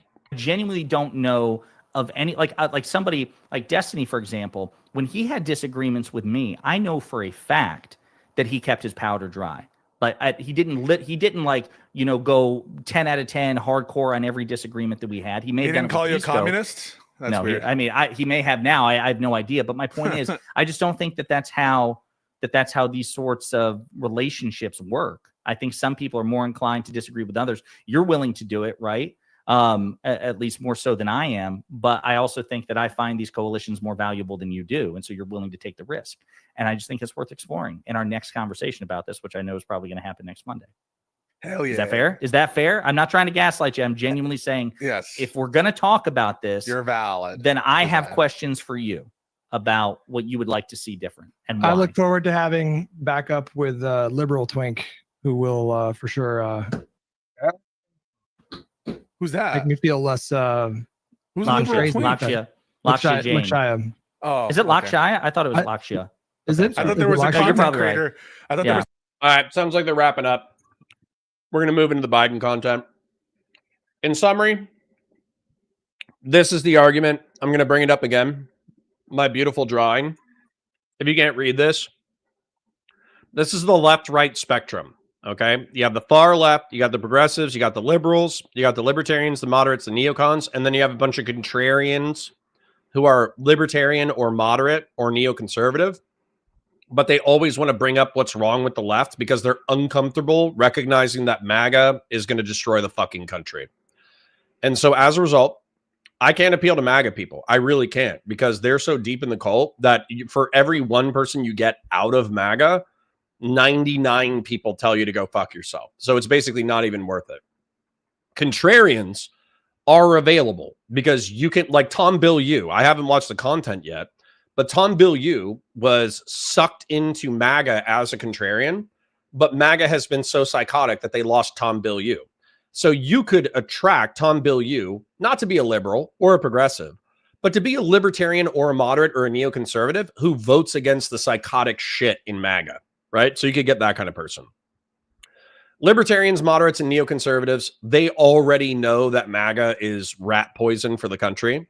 Liberals know that MAGA is rat poison for the country, but they're currently in conflict with progressives and far leftists. And so I want to reinforce this, the grill hottest coalition, okay? People who want to work, pay their bills, go to school, take care of their families, take care of their communities, and they don't want to capsize and destroy the United States of America because they actually think that the republic in general is a good idea. And so this is what I want to create. I'm going to save this picture. And effectively, the debate that we just watched was Hutch saying, hey, these far left psychos, they might vote the way that we want them to vote, but they're pieces of shit and we need to call them out. Then it was Econoboy and Pisco saying, no, they're our friends because we're actually pretty close. And then it was Josiah, who's a mix of progressive and liberal, kind of saying like, no, I'm closer to the vanguard than I am to Rob Noor over here. Therefore, I'm not going to criticize these people for political efficiency. But I, as a neocon, with Hutch as a liberal, we're arguing that if you sweep for these pieces of shit, then you lose all of this in the coalition. So who's right? I have no idea. I'm just fighting for my tribe as best I can, and I'm advocating for a center-left, center-right coalition that actually aren't made up of pieces of shit. End of rant. Let's go ahead and check in with chat real quick. Then we'll move into the Hunter Biden thing. We did top out at 150 people. Thank you for being here. I parasocially love you for being here, honestly. And I want you to like the stream. I want you to do a super chat if you got it. And I want you to come back tomorrow. Hold on, let me do a shill. Like the stream, engage in chat, super chats if you got them, memberships if you got them, watch the VODs, love the VODs, like the VODs, comment on the VODs. And that's about it. I love you. Thank you for being here. Apparently what we need to do is we just need to do lib drama. Liberal political drama brings the boys to the yard. Anyways, Rob says, when this admin crashes and burns, will there ever be accountability for MAGA in the same vein as post-Nazi Germany? No, because they haven't committed the same crimes as Nazi Germany. 14 million people dying from preventable disease is not the same as industrially slaughtering 6 million people. How does America put a period on this chapter? We don't. We're going to have to keep fighting MAGA for the next century. Evan says, don't come at my queen, AOC, and Jasmine Crockett. I think you just think they're hot. A succulent Chinese man. Exactly. Wow Man says the growth of annoying id poll with the Summer of Love were what made the Republican Party palatable after 2008 financial crash and the Iraq war clusterfuck. Yup. Evan says, I would say Rashida Tlaib is worse and she there threatened the president when the hospital was bombed. Gotcha. Abaddon says, is Connor being racist again? Yep. Oh, well, at least he likes us gays and that's all that matters. True. Connor Hulk Hogan has died. Yes, we went over that. We were just talking about his silken Chinese hair, his ex-wives, and his, attractive daughter. The Jerkovich says, all right, I can see that backlash to that movement made white supremacy more potent and with more centrist types. Yeah, 100%. Grassroots says, Adam Brennan calls him pandering politics. Lol. Damn. Uh-oh. Your boys, Sitch and Adam, have called Josiah pandering. Whoops. Uh-oh. Turns out that Sitch and Adam and I have it. We have more in common than previously thought. Counter PEDs, exactly. Counter PEDs is going to eat chowder points. You guys are freaks. Grassroots says, I just got back. Why is Connor beating the shit out of all of us? Because they keep, they called Hutch. They called Hutch back when he was fat. They called him Hudge, a combination of Hutch and Fudge. And I said, if you started doing plays on words with my names and fat jokes, I would kill myself. So they took that as an invitation to start doing that. So instead, I'm going to do steroids and beat the shit out of my chat. Don't steroids shrink my dick? Don't worry, I got room to spare. Yeah, no, actually, Abaddon, I'm fine. I'll be all right. People forget Connor is a chud because he has a conscience. Yeah. Yep. I got chud takes. Don't worry. Connor is going to take steroids and look like Eddie Hall. Bro isn't escaping Chubbygate. Also, no one has said anything about your weight till you brought it up. I know. It's my fault. It is my fault. Still going to beat the shit out of you, though. Lol. Lol. Says he knows Photoshop, doesn't know how to zoom in MS Paint. Fuck off. Fuck off. I'm doing my best here. Doing my best. Yeah, guys, do a super chat or Connor's wife will force him to get a real job. It's true. It's true. Grassroots says, I don't want to alienate the center-right liberal libertarians who are pieces of shit. Yeah, that's me.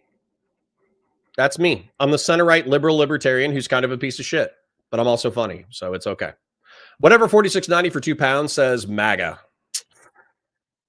Ugh, hurting my feelings. Wowman542 says the greatest challenge for any centrist coalition would be how to get the majority of voters off the emotional high of fringe populism by fighting them and making fun of them and making fat jokes at their expense. Looks like a pregnant man for 50 Ron. Thank you, Vlad. Appreciate it. Is that a pregnant man? It is. Your wife told me there wasn't really any to spare. Well, I got her pregnant twice, so it's obviously not that big of a deal. All right. Okay. All right. Let's move into Biden. Biden, weirdly enough, I started watching it. Wildly interesting. Very interesting. It's 3 hours. There's no way we're getting through all of it, but it is actually gosh darn interesting.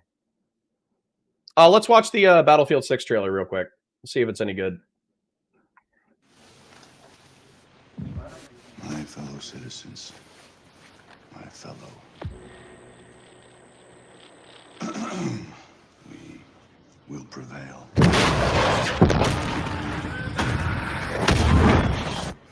We're ready, Mr. President. My fellow citizens, today represents a dark day in our history. With this monstrous, unprovoked attack, no country is safe from their reach. For all those serving on our behalf, our prayers go with you. For the Pax Armada mercenaries who are watching now, I have a message. It's over. Let's get to work. Come, your masters of war. Hear the bells of big guns. Wow, actual combat footage instead of Nicki Minaj doing an execution. I'm amazed. 30 seconds. They turn and run farther when the fast bullets fly. Move fast, move decisive. Dagger on my 6. Send it. And I hope that you die. And your death will come soon. I follow your casket. By the pale. I watch while you run. The ship now. And I stand over your grave. And I'm sure that you're dead. Find the target for the F-61.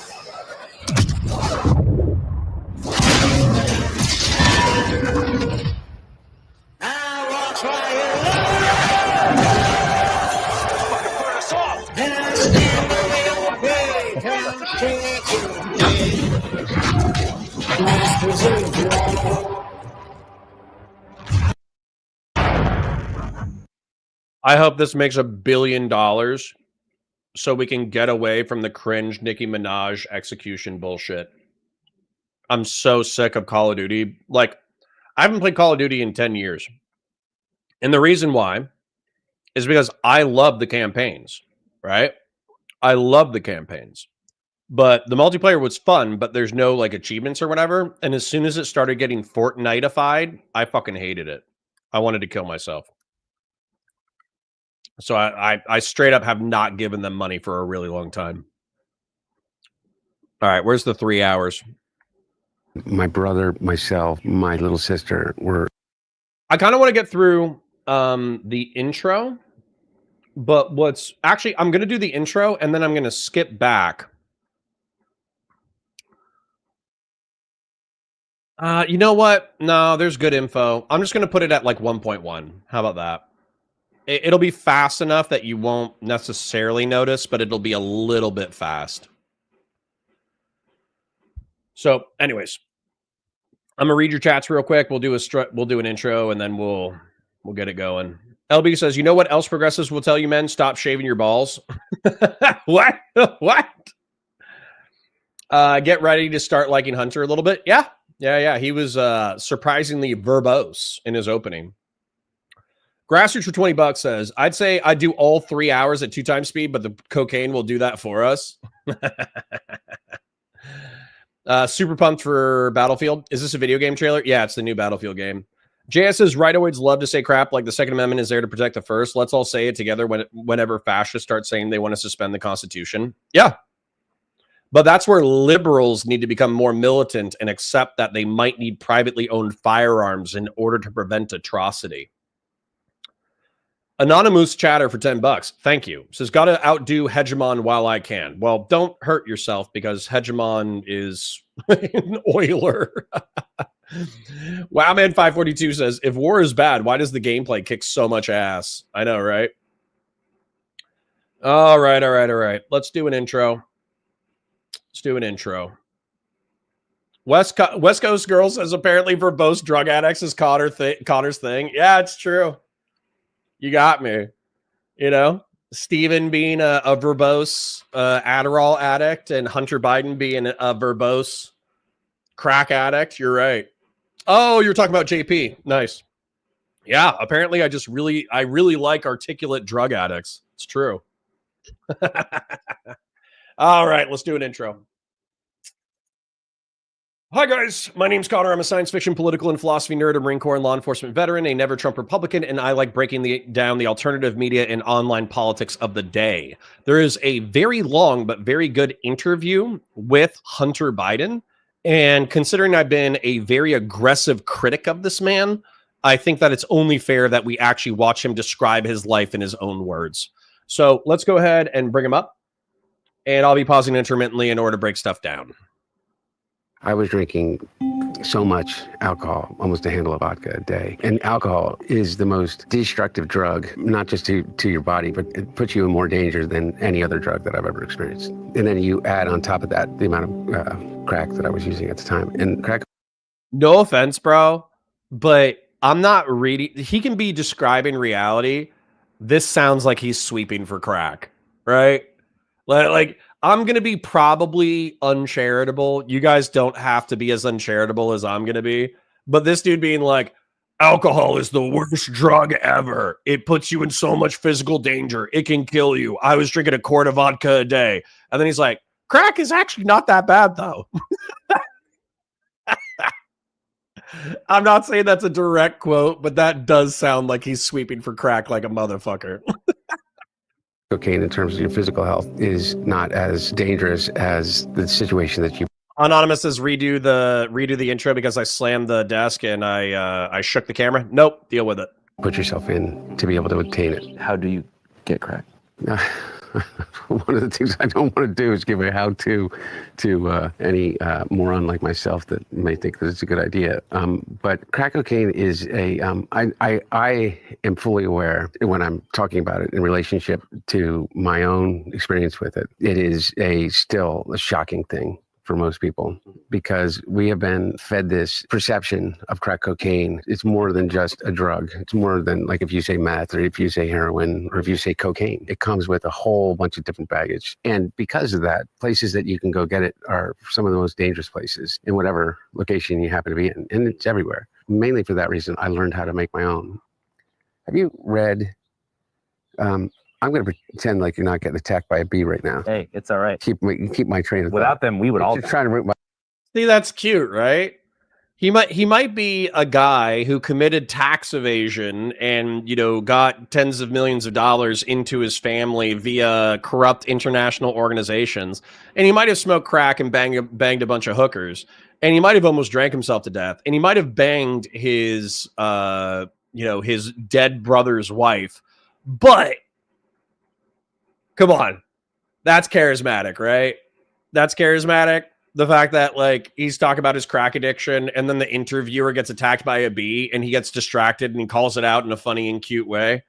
I have a feeling that what's going to happen is I'm going to be like, yeah, this guy's a piece of shit, but I understood how he got away with what he got away with. That's my prediction. By the way, that's true too. Birds aren't real, but bees are. Good morning, America and the world. My name is Andrew Callahan, the host. Yeah, I'm going to fast forward a little bit. The thing about Hunter, I'm going to fast forward a little bit through the segments. So, surviving addiction and finding recovery, media myths and conspiracies, family tragedy in early life, coping with loss and descent into crack addiction, life and active addiction. So there's an interesting part here. And so I'm going to just get to this part and we're going to start. Here we go. When you say you almost died, can you kind of give us some more context? I was a drinker. And at the end, my addiction had progressed so much that it was potentially deadly on a daily basis. LB, stop lying in my fucking chat, dude. You do this just to piss me off. They couldn't prove it, Connor, and he was prosecuted. No, he was indicted by a grand jury for 3 tax felonies, 6 tax misdemeanors, and he was indicted on the fucking gun charge. He got a pardon. Getting a pardon does not mean that you're not guilty of the crime. What the fuck are you talking about? Don't lie in my chat, dude.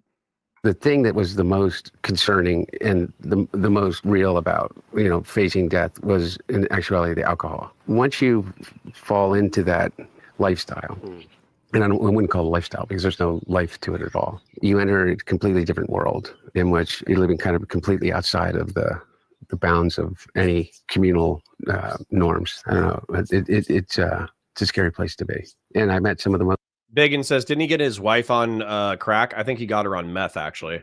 most truly heroic, astounding, thoughtful, kind people that I've ever met in my life that are living, lives of quiet desperation, not quiet, very loud desperation. But even in that, found space in their hearts for empathy. Melody says, I thought he paid off all his tax liability. Nope. A rich donor paid $1.1 million in order to cover his back taxes. Wrong again. And just because you pay off your taxes, if you commit tax fraud and then you get caught and then you say, whoops, my bad, here's the money, that doesn't mean you didn't commit a crime. Stop sweeping already, dude. I haven't even attacked the guy yet and you guys are sweeping. What the fuck? And kindness. And I've met some of the most awful, predatory people that I've ever experienced in my life. LB, again, you're lying in my chat. You guys are just going to fucking lie and sweep the entire time. We're not even going to get through the content because you guys are just lying and sweeping in my fucking chat.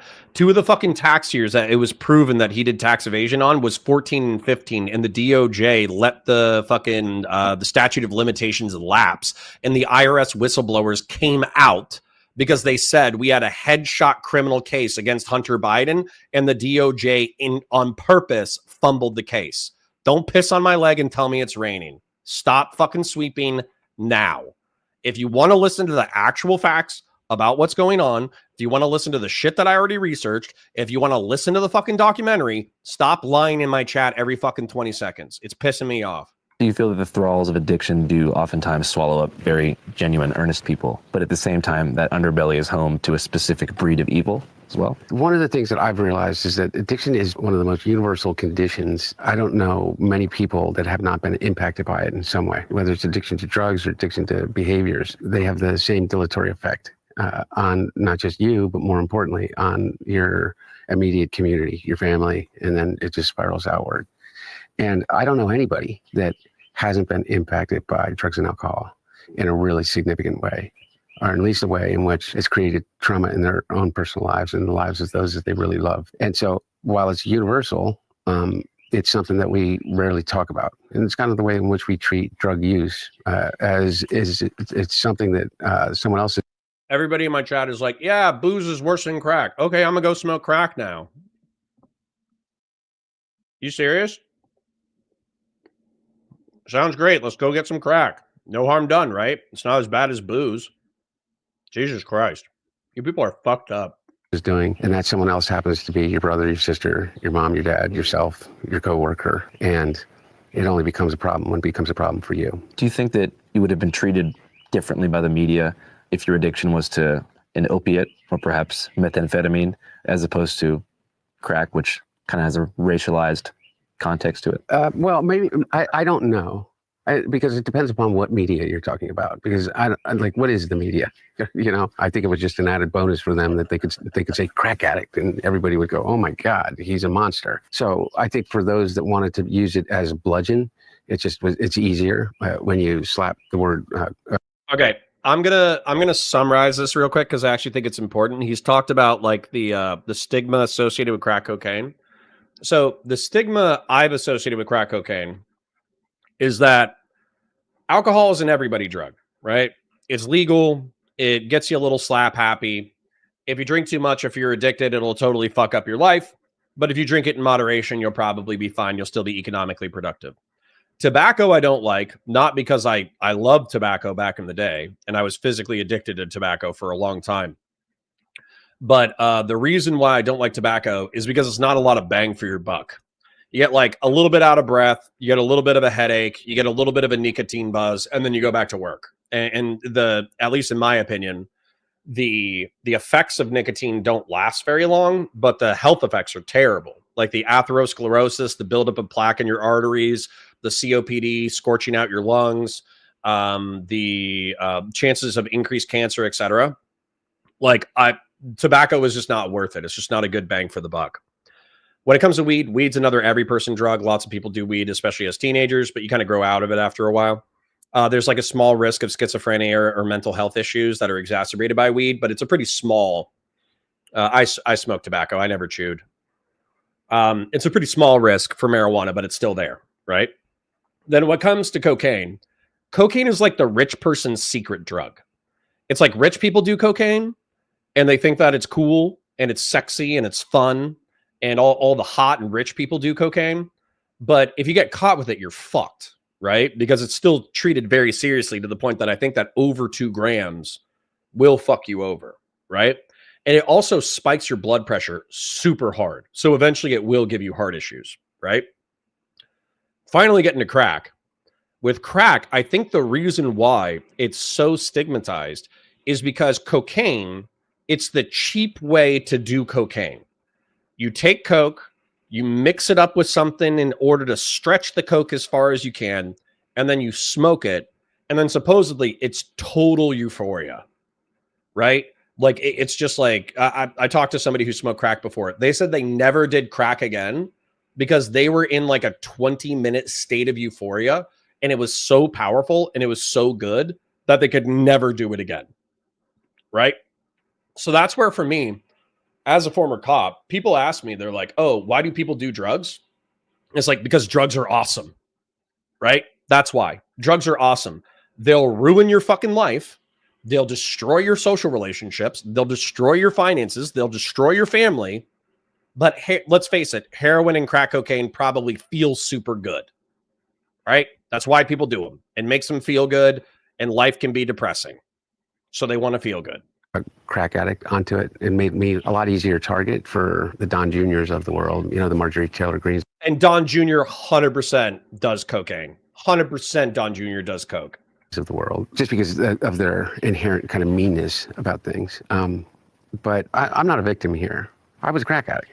I wrote about it. I was transparent about it. I wasn't naive to the idea that somehow that would be something that anyone or everyone would be able to fully comprehend and have empathy for. We're lacking empathy across the board, not just for Hunter Biden. But I guess I was a little bit surprised in terms of a lot of people in. God damn it. We're never going to make it through this segment. LB says, what about the CIA flooding black communities with crack cocaine? Problem? No. You know what fucking happened? That you're just going to piss me off. Oh, where are the Contras from? I forget. Was it Nicaragua? Nicaragua. All right. Nicaragua maps. LB did this. Blame LB. Shitloads of cocaine gets produced in South America. So it gets produced in Venezuela and Colombia. I'm pretty sure Peru does a lot of it. Bolivia does a lot of it. So anyways, and lots of people chew coca leaves. It's actually, I'm pretty sure it's legal in South America to chew on coca leaves. But with cocaine, what you're doing is you're isolating the euphoric and adrenaline stimulant. And so you make it more powerful. That's what cocaine is. And apparently it only lasts like 15 to 20 minutes. So lots of people are actually pretty blasé about cocaine. But a lot of people tell me that it makes you feel so good that you understand why people get addicted. Because for those 15 to 20 minutes, you feel like fucking Superman. That's what I hear. So there was a socialist government in Nicaragua, and there were anti-communist revolutionaries called the Contras down here. And so the CIA was helping out the Contras by giving them guns and weapons and all that kind of bullshit. In order to, and who is it? Reagan was aware of this and supported it, and he even sold weapons to Iran in order to get black ops cash in order to give it to the Contras against Congress. Well, what the Nicaraguan Contras were doing was that since cocaine was so easy to get in this region, they got Barry SEALs and maybe a few other pilots to fly cocaine into the United States. I think they actually flew it into like Missouri, which is weird. Where's Missouri? I think they literally flew it into Missouri multiple times, but you should basically watch Barry SEALs. American made with Tom Cruise. And so Barry Seals was a CIA contractor who flew guns and cash down to the Contras, but then he was flying cocaine north, and he was what was it? He snitched on the Panamanians, he snitched on the Nicaraguans, and he snitched on, I think, some other cartel folk. So they looked the other way. But at the same time, this is a criminal enterprise. People consume the fucking drugs. If you don't want to be addicted to crack cocaine, don't fucking smoke crack. Fuck that shit, okay? So saying the CIA pointed a gun at your head and made you do hard drugs, I'm calling bullshit. America loves drugs, and Barry Seals running drugs doesn't mean that the CIA endorsed it. They looked the other way. Take some responsibility. The press, whether it was in the New York Times or the New York Post, kind of dismissed addiction as somehow unique to my family, or without taking into account what they were doing to other people that were looking to get clean and sober. One of the things about getting clean and sober, at least I found, I don't know what your experience in your life with your friends or others, is one of the things that keeps us in the cycle of addiction is our guilt and our shame, is the lies we tell ourselves and the lies that we tell the people that we care about the most. This is why I don't have secrets. It's an easier life to live. And you get clean and you get sober, and what ends up happening is you still hold on to these secrets. Like, I smoke crack. I was a crack smoker. They know that I did cocaine, or they know that I was drinking, but they don't know that I was also an inveterate drug user. And so you keep that secret, and the guilt kind of boils up. And the only place that you can talk about it is in rooms full of virtual strangers, which is really helpful. But it isn't it doesn't release you from that awful feeling that I'm about to be found out, and that anxiety. And so then you get triggered. Your brain tells you to do the only thing that it's learned how to do, is that you need to save yourself. And the fastest way to save yourself is a drink or a drug. So you get caught in this loop. And the favor that they did for me is I don't have any more secrets. Now, not everything that's been said about me. No, Larry, wrong. Yes, you're right on the tax evasion thing, but the Burisma thing was faked by the whistleblower, was prosecuted for lying, understanding oath, and falsifying documents. They're right about Burisma. No, you're talking about the Russian guy who said that Biden explicitly asked for several $1 million in order to look the other way on corruption. That's who you're talking about. I'm talking about the IRS agents. In 14 and 15, there were felony tax evasion headshots on fucking Hunter, and the DOJ let those prosecutions lapse, and the IRS whistleblowers called it out. If you don't believe me, just type in Hunter Biden, IRS whistleblowers, watch the testimony. It's very compelling.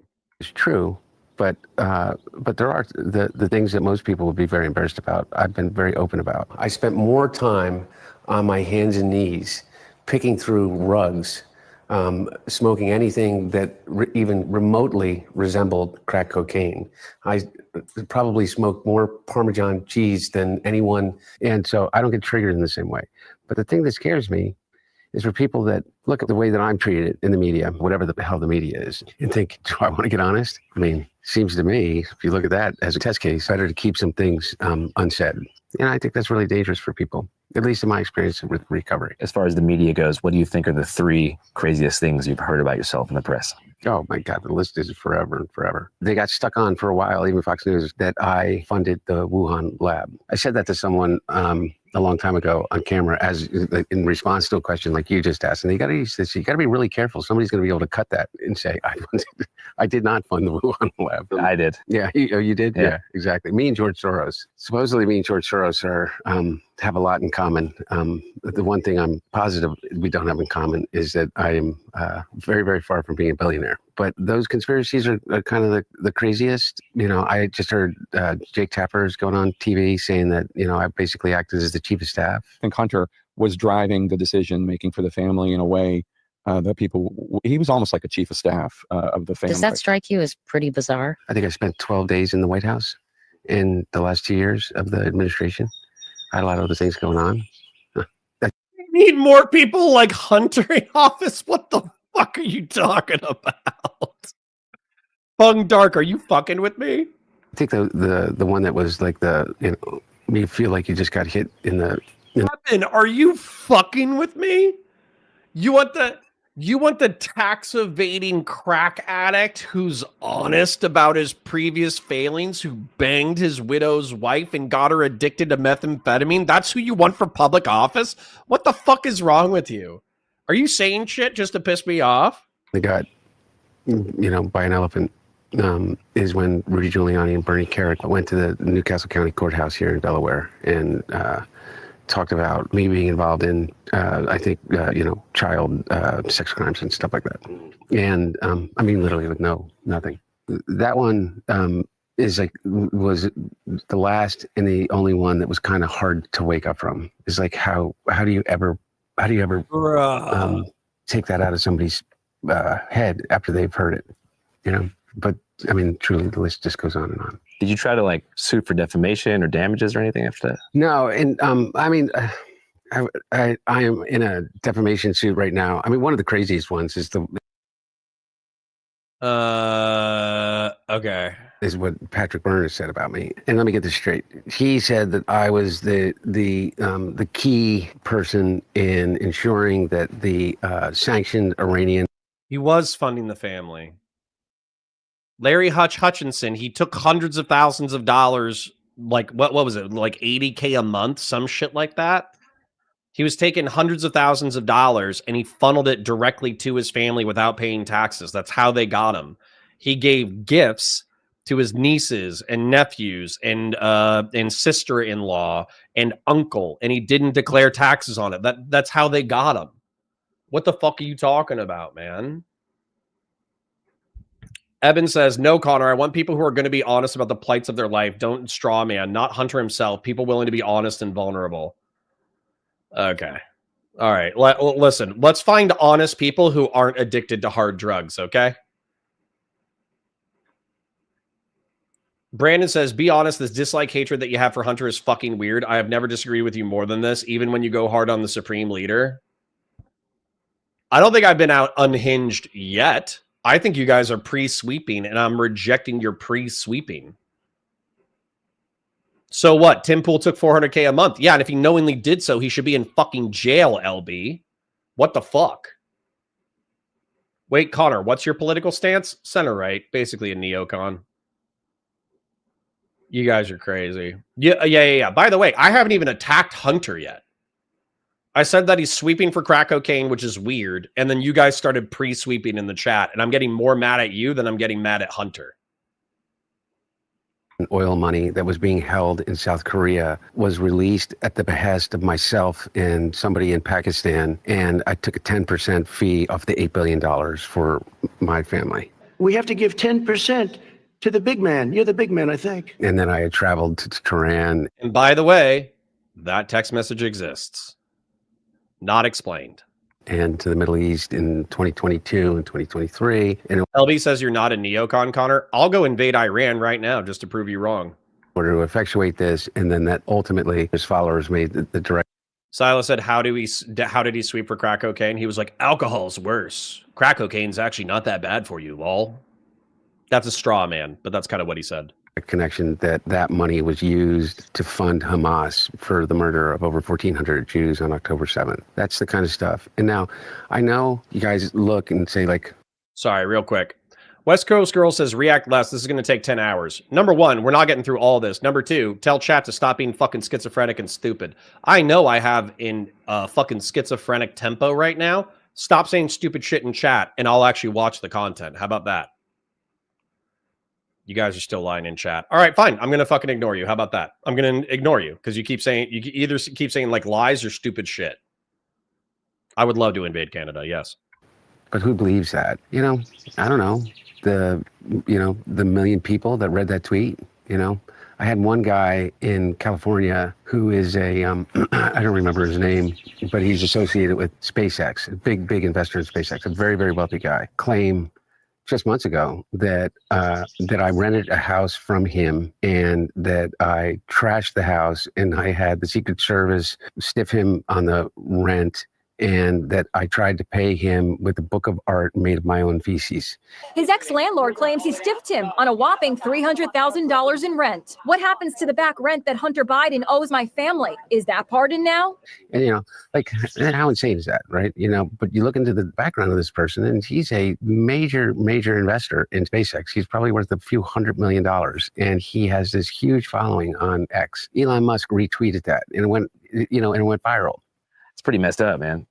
There's also some people though who just think that if you leave the country, you're a spy. You know what I mean? Like, why is he going so many places? Oh, me? Yeah. Oh, yeah. You know, the really interesting thing is they created this a character that is both in some sense a ne'er-do-well fail son that has not ever accomplished anything, and a criminal mastermind all in one. I kind of feel like, you know, pick one. Most of my travel during that period of time when my dad was vice president, and by the way, I didn't travel anywhere when my dad was president. I don't think I left the country. But during that time, I was the chairman of the board of what's called the UN World Food Program. And I was also chairman of the board of the Truman National Security Project, chairman of the board of the Center for National Policy. I was a professor at Georgetown University, adjunct professor for over 4 years in the master's program of the School of Foreign Service. I taught a course on advocacy, and largely based upon the implementation of a thing called PEPFAR, President's Emergency Plan for Aid Relief in Africa. And as the chairman of the board of the UN World Food Program, is kind of like what you know of, like as a kid growing up, like UNICEF. UN has voluntary aid organizations in which each nation state that is a part of the UN voluntarily contributes to the continued operations of UNICEF, UNHCR, UNESCO. All of these organizations are all voluntary aid organizations. The UN World Food Program is the largest voluntary aid program in the United Nations, and it is the largest humanitarian organization in the world. It serves over 80 million meals on a daily basis in 72 different countries, and it is the first on the ground because it controls all the airlift and communications for all of the relief efforts globally in any natural disaster or civil war or conflict. And so the UN, US, is responsible for about 65% of the budget of the World Food Program, which was my responsibility as chairman of the board. And I increased the budget of the World Food Program, which just won the Nobel Peace Prize 2 or 3 years ago, by 50% when I was chairman over my term, to like 2. Okay. Right. Big in gaming is kind of going where I'm going, but I'm going to read something. I don't know if it's true, so take it with a grain of salt. Evan says, okay, this is where you're wrong. The 10% of the big guy is in reference to Yanukovych, a known nickname of him in Ukraine. It's in both the Mueller and Senate investigations. Okay, so Ukraine has been constantly accused of corruption by its advocates and by its critics. Yanukovych, corruption allegations. And so effectively, what you're telling me is that the president's son was rubbing elbows with one of the most corrupt fucking people in Ukraine. That doesn't make that better for me. Now, you can say it's not Joe Biden. Okay. He's still rubbing elbows with some of the most corrupt motherfuckers on the planet. Now, Big in Gaming actually hit where I was going to go with this. And K is having a similar thing. This is not Hunter being honest and open. This is feigned vulnerability used to manipulate people. I don't know. I don't know one way or the other, right? I don't know this man. I haven't hung out with this man. I can see why he's charismatic. I can see why he's intelligent enough to command the rooms that he's in. I'm convinced that he could probably walk into the UN, whatever, like the 5 different organizations that he was a member of the board of, right? But Big in Gaming is my instinctive, his skepticism is my instinctive response. It's not whether or not he's intelligent, charismatic, etc. This is the way that I work, okay? There are 167 hours in a week, and I expect to be productive 40 to 60 hours of that week, all right? So I expect to log into something that I'm passionate about or that I work for in order to make money. I expect to work for 40 to 60 hours in order to further the interests of that company.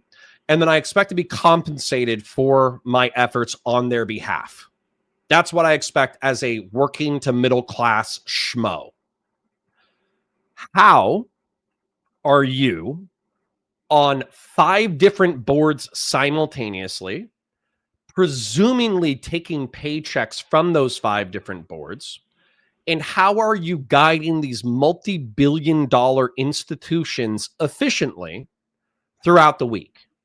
Now, if Biden showed me his planner and he said, I'm spending 7 hours on Monday on UN World Food Health, I'm spending 7 hours on Tuesday on PEPFAR, I'm spending 2 weeks traveling to this location in order to do this thing, I'm spending Friday doing this. And if he effectively has like a professional docket that shows me that not only is he actively working for these institutions, but he's actually achieving things on their behalf that correlates with the salary that he is receiving, then I'll be like, okay, I don't know this world. I've never rubbed elbows with the biggest people in the world.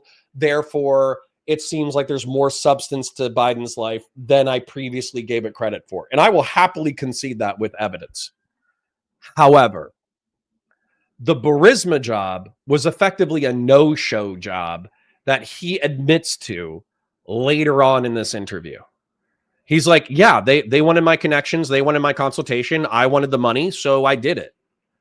And so with that kind of mentality, how is this not a rich Nepo baby getting prestigious no-show jobs so they can say that they have him as a part of the board and he collects tens of thousands of dollars per month just to sit on boards, but not actually advocate in any sensible way for these organizations to advance?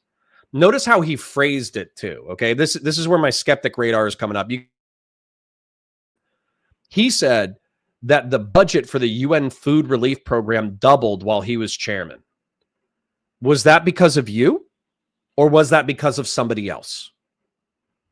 If you're going to take credit for it, did you influence that decision or that increase in funding whatsoever? These are the follow-up questions that I would want skeptical journalists to do. $0.4 billion. It's all gone now. Trump ended all of that. But point about traveling. So I went to the Philippines after Typhoon Haiyan. I went to Kenya to Dadaab when refugees were flowing in from across southern Africa and Ethiopia. I've been to Syria, Lebanon, and Jordan, and I've been to all over the world. It's 75%. This is in the early 10s, by the way. 5% of my travel during that period of time was on behalf of the World Food Program and other, NGOs that I worked on behalf of. So I want to back all the way up to the very, very beginning. Little short bio, or we could do a long bio too. So you're born here in Delaware or born here in Pennsylvania? In Delaware. Okay, in Delaware. Yeah, Wilmington. Wilmington. Yeah, 10 minutes from here, 15. What are your thoughts on Wilmington, Delaware? Nice place? Oh, yeah. One of the things that I still do love about the East Coast and Delaware and the Mid-Atlantic. If you guys start whataboutisming Trump, I already agree. So you can stop now. I think is the history. And so I'm a little bit of a... Oh, Gen X says, you should see the fucking idiots on my boards here in the state. Yeah, no shit.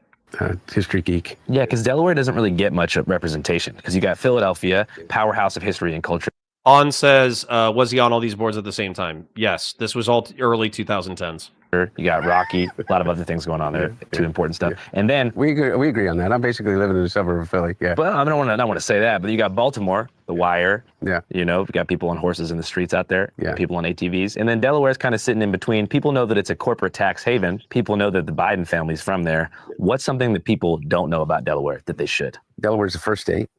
I don't know if they should know this, but it's the first state to ratify the Constitution. When Thomas Penn basically colonized Pennsylvania, he carved out Delaware, and we called it the diamond and the jewel in the crown of the colonies. Delaware is almost a state of almost all coastline.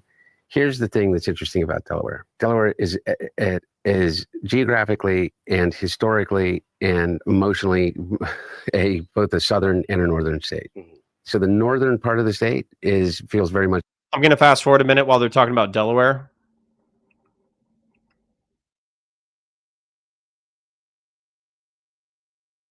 You're early on in your life. Can you kind of tell people what happened for those who don't know? Yeah, my dad got elected to the Senate on December 18th of 1972, so I was almost 3 years old. And my brother, myself, my little sister were with my mom and the dog in a station wagon, and we were hit by a tractor trailer. My mother and sisters were killed instantly. My brother and I were trapped inside the car, but they got us out. And I had significant head trauma. My brother basically broke almost every bone in his body and was in traction, and we were in the hospital together for weeks. And family and this community saved us. And my aunts and uncles moved in with my dad, and he figured out a way to be with us and be a dad to us and also be a senator, commuted every day. And so I grew up here. I mean, I spent a lot of time with my dad. My brother and I had this rule with my dad is that we could go with him whenever we wanted to. And kind of no questions asked. And obviously we didn't take advantage of it, otherwise it would have gone away, but we were smart enough to do that. But we spent a lot of time on the train going down to the Russell Senate office building with my dad and just to be with him. We did everything together. The thing about my mom and my sister dying and my brother and I being in that accident, it's like the realization that I have with addiction and being someone public is that I'm in no way unique. You know, everybody's had a tragedy in their family. And when you're in the public eye and as transparent, I think, as my family's been about those tragedies and whether we wanted to or not, you have this incredible wellspring of other people that come to you and want to talk to you about your own experience or their experience. Like, how'd you get through it? And like, I had the same thing. And you realize that we are almost all universal in that way. Is the one thing that binds each and every one of us is not necessarily love. People can go through life without being loved. It's not the only experience that we will all have between the time we're born and then we die is pain. And being able to recognize pain is a thing that connects us all. Is a real gift, I think, at least, and given me a lot of strength when I needed it. How do you feel that particular experience impacted you growing up? I don't know. I think it's something that's a lifelong journey to be able to figure out what that kind of a trauma has on you. I don't know. I mean, I used to fight against the idea that it had anything to do with my addictive behavior. I don't fight about that as much anymore. It kind of makes sense to me in a way. I think that some of the genetics make sense to me in a way too. But in terms of that trauma and how I see it today, in the way that people responded, it's all about the love that I experienced during that time. I look back and I think of the way in which my family surrounded me. I was given the gift of having known and having two mothers that I consider my mom, both of them, my birth mother and my mom now. And I feel incredibly lucky for that. Aw, that's sweet. Instead of thinking of it as some tragedy, I feel incredibly lucky that I had my aunts and uncles that literally moved in with us. And I got the experience of having an extended family. My uncle is my best friend in the world, outside of my dad and my brother. And that, I don't know whether we would all be as close if it weren't for that. But, you know, I mean, you come from a big Irish Catholic family. This isn't like, oh, woe is me. Let's clarify our criticism, okay? Because you guys are doing what I do for Destiny, or what I've been accused of for doing for Destiny.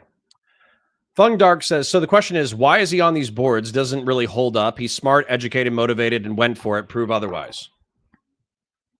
My criticism is partially that he's a fucking Nepo baby. It is part of it. Cronyism and nepotism, while not illegal in our society, I think it pisses a lot of people off, including me. Because the working class in the United States of America, the middle class in America, correct me if I'm wrong, but this feels like the narrative. The working class in America has a subsistence standard of living. They are behind on every single bill that they pay. All right? They work 40 to 60 hours a week. The husband does. The wife works 30 to 50 hours a week, and they barely can pay their bills. They barely can raise their kids. They can barely afford their car note. They can barely afford their car insurance. They have cheap cell phones. They go to bad schools, et cetera, et cetera. Okay, that's the working class life. The middle class life is you can have nice things, but you also have to bust your fucking ass in order to get them. And it seems like every economic institution in the country is trying to separate you from your cash. Now, that's capitalism to a large degree, so, you know, get good, right? However, people care about fairness.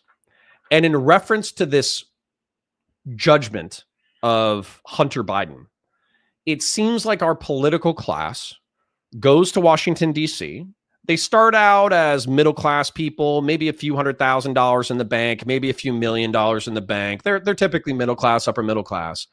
But over the course of years, they use nepotism and cronyism and rubbing elbows with rich people in order to enrich themselves.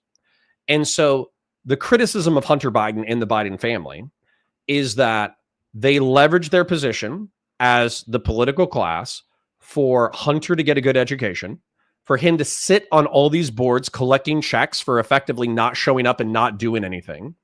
He then rubbed elbows with corrupt people internationally in China and Ukraine.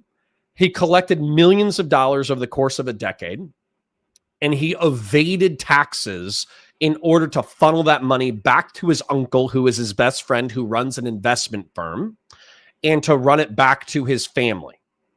That's the accusation. And by the way, that's all descriptively true.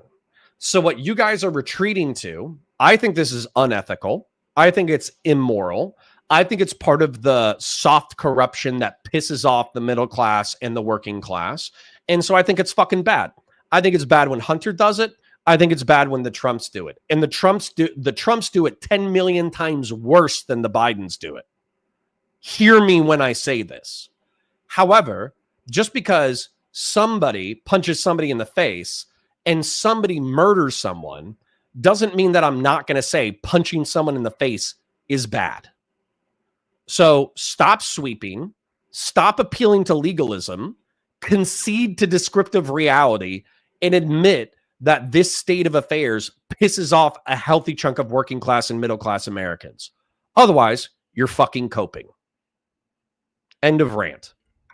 You know, I mean, everybody's gone through this. It was definitely a cultural kind of instinct to not allow ourselves to be defined by traumatic events. Oh, also people wanted to point out that Delaware is disproportionately rich and is actually indicative of this grift because they have very generous corporate tax laws.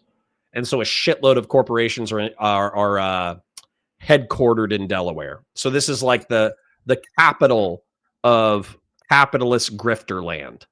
And to take responsibility for the way that, you know, we've handled things that have happened. Oh, yeah, I think so. And I think ultimately, at the end of the day, we all have to take responsibility, regardless of the reason. The consequences aren't always fair, but I think the biggest question is whether you use it as an excuse or do you use it as a catalyst to be more empathetic with other people and also yourself. Yeah. That makes sense. Yeah, and it sounds like the kind of double-edged sword you're talking about, or the flip side of the coin, is that even in the wake of tragedy allowed for your extended family, like your uncles and stuff, to become closer because they recognized that you needed like an extra layer of support. And so do you feel like without that happening, there wouldn't have been as strong of a bond within the family? I don't know. I do know this. If it's a lesser of two evil things and you want to say Biden's are less evil than Trump's, I'll agree all day long. That my family is just incredibly close-knit, but I can't imagine that. I mean, obviously, yeah, I think your relationships are forged by the circumstances, and the more dire and consequential the circumstances, the stronger the bond. I mean, I don't know what you're. If you don't like it, don't watch it. Okay, this is what I'm going to say.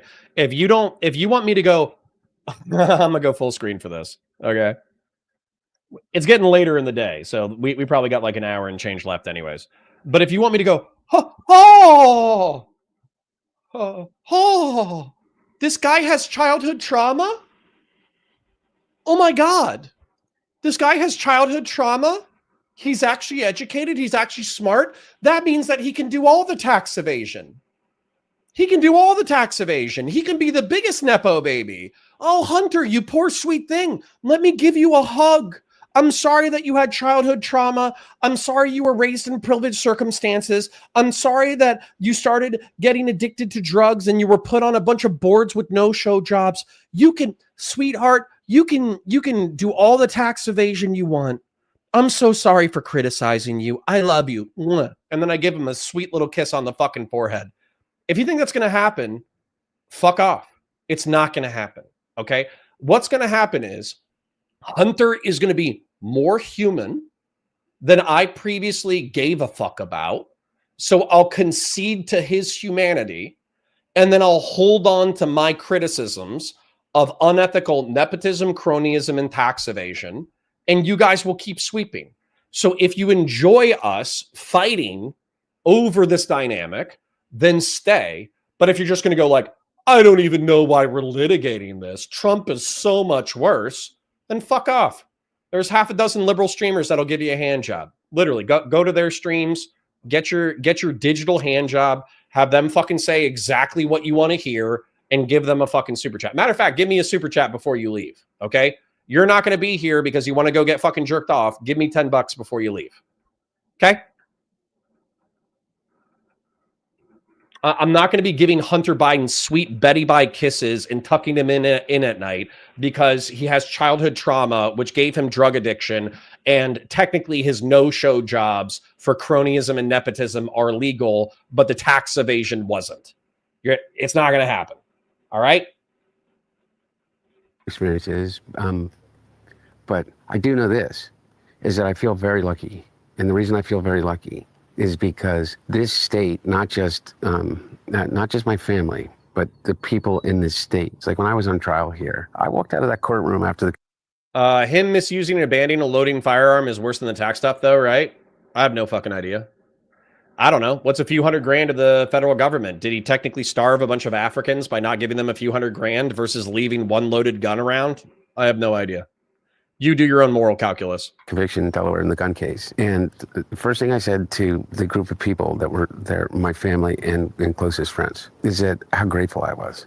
I mean, I'm truly grateful. It was like being able to go to your own funeral. I looked behind me and realized that no matter what, there was a whole courtroom full of people that knew who I was. And I had a whole family of people that were like aunts and uncles to me. I felt lucky, and I still feel lucky, and I don't take it for granted. I think in a lot of ways, catastrophe reveals character. You know, you're able to see how far someone's willing to go to help you, or how much they care about your well-being when things aren't going well. Yeah. And I feel like you've had a couple different cycles of that throughout your life. Yeah, it feels like a never-ending cycle of that, you know. Okay, then this content isn't for you, West Coast girl. I love you. But you say, with all the mega nuclear hyper grip that Trump family is pulling, I literally could not care less about Hunter Biden being on boards and his accountant cheating on 2 years of taxes. Okay, I do. I don't like that the political class has no-show jobs. I don't like that they take millions of dollars from their political friends. I don't like that if somebody else cheats on their taxes, they go to jail. And if they cheat on their taxes, a mega donor just bails them out to the tune of $1.1 million. I don't like that they get to create art and sell it for millions of dollars because of their last name. I don't like it. I don't like it. You can say it's legal. You can say this is capitalism, baby. You can say it's the free market. I think it's unethical. I think it's fucking evil. I was raised with a working class mentality. I was raised with what could be called slave morality, which is I am expected to wake up, put in 40 to 50 hours of effort per week. Then what society will give me is food, shelter, and the opportunity at education and family. That's the fair deal that I signed up for. So if other people are getting an infinitely sweeter deal to the point that it's effectively corruption by another name, then don't expect me to be happy about it. And just because Trump's doing bad shit doesn't mean that I have to ignore the bad shit that other people are doing. You know, fuck off. But, you know, in this life, I hope that at the end of the day, like, look, I'm trying to figure out how to make as clear as possible. Addiction is not an excuse, but it is an explanation. There are consequences for people, as you know, or anybody that's in recovery or spent any time. Hans has asked this 4 times, so I have to address it. How do you prove he did nothing? I can't. I'm not an investigative journalist. I don't work for the fucking UN. If I was a journalist, I would do follow-up questions. That's how I would prove it. Jesus Christ.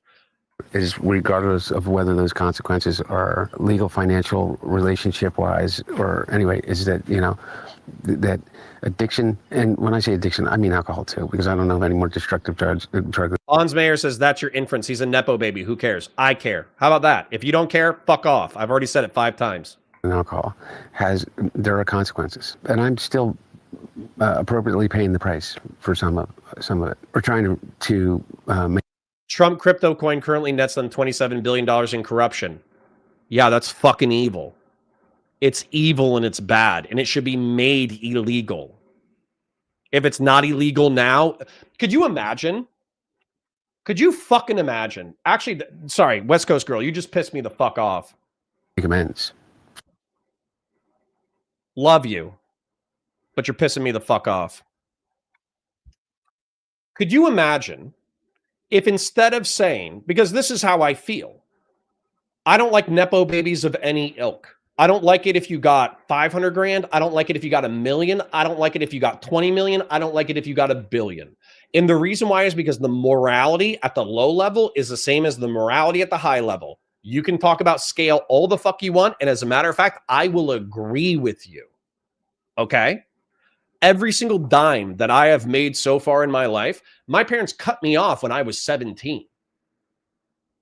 The only reason why I live in this house is because my parents have been nice to me, but I still paid them for the fucking house. I paid them more than what they bought it for. They made a profit on the property and they still have a financial interest in the property. Everything I have has come through my blood, my sweat, my tears, my effort. Okay? So people helped me. Of course, I got mentored along the way. People gave me job skills. People gave me life skills. But nobody walked up and said, hey, Connor, your last name is X. I'm going to give you $500,000. You don't even have to show up to the job. Just having your name on the board is sufficient for our needs. Oh, actually, we have this legalistic thing that's kind of a pain in the ass. Do you have anybody who's also a Nepo baby in Washington, D.C. you can recommend to us so we can litigate, so we can get around this red tape? Nobody's fucking handing me hundreds of thousands of dollars for having the correct right name.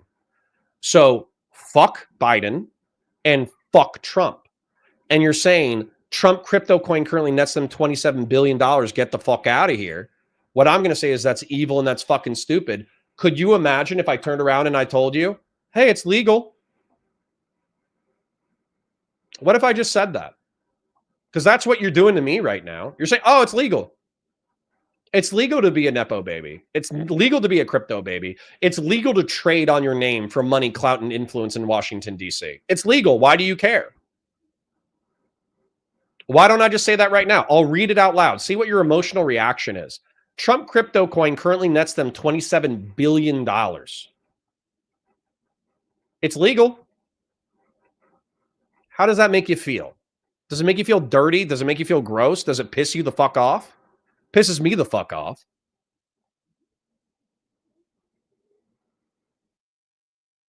For stuff that are personal that I believe that I still need to make amends for. I don't believe that there should be a continued that somebody should have to wear scarlet A for the rest of their life. Yeah. You know, it's interesting the way that people talk about addicts, because if they just step back for a second and examine their own lives and the people that they idolize. I mean, okay, you don't want him as a vector for elites? Okay, don't do tax evasion. There's the end of the critique. That's the end of the segment.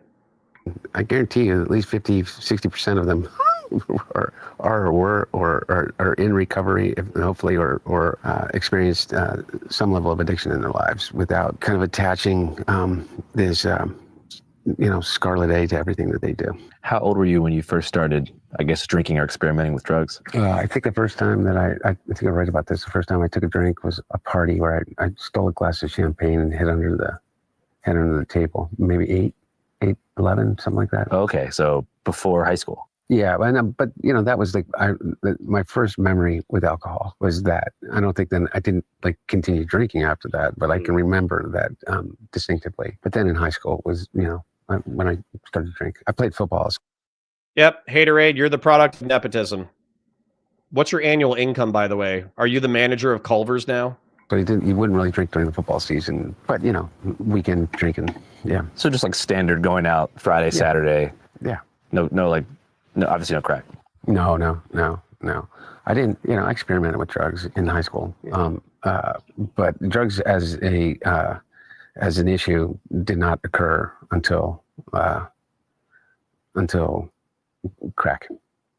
So it was just like you didn't go from cocaine to crack? No, it wasn't as linear as that. And so with me, what ended up happening was when my brother was dying, he was dying in a very slow but certain way because he had glioblastoma, multiform stage 4 cancer, which basically you have a 2%. We're never going to make it through the content. Brandon Zero. So your logical conclusion is that for anyone with a big family name should just die and not take advantage of life. Dog, you know that me and you would take that advantage without hesitation.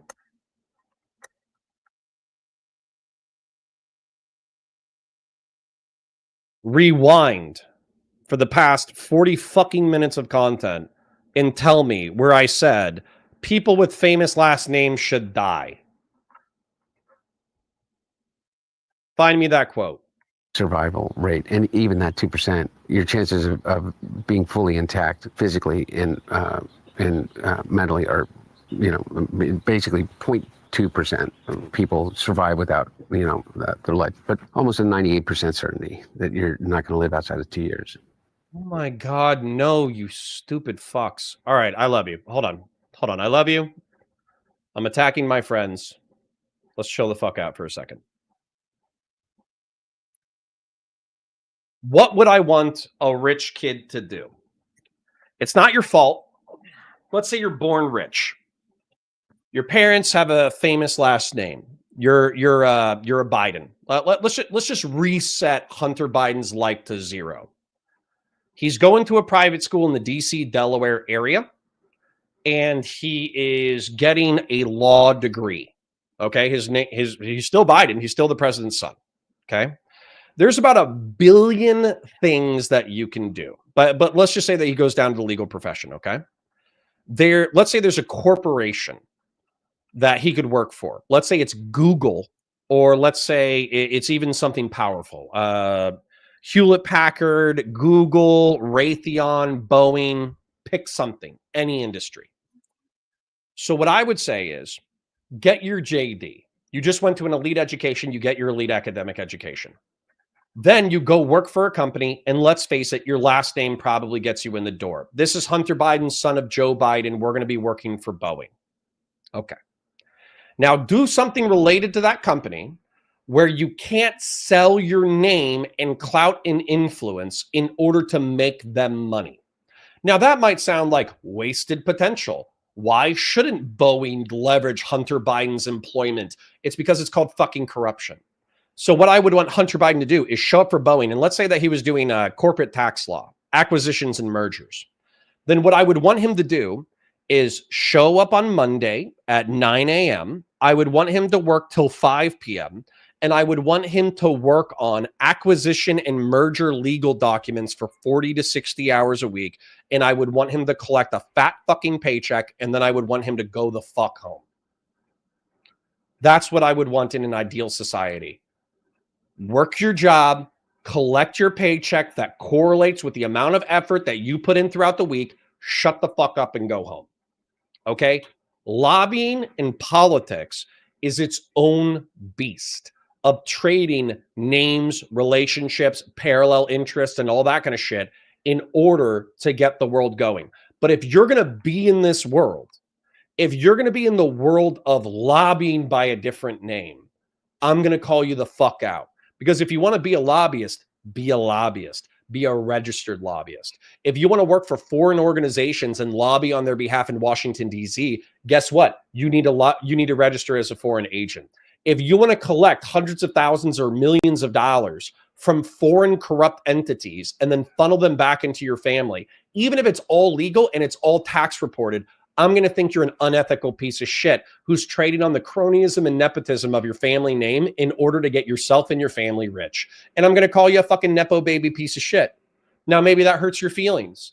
Maybe you feel like, oh, Connor, but I'm just maximizing my well-being and the well-being of my family. Okay. I'm going to call you a piece of shit. You get millions of dollars. I get to call you a piece of shit. Seems like a fair deal to me. And no, I'm not saying you have to live in the fucking gutter. You guys have 3,000 IQs. Why the fuck would you even think that that was my position? You know that I'm smart enough not to have dog shit positions. So why don't you just think for a second, come up with a position that isn't dog shit and go, oh, maybe that's what he thinks. Instead of the stupid straw man that you invented in your head. I'm sorry, I love you. So my brother never wanted to. We're in an abusive relationship. You guys abuse me in chat. I abuse you rhetorically. And then, we make up afterwards and we smoochy kiss.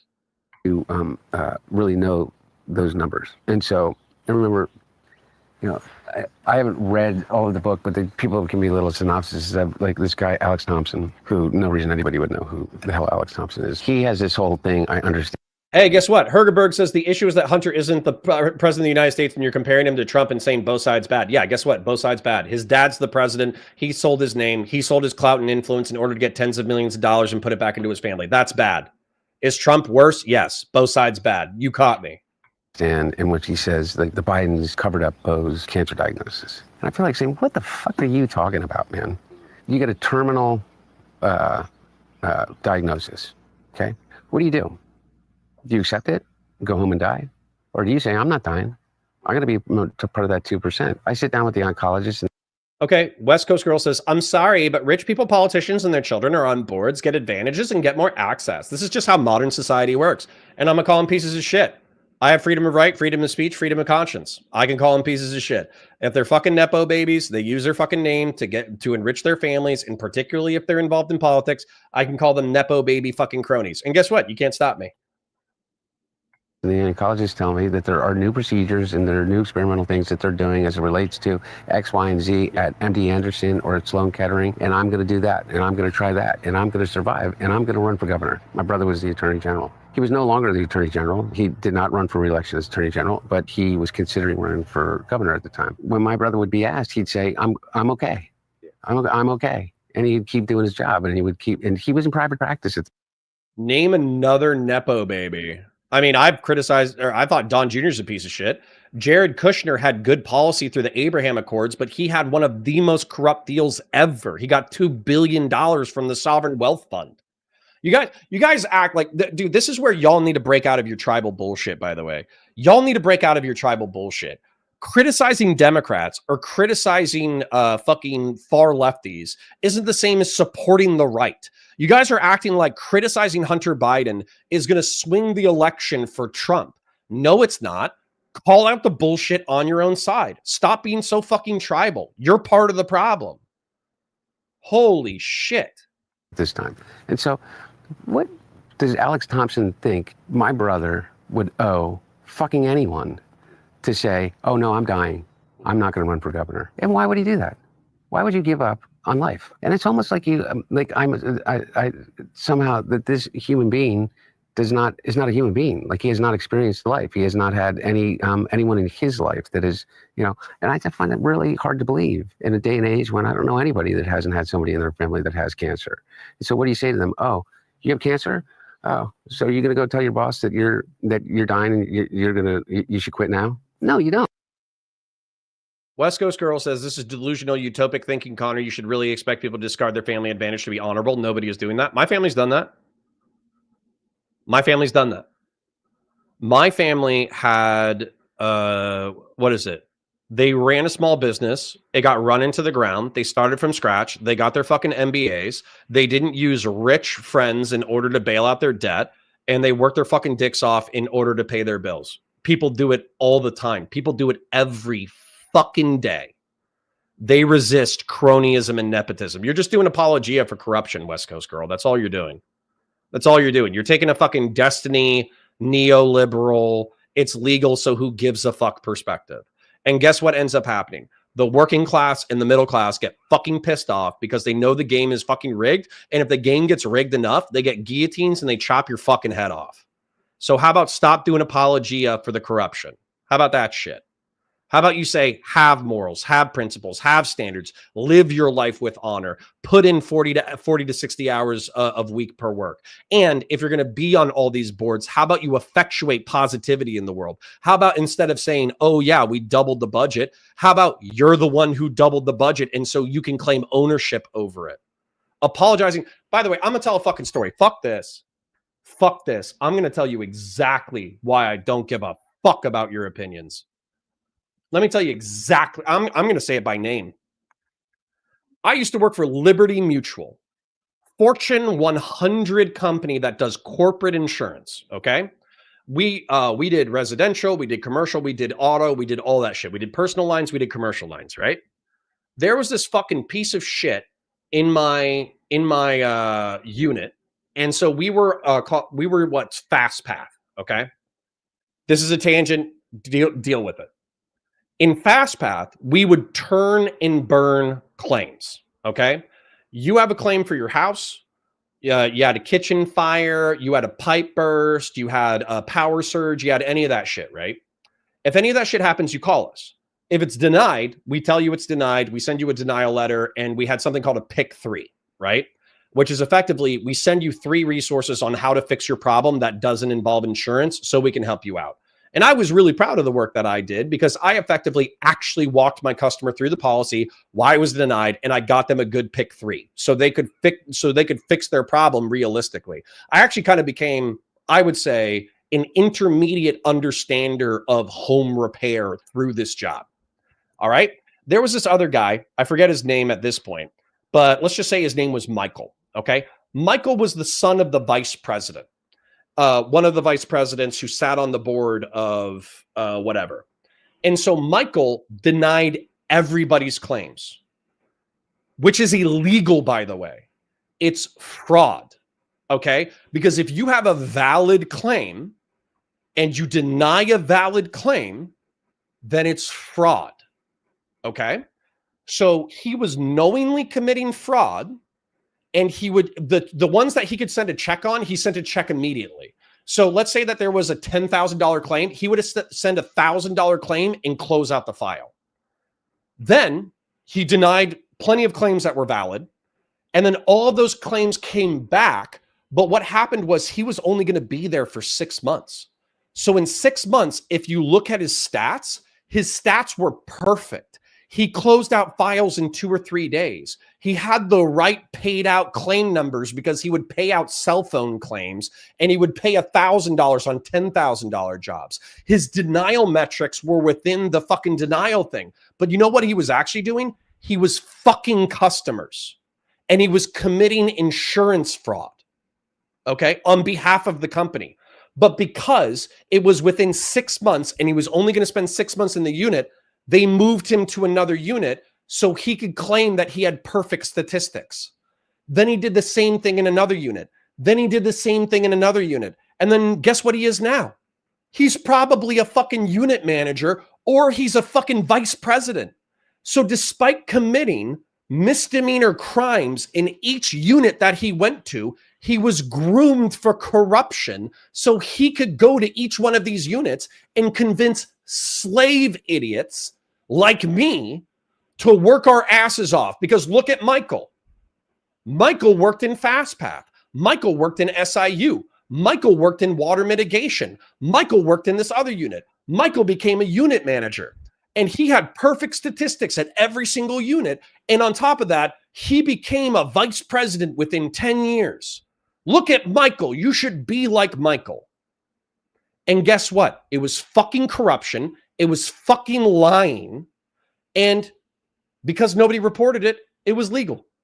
So don't expect me to sweep for people like Michael. Don't expect me to apologize for people like Michael. Don't expect me to be sympathetic to people who make the world a worse place while collecting fact checks and contributing nothing to society. Okay? I'm not going to do it. You can say this is the world, the way the world is, and I'm going to say it's fucked up. End of discussion. If you want to be friends with Michael and you want to be friends with Hunter and you want to be clout-brained and work with them so you can get money, power, clout, and influence, good for you. I think you're selling your fucking soul. I think you're being a shitty person. And I'm going to say that I think you're being a shitty person. Don't argue to me that I need to be a shittier person. I'm going to argue for you and your friends and your perspective to be less shitty. End of rant. Fuck off with that shit. I'm going to go piss. Have fun falling in love with a corrupt Nepo baby. Oh, you go do your chemo, you do your radiation, you get up in the morning and you eat better, and you go on a different diet plan, and you get experimental procedures done, and you fight and you fight and you fight. At least that's what my brother did. Anyway, my point being, it was slow. And I knew that there was going to be a real transition. And I knew that there was going to be in the entire family, not for any other reason than proximity. I was with him all the time, as was his wife, and as was his children, and as was the rest of the family. But I was with him all the time. And so I knew what every doctor was saying and and I stayed I was clean and sober through that period of time. And, off and on, I had some relapses, but I had gotten sober in 2003 from alcohol. And I was clean and sober basically for an 8-year period of time. And then I cycled in and out. But when my brother was sick, I was ostensibly clean most of that time. And when he died, it was a awful, my brother kind of connected us all in a way that it was almost impossible to imagine him not being that glue. It's the hardest thing of anything I've ever been through. And I know people are close to the brothers and sisters. It's not really unique, but the only dream that I ever had, nightmare that I read as a kid was losing my brother. Like the one that you wake up in a cold sweat. And I did. And it was really difficult. And my wife of 20 years stopped talking to me. Maybe 20 years of reasons not to have a relationship, but it was pretty awful timing. And I fell apart. And I went to rehab almost immediately. And I stayed in rehab for a long time, inpatient, outpatient, for close to a year, and between up in a place in Pennsylvania and then back in DC to be near my kids, and was not wanted by. All right, Pisco wants to call. Give me 1 second. Oh, let me get caught up with you twats.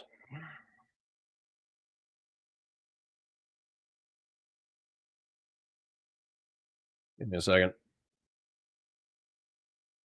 I'll let Pisco jump in whenever. Oh, what up? What up? Do you want to show me on camera, or do you want me to show you on camera, or are you fine? What do you want? Yeah, up to you. I would like it if you were on camera. All right, 1 second. I'll get it done. 1 sec. Start virtual cam. And I'll show you as well to my audience. This will be great. I have a lot of things I want to ask you about. Some of them relate to what you were just talking about. Good. Because I think we agree. Uh-oh. I think we agree. Hang on. Let me just pop out. Sorry, my chat's fucking pissing me the fuck off. So Why? What are they doing? They're like, we are okay with corruption when it's our yeah, they're like, yeah, we love nepotism. Cronyism is my favorite. Okay. Having the right last name and becoming a consultant for no-show jobs is based, actually. Have you ever seen The Sopranos? The thing fucking is, kill me, dude. They love Biden. We have to understand they love Biden. Oh, wait a second. This isn't working. You know what? We're good. Sorry, you're kind of just gonna do one. Sorry, you're kind of low for me. I need to turn you up. Okay, yeah. Turn me up, bro. Chat. I'm gonna scroll to the bottom. Real quick. Let me read this. Bibliolife says pounder points for $5. Not only are they trading on their last name, they're also selling out the reputation of the United States. Okay. All right. That's the last super chat. I'm scrolling. If Pisco, one more super chat. Fight Pisco regarding the Hutch stuff. Perfectly. All right. And then if Pisco is too loud, please tell me, but I need him to be louder in order to hear him. All right. Go, Pisco. Testing 1, 2, 3. How do I sound? Am I okay? You sound great to me. All right. So first of all, thank you so much for taking this call. I really appreciate it. Of course. And it's always good content. Even when we yell at each other, it's good content. I think so as well. I think that you're really good content. I think that you're someone with honor. All right. I think you have a lot of honor, and I appreciate that. I like how you talked about Liberty Mutual and your unit and all that stuff, and you stand up for justice, all that shit. So the first thing I want to talk to you about is the Hunter Biden. So we can break some bread, and we can get into the Hutch stuff that I want to ask you a question about. All right. So first of all, I don't like what Hunter is doing right now. Do you agree? I haven't gotten into it enough. Weirdly enough, he's sufficiently charismatic that if Hunter Biden was like, "Hey, Connor, let's go get a beer," I'd probably go get a beer. Now, as far as the self-sweeping, Connor, he's in recovery. Oh, pussy! What a loser. So, anyway, but as far as like I caught some. I'm very early in the stream, but I caught some self-sweeping. I feel like there was some self-sweeping in there. I think that it's a little bit unhinged to think that Joe Biden should have been the nominee in 2024. And I think that part of what Hunter Biden is doing right now is a kind of counterattack at what he feels are a bunch of Democrats who betrayed him, when, in my opinion, it's kind of Joe Biden who betrayed the Democrats initially by not even making a decision, really just like floating into this re-election campaign without stopping to even ask the question, is this a good idea? And so I just don't like that. I think that they're implying this entire time Joe Biden could have beat Trump. And I think that if Joe Biden was on that ticket, it was going to be an incredibly horrible landslide victory for Trump that would have put us back even further than we are right now.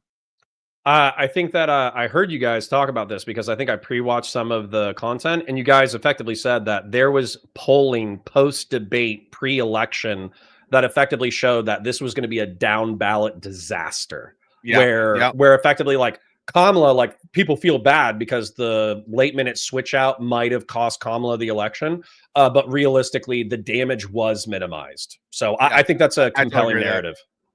Yeah, and the second part is I've been arguing against some leftoids, not really leftoids, more the blue MAGA types, who say that I'm insufficiently loyal to Biden because I condemn as corrupt the pardoning of Hunter Biden, which I have and I did ever since those pardons were issued. And even though I have argued strongly against you, the notion that Joe Biden was in on this stuff, was in some sort of very intricate way, that doesn't mean that you're allowed to respond with political pardons, what I take to be corrupt pardons, on the basis of personal familial allegiance.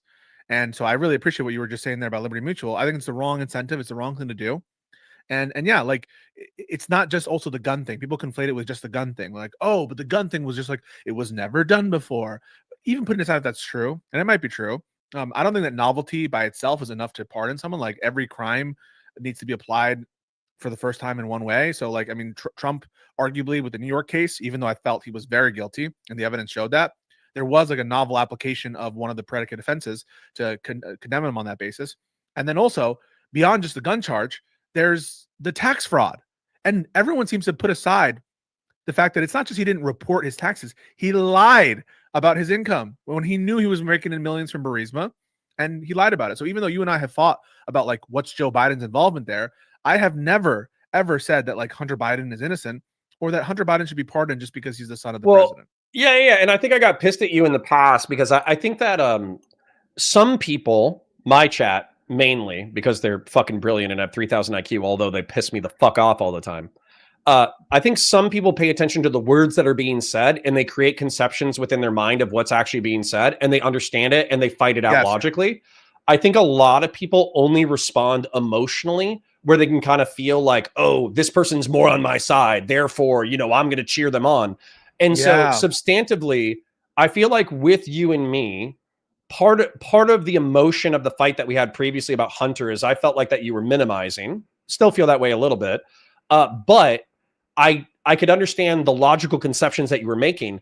And there are people in my chat who effectively followed your emotional argument, but did not follow your logical argument. And so they're arguing with me right now. They're like, no, Hunter Biden did nothing wrong. He's kissed babies for 20 years. He's God's gift to America and corporations. He's amazing. And I'm just like, what the fuck are you talking about? And no offense, I think it's partially your and Steven's fault. And Steven's fault? Well, not because of the logic. The logical articulations you guys have made are logical. The emotional argumentation is that Hunter Biden is a saint and nobody should give a fuck about it. That's what I take to kind of be like Steven's point of view, which is like, I don't know if that's literally his point of view, though. I feel like that's emotionally his point of view. He's like, anyone soying out about the pardons is a piece of shit, or like shouldn't be soying out about them. By the way, I don't soy out about him that much. They're constantly brought up to me to be like, listen, you're beyond the pale. You're just trying to hurt Democrats. Don't you know, by attacking Biden, by attacking, go ahead. Oh, I was just going to say, I think that Hutch's perspective, which I heard, and your perspective are actually not contradictory. Okay. You can believe that it's a bad look for Democrats and it's also corruption or soft corruption or whatever to pardon your son for any and all crimes for the past decade. And effectively you said you weren't going to do it. So that feels like a betrayal to your voting base. That's a true statement. Now, what Hutch said, which I agree with, which is that people are human. They have some level of familial loyalty. And so as a result, you can expect a father who lost his daughter, lost his wife, lost his eldest son, and is on the verge of losing his youngest son to incarceration you can expect him to pardon his son, and that's understandable from a familial loyalty perspective. I don't think that that is contradictory. I think both of those statements can stand. Yeah, I guess I would expect it in the sense of like, could I predict it? Maybe you can predict it. Maybe it's reasonable to anticipate that a father might do that. That's a separate question from whether it's the right thing to do. Well, I liked what you said, even if I didn't agree with it, where you were like, yes, but as a public servant, you must put the public interest ahead of yourself. And I was like, fucking Patriot Pisco, fucking Patriot Pisco, the public servant. Yeah, bro. Love is the death of duty, man. I mean, they're right about that. Like, you swear. That sounds like a sworn oath. Warhammer saying. That's a Game of Thrones. That's why they take the oaths in the wall, right? To not have any children, is because love is the death of duty. And ultimately, like, a lot of tragedies bear that out, that when even Anakin Skywalker, why did he turn away? He was afraid to lose the thing he loved. But when you swear an oath, when you have a higher calling, a higher allegiance, yeah, it might be understandable that you come up short, but I think you need to strive towards it. And especially when he gave his word as a Biden, right? And that's their common phrasing. I give you my word as a Biden for what that's worth. Yeah, now that word's worth dog shit. Yeah. I would like to jump into the fiction real quick. So with the Star Wars references, what's interesting about watching that, I'm actually doing a breakdown channel about Star Wars now. What's interesting about that is watching how the Jedi failed in their own institutional principles leading up to Anakin existing as like the messianic figure who they knew was fucked up, but they were kind of like praying that he was not fucked up enough to destroy the whole galaxy, but they always knew that there was this potential. And so that's the thing. It's like, there's people in my chat who are like, oh, well, human's gonna human. They basically take like a Brittany Simon approach to things. But it's like, no, dude, you have to reinforce ideals. Like, that's the point of ideals. Human beings fail in ideals all the time. But if you don't reinforce them, then we don't have any. Yeah, and that's why I think one of the things that Biden did that was most honorable is he started his administration appointing Merrick Garland to the Department of Justice to bring back independence to the Department of Justice. And yet, as it went on, as we're getting reporting, Joe Biden grew increasingly frustrated that Merrick Garland wasn't like choosing to call off the indictment of his son because it's his son.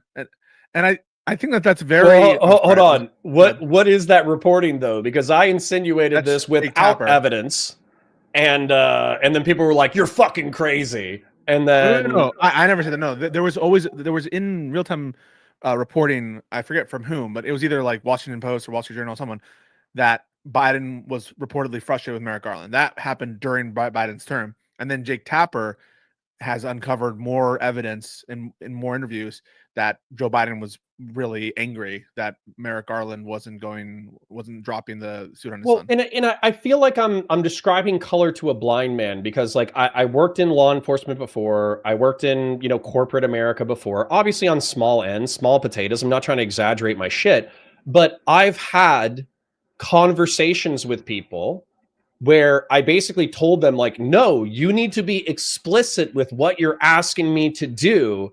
And then they insisted on being like, well, I can't legally tell you blah, blah, blah, blah, blah. And then it was like, and then they said the legal thing, but they were implying the corrupt thing. And so, that's where for me, like, if you've never been in those rooms, then you might have never felt that. But even with like managers or deputy chiefs or chiefs of police or managers at corporations or corporate managers, they will say the legal thing. That way, if it's being audio recorded or typed out or messages, they can fall back on that from a legalistic perspective. But they will 100% imply, even if it's not illegal, they'll imply the corrupt thing. And so you kind of have to be in those rooms. Well, thankfully, I don't think that Joe Biden ever expressed those concerns to the Attorney General, and so I'm glad about that. I think that what Biden did he by and large, I think, governed with honor at certain times. Not that said, I think his own human failings started to show that he wasn't up to the task of being the president, especially in the last 2 years where he wasn't having regular meetings with his cabinet, things like that. But in general, one of the things I really respect about Biden is in many respects, he was like everything Trump wasn't. He was bridge building or attempting to be bridge building in a way that Trump was trying to dismantle the bridges. He passed lots of legislation with bipartisan support, meaningful legislation, not just tax cuts for the rich, and was actually trying to do something for the public benefit all the time with his NLRB, with his different agencies, different regulations. Like, so I respect all that. I think his worst moments are when he was tempted by the Trumpian style. Like there was like some Trumpian, like the who's the Goblin from Spider-Man? Green Goblin. Yeah, like, the mask. It's like there are moments in Trump's presidency where that blonde fucking hair just like goes and you can see it in the mirror and he has to like fucking just swat it away. But there are very Trumpian moments that are being revealed now with respect to his frustration with the DOJ, that they're not protecting him, both in the Hur report. He was apoplectic about the Hur report. Even though he cooperated in the first instance, he was trying to do the right thing. But then that Trumpian little mirror came in and he had to sort of fight that urge. Same thing with Hunter Biden, where he fought that urge, and then gave into it when he actually did the pardon. And then with the border, right? He kept saying, we have to do it the right way. We can't just do executive actions. We need to have a congressional solution. And then when the election was coming up, he did what I thought was against the law, and he shut down the border illegally using executive power, and gave into that Trumpian impulse. And I think, or when he tried to hold on to power by not stepping down when it was clear it was over and taking 3 weeks before handing over to Kamala Harris or handing over to the DNC. Those are Trumpian moments that marred an otherwise, a presidency that I think was by and large characterized by honor and trying to be everything that Trump wasn't. Well, and I can understand the frustration. So, for instance, like I'm sure we'll talk about the Vanguard in a moment, but I can understand the frustrations of the far left, and I actually think that there's something real about it, which is effectively that people are so wrapped up in process that they will even ignore things that are immediate and emergencies and all that kind of stuff. But I think that this is how republics die. Okay. Part of the reason why I'm pushing back on the left, pushing back on the far left, pushing back on liberals whenever they say, I know we disagree on this, but let's pack the courts. Let's do Trump style politics. Let's use the bully pulpit. Let's do this. Let's do that. The reason why you'll hear me complaining about it is because effectively, like, I feel like we're seesawing as a nation. Like imagine like a boat that is, rocking in the ocean. And so effectively what I hear is like, we're seesawed all the way to the right now. And what I'm hearing people is, oh, we need to seesaw all the way to the left right now. But that's how you capsize the fucking boat. And that's what I'm worriwant about. Well, let's get into the actual discussion from Vanguard, Hutch, all that stuff. So give me your reaction before because I actually don't know it. I saw that. Yeah. I was simping for Hutch. So I think Hutch has a debate kill shot in a couple of places. The first kill shot that he had, argumentatively, in my opinion, was that you could not bully Manchin. So even if you even if you want Democrats to use the bully pulpit more often, it just wasn't pragmatic in this specific circumstance. That's number one. On that, I just want to say we agree on the specific Manchin point that he couldn't have gotten Manchin through bullying to be in favor of like $15 minimum wage or some of these crazy policy goals that the Vanguard is saying. And I just want to make sure that you understand that every one of the Live and Learn co-hosts agrees with Hutch, and we have been consistent on that. Like even before. But I think you guys were again emotional versus logical arguments. I think people could kind of vibe on the fact that in general, you guys do wish Democrats were more aggressive, use the bully pulpit more often, stop being pussies, stop mincing words. I think you mentioned Amy Klobuchar as an example. Amy Klobuchar as an example, or maybe you mean Kristen Sinema? No, I think you were talking about Klobuchar in reference to redistricting. Not sure about that. I certainly didn't bring that up, but certainly not me. Maybe someone brought it up. I'm not sure. I could be bringing up the wrong name, but I think you guys were talking about how Democrats are currently looking at redistricting and gerrymandering districts effectively. That Texas and Florida and other red states have run away with it. There's specifically a Democrat, I forget who refused to redistrict her state, and as a result of her lack of gerrymandering, Kathy Hochul, governor of New York. Excuse me.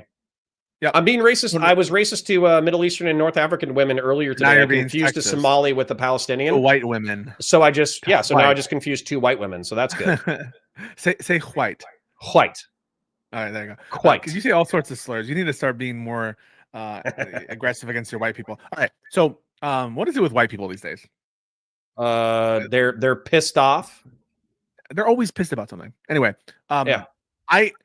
I think that you should have been more aggressive in signaling, not necessarily to get Manchin to adopt some like socialist policy. And let's again put in context: we're not arguing for socialist policies. We're arguing for Biden's own agenda, right? Like his own stated agenda that he ran on. So a lot of people are conflating this, like, oh, you wanted him to fight like tooth and nail for some crazy socialist aspiration. That's not what's going on. We're just fighting for Biden's agenda.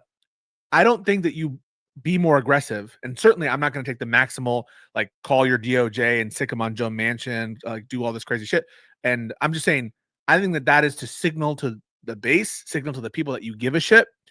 And I think that that is where Biden undoubtedly left some chips on the table where he could have looked like he gave a shit more than he did. That's all we're saying. I think it's a modest point and something that Hutch should really agree to. I think you would agree to it. I think that I think it's just lost in the noise of the debate because the Vanguard boys are basically saying like this specific tactic, and you guys generally agree that Democrats should stop being wussies. But then that kind of gets mixed as an endorsement for the specific tactic. So again, it's the emotional argumentation rather than the logical conceptions of what's being stated. Yeah, I totally agree with that assessment, Connor. But that's what frustrates me because then we go out and say it, and we're like, we do agree with Hutch on the micro points that you're not moving Manchin on $15 minimum wage, that you're not really going to be able to, you can't bully Manchin. I even say specifically in the debate, you can't bully Manchin. You can't bully Manchin. I say it in the debate, but it doesn't matter. They'll still maintain that we betrayed Hutch. I've seen that so often, but that's the most entertaining part of the content too. By the way, is when the more, I guess, moderate or centrist liberal is fighting the progressives. That's the content. So people are like, "Oh, Hutch is going to get bullied off the program," and I'm like, "Dude, this is the best content that they produce because it actually has spice." No, but listen, I don't deny. Like, I thought it was a fun thing to do in the moment. What I see and what like is fucking annoying is these massive threads. Like they are gaslighting Hutch. Point to me one instance of us gaslighting Hutch. That they are. We'll talk about that in a second. Doing something. Yeah, sure. Doing something improper or like lying to Hutch. Or at least I'll speak for myself. I know that Econoboy has recently come out as a socialist. All right, I don't want to, and that his identity. He can come out. I am certainly not a communist. I'm not a socialist. The way they're trying to paint it is bad faith, gaslighting. They're becoming tankies. They're building bridges with tankies. And that is what I take issue with. And also that like we're betraying Hutch. And there's no substantiation for that point. It's all kind of vibes. But I want to hear your reaction. I think as long as you guys effectively make, like you guys should probably talk amongst yourselves. I'm sure you do. If you have a group chat or whatever, basically I think it just needs to be, we're in a coalition together. We're all pushing for the same direction. We disagree with each other, but when we're on stream, we're just bantering. Like, obviously, we're talking about serious shit. We're talking about policy. We're doing this. We're doing that. But it's bants. We don't fucking hate each other. Sorry. I don't think we take it like we're shooting the shit in the chat this entire time. Like we are maintaining healthy, good relationships off stream. It's not so much us and Hutch in that relationship. Where if there was an issue there, we would handle it offline. But we're like totally good behind the scenes. We're texting each other. We're sending memes, all that stuff. What I'm like the narrative from others, like not me with Hutch. It's me and other people making these what I take to be false smears that you are a communist, you're a socialist, you betrayed Hutch, you're gaslighting Hutch. It's because you're hanging out with Aaron. That's why. It's because you're hanging out with Aaron, and she's obviously a open. What does that have to do with anything? Well, yeah. I'll tell you, the exterior narrative is that Pisco is becoming more progressive, more lefty. He's doing apologia for far lefties because he's hanging out with Aaron and he's hanging out with the Vanguard boys and he's hanging out with Kyle Kalinske, and they're slowly poisoning his brain and rotting him. One, that is super condescending to me. Like it totally denies your agency. My goal is to move them. All right, my goal on Crystal and Kyle is to get them to care more about. And first of all, for Crystal and Kyle, I think they do care. I legitimately think they do care. And Crystal has said to me and publicly that also like the liberals were right all along to be worried about rights and these kind of norms. She even says directly, she goes, I used to laugh about the norm, but now seeing Trump 2.0, like actually the libs were right about the norms. And so I think they've already moved closer to us in some of these respects. And so my whole goal is to, hey, I think Erin, the reason why I'm doing content with her is because she's funny, because she's fun. And because like it's like back and forth banter. It's a different kind of content than I usually do. Like often my content is like very dry and it's like just like going over legal stuff. And I think Erin gives me opportunity to show my personality and have a little bit more fun banter than on my normal streams. And so it's just a very different thing. It's not about me becoming more a communist or anything. And that same kind of guilt by association will apply to you. Like you hung out with Lauren Southern and you had a bunch of stuff with Lauren Southern. You had a bunch of stuff with all different people, right? Brianna Wu, all these other people. That didn't mean that you were like becoming them just because of your association. It's because but I caught all kinds of shit for that. And you know, you fought against so. it. Yeah, expectedly so. So it's not a big deal. The main thing though that I would say though is that it seems like there is a misbalance on the show where Pondering seems to be a facilitator of conversation. He jumps. Josiah. Josiah seems to be more of like a facilitator where once he sees like the conversation break down, he'll try to like make the points in order to get the conversation moving forward again. But he doesn't seem to be like jumping in on Hutch's side and throwing a fucking elbow from the sidelines, which just might not be his personality.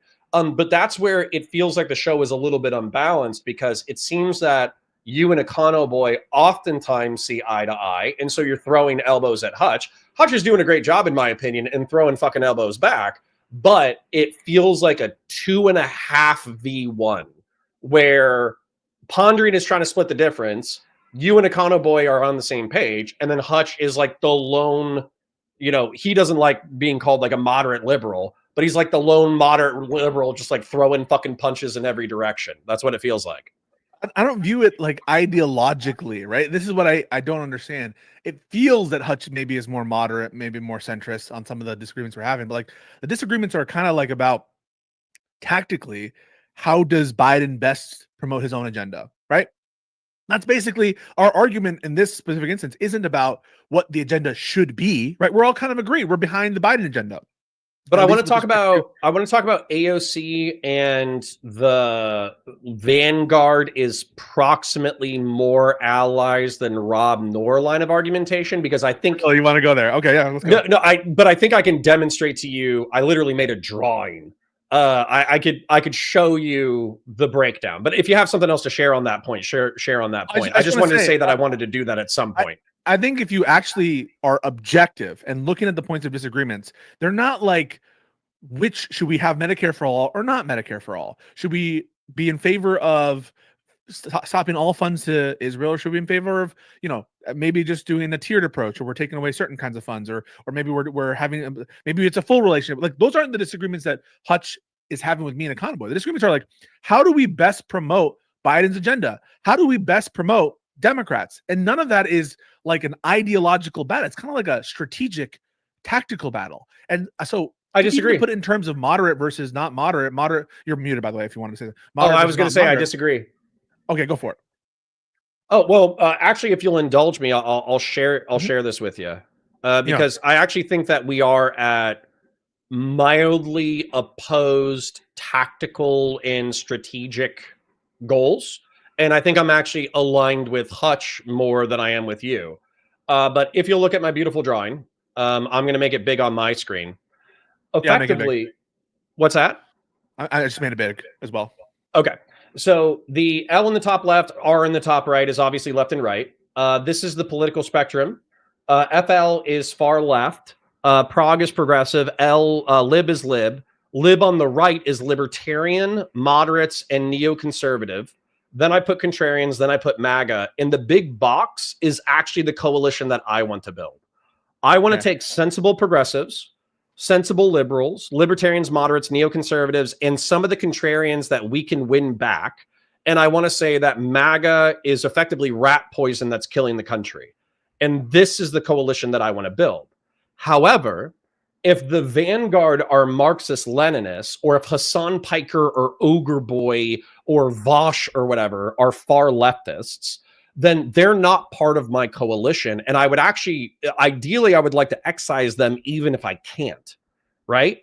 Yeah. And so when Josiah, I'm pointing it out on my map, when he says, oh, I'm more proximate to the Vanguard boys, who I put in the far left thing, he's technically right that Rob Noor is further away. However, you know, me as like, call me a neocon, call me a conservatarian, whatever, I'm closer to him, ideally, than he is to the Vanguard boys. So the argument from Hutch and myself is that if you pander or play footsie with the far left, you're losing the center-right people that you could attract. I hear what you're saying. Let me respond to a couple things. The first is my coalition is anti-MAGA, by and large. I just want people who are anti-MAGA and willing to vote for, for the Democratic candidate. And that's why I'm building bridges with people who range on the spectrum ideologically, but who have expressed a desire or a preference for voting for the Democrat over the Republican in that context. That's a broad tent coalition. And in terms of whether we're closer to you or closer to the Vanguard, I think it depends on what. I think the single axis thing that you're pointing at is kind of like a looking at the labels. And so I don't necessarily have a problem with you like putting the labels in the way you're doing it. But I would, for example, consider MAGA like in terms of left, right, the traditional economic spectrum. I don't know like how right-wing like a lot of the MAGA people seem like they're okay with planned economies in some instances, right? Like a lot of the time they're okay with like Trump. Yeah, but that's when it gets into a horseshoe. Yeah, sure. So in terms of ideology, I'm definitely closer to you on issues of structure when it comes to like a lot of these norms of I think of certain rights probably than the Vanguard. But in terms of economic policy, I'm probably way more comfortable with socialized medicine than you are, or I don't know about that, but like, yeah, somebody asked me that about in chat or whatever. Basically, I don't have a problem with a multi-payer system. I think everybody should have like a basic decent level of care, and then if you're rich, you can pay for all the fucking extras. Yeah, so I don't know how far or close I am to you versus Vanguard. I consider it like if you guys are acknowledging that the But Democrat are is the better, Vanguard? Sorry, real quick. Are the Vanguard though? Are they Marxist-Leninists? Are they tankies? Are they crypto tankies? You know what? What's that? Because to me, I would view that as effectively the opposite mirror of Christian nationalism. I really would. Are you a Christian nationalist? Sorry, what's that? Are you a Christian nationalist? No. Oh.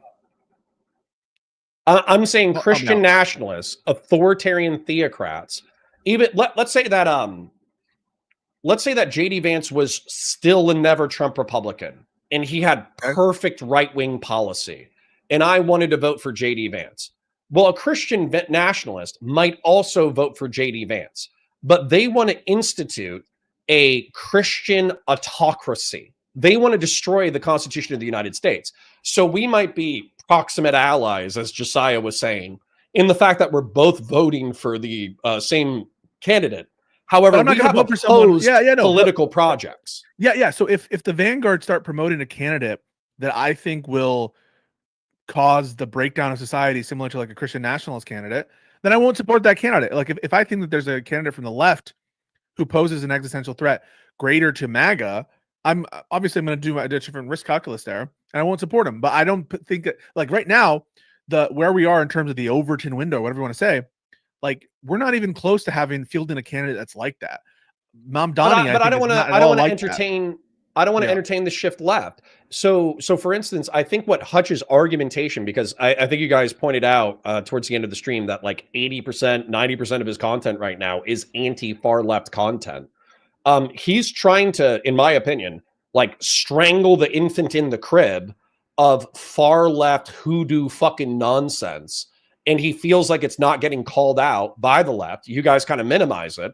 And then what I would say is I side with fucking Hutch, because the truth is that if those people become more relevant, if those people become propagandistic tools by the far right or whatever, the contrarians, I know it's not fair, but the contrarian right are looking for any excuse not to vote for a Democrat. Any excuse. Yeah, so if you give them any excuse, they go right. So in terms of the lefties, some of them whom we bring on our show, they're more relevant than us in terms of their audiences. Kyle and Crystal are platforming me. when they bring me relevant on. or irrelevant? Relevant, right? Okay. Breaking Points is a show that gets millions of viewers every single week. Kyle Kalinske gets millions of viewers every single week. The Vanguard, much bigger than me. They get more views than me or Hutch. They're, when we invite them onto our show, it's in some ways a favor to us, okay? Because we're small fish, all right? And I don't think that there's like anything that we could do or not do that would stymie their growth. And so in terms of the prescription, what good? What are we doing by like spending our time burning bridges, if that's the prescription? Is the prescription to burn the bridges with the Vanguard, with Crystal and Kyle? So then what is actually the prescription of us that would be helpful to strangling in the crib some notions or some people? Like, we're not going to do that. We're not going to be I think having the good fights and being the better creator. So I think that Hutch and I are probably in similar boats, which kind of sucks. Which is that we're like, I don't know, drier, more boring. We don't do meth. We don't bang whores. Me too. Guess what? Me too. I'm boring too. Yeah, so it's we hard don't for a boring creator. We don't do hard drugs. We don't have sex with like crazy Instagram models, and we don't have like schizophrenic politics. That's one one of the problems is the left. A lot of liberals suck as creators. I learn a lot from these other lefties creators who have more riz. They just have more riz. They have because they're crazy. I don't think it's just because they're crazy. I think that I think they're a little crazy. Not specifically whoever you said. I didn't say whoever you said specifically. I'm just saying that, like, I think when you have more extreme politics, it's just more attractive. It gets the people going. But as an example, we're not reaching out to the Mike from PAs of the world. We're not reaching out to Hassan to come on our show as though he would. We're not reaching out to people who are so far to the left, the bad empanadas. You were asking if burning the bridge was the prescription, and I think that Hutch bought down on that. I don't think he needed to. And also, I'll tell you what my prescription would be. Yeah, tell me. So with the Vanguard in particular, I think Hutch did. I think he did exactly what I would want him to do in reference to the AOC drama and in reference to the Manchin drama, which is with Manchin. He just pointed out, like, hey guys, I hear you. You want Democrats to be more passionate. However, tactically, this just doesn't make sense. And what's funny is that because I'm an emotional creature as well, I was siding with the Vanguard at the beginning of the debate because I'm like, yeah, Democrats are pussies. They need to wake up. They need to get mad. They need to do this. They need to do that. They do.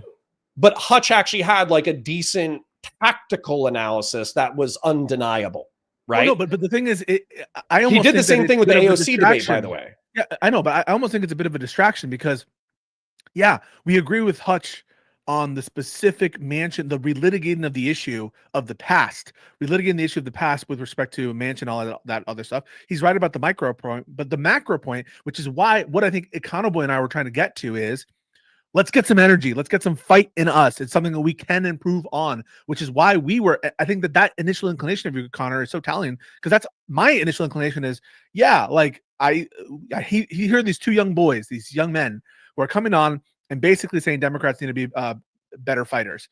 And I agree with that, right? I totally agree with that. On the micro points, yeah, Hutch wins. We've always agreed with him on those specific micro points. And I guess in the AOC, it's a different conversation. But that's what I mean. Like, the broader point of how we can learn, I think there's a lot to learn from anyone who says that, like, the Democrats did things perfectly or like should have stuck around with Joe Biden or did things well in Harris's campaign. I'm bored of that. I want to say, how can we improve? How can we be better? And that's why I'm so, like, honestly, just so rolling my eyes at the Hunter Biden stuff, is because he's basically saying we should have just stuck with Biden instead of stuck with Biden. And that's like the opposite of what I think we should do. Well, and with the AOC thing, though, and I'll have an explanatory thing at the end, but with the AOC thing, though, I feel like Hutch was correct again. And by the way, I was with everybody else first, and then he won me back on a tactical point, which is effectively that you, Andy Conoboy, said, the lefties are just being crazy. It doesn't affect the electoralism. Don't worry about it. They're voting for Democrats anyways. They're just bitching because they love to bitch. And then you also said, couldn't we do this in an effective way? Which is effectively saying, like, hey, we don't want to be participants in your guys' current ethnic cleansing campaign. So we're not going to zero squash your defensive munitions, but you need to pick up the bill. So over the next year or over the next 6 months, you're picking up the bill for the Iron Dome, and then Israeli civilians don't get killed, but we're not involved in the complicity of ethnic cleansing, which, by the way, I thought was a very reasonable point. But to Hutch's point, that was the point, right? Like Hutch is trying to be like, on the substantive point, I think Hutch ended up agreeing there with the notion that if you take the view that, but he did have a kill shot. Oh, well, hang on. I want you to explain it, but I want to explain the kill shot afterwards. Yes, you can definitely explain the kill shot. If on the substance, right, we're not talking about the tactical point. On the substance of that vote, if you take the view that, as I do, that Israel is conducting an unjustified genocide and ethnic cleansing campaign, or something approaching that, and that they have an unjustified, untenable position currently in Palestine with their actions, then of course it makes all the sense in the world to cut defense style munitions and funding for their Iron Dome, because all of it's fungible, right? It's all fungible. You know, if I give you money to buy food and you give that money to Israel, the argument has been in terms of the material support provisions for like Hamas and Hezbollah. No, you can't send money to Hamas because they'll just use that money to buy food, and that's offshoring some of their expenses that they can now use for their offensive weaponry. And so it's all fungible, and people act as though that's such an unhinged position on the substance, right? So I was saying that was actually your strongest point. Yeah. And the fungibility argument, and I think even Hutch granted that, is most people just don't know what the word fungible means. Yeah, it means you can funge it. No, it means it means it's all money spent one place, right? You can shift that. It helps you move around other shit. Else. Yeah, it's movable. It's flexible in that way, so that money spent if you're able to shore up in one discrete area, it lessens the load you have to bear there, and you can use that to shore up your offensive weaponry. Let me tell you the kill shot, because this is where I just shifted to Hutch almost immediately. He brought up the fact that this is, if you're looking at a 10-second summary, which is oftentimes the way that people consume their information, particularly in the TikTok and Twitter landscape, then the headline is going to read, AOC voted against defensive weapons for Israel, right? That's going to be the headline. But hang on, but Connor, I agreed with that strategic point, which is why I'm not giving AOC a hard time there, is because I'm aware of that. But I know other what people games are. she's playing. Yeah, I understand, but like, I don't agree. That's why I say I don't agree with that criticism that they're saying she's a disgrace, she's this or that or whatever, because I know what game that AOC is playing, and so I'm not gonna judge her super hard on that vote 100%. And I think that she has ambitions, and I want to protect and defend her. But we agreed on that. That's why, I don't understand where all of this, because you guys need to you're fighting each other, but ideally you would be working together. And the way that it would work is that you would take the energy and passion of the left, of the far left, of these young kids who might be a little bit idealistic and their tactics are unsound, but then you filter it through the tactical acumen of an intelligent liberal who can explain electoral politics. But right now, these people are treating each other. Right now, these people are treating each other like enemies, not like people on the same team. So how is this going to work, actually, Connor? Because my actual position is the following: you should stop all funding of Israel, and you should stop them entirely, including but not limited to Iron Dome spending, and that because it's all fungible, I think the right thing is for America to stop totally. That is my position. I'm just telling you what my position is. But the basis that I would defend to go on those shows is like, even though I agree with you guys that that's how America should act, I'm okay with AOC doing this because of optics and for pure power strategy, like it's House of Cards. That's not going to play well with anybody, and really no one but us people in the weeds are going to be able to sign off on that defensive AOC. I really think that is the truth hurts. The truth hurts. This is the thing. Like, honestly, I don't know how to square this circle, and maybe I'm just bad at it. Like I could just be bad at this. I don't know. But I don't know how to square the circle of the passions of the population with the tactical intelligence necessary to be good at politics. I don't know how to square that circle. The only thing that kind of guides me is telling the truth as I see it. That's the only thing at the end of the day. So if I have a bad opinion, I still have to share my bad opinion because I earnestly believe it. And if it pisses people off, it pisses people off. I mean, dude, I've been pissing my chat off all day. To be fair, they've been pissing me off as well. The bridge. I'm not going to burn the bridge with someone who thinks. I don't think you should burn any bridges. Okay, so then what are we talking about here? I'm talking about let's say so by the way, this is fire content. People are talking about it. So I actually would change nothing in reference to content for lefties fighting lefties. That's great. But what I would talk about with Crystal Ball, with Kyle Kalinske, with the Vanguard boys, is I would say like, hey, I love your passion. You guys are so cool, blah, blah, blah. Let's get beers. Let's get drunk. Let's start dating Instagram e-thoughts together. Let's do a little bit of meth. But I got my boy Hutch over here, and he's a pretty smart electoral guru, and he has some criticisms. I want y'all to fight it out. Isn't that what we did, though? That's what I'm saying. Like, isn't that what and we it's fire did? content. We're talking about it. I know, but like people are acting as though some other thing should have been done, right? Some other that You that just there need was one this more mis- liberal. I'm You a see- liberal. Fuckface. How am I not a liberal? Explain how I'm not a liberal anymore. You're like, okay, you're what- saying I'm a socialist communist. How is I'm this even saying a you're liberal progressive. discussion? I said you're a progressive.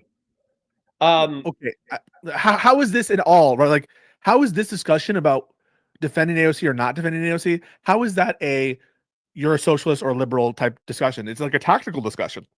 Okay, you don't have to agree with my assessment. I'm just going to Okay. give you my assessment Because you hang out with Aaron. I mean, that's the outside. However, inside the group dynamic, it seems that Econoboy and you tend to agree on a lot and are willing to fight Hutch on a topic. Pondering is playing the middle ground and facilitating conversation, so oftentimes he feels like the moderator. So either Pondering needs to come down from his moderator status and fight alongside Hutch passionately, or you need another fucking Zai doesn't milquetoast agree lib. with Hutch. That's the thing. Pondering doesn't agree with Hutch. Well, then Because- you need another milquetoast lib. But we are milquetoast libs. The show No, is you're about milquetoast libs. That was No, the you're whole not. conception of the show. Nope. What do you well, mean? Well, no? yeah, and my chat is saying these guys are a bunch of far left fucking socialist lunatics. They're Explain deluding how. themselves about Explain being how. liberals. Wait, Well, hang on. okay, So number Econoboy one- just came out. So I just want to. I don't want to squash his truth. He just came out. So Econoboy just came out a socialist. So I agree with that aspect. But in terms of me and Josiah, where there also is critique that we are moving more to the left, explain that. Explain that. Sure. I would say it's probably guilt by association. I would say it's probably substantively guilt by association, because from the outside, we see you guys hanging out with the Vanguard, and you guys aren't holding hands above the table, but you interlock your toes. You're playing footsie together, and then you're fucking hanging out with Erin, and you're playing footsie with her too. So yeah, like it's guilt by association, but you're guilt by associating to the left, and you're not guilt by association to the center and the right. Oh, wait, I debate righties all the time. I bring on You debate, meaning that you have fights with them, which means that you're pushing against them. You're not fucking interlocking your toes Aaron and I with disagree. them. Wait, Aaron and I disagree on our show. Like, yeah, but is it fun? It's more Is it collaborative. Yeah, it's more banter? fun. It's more fun and banter.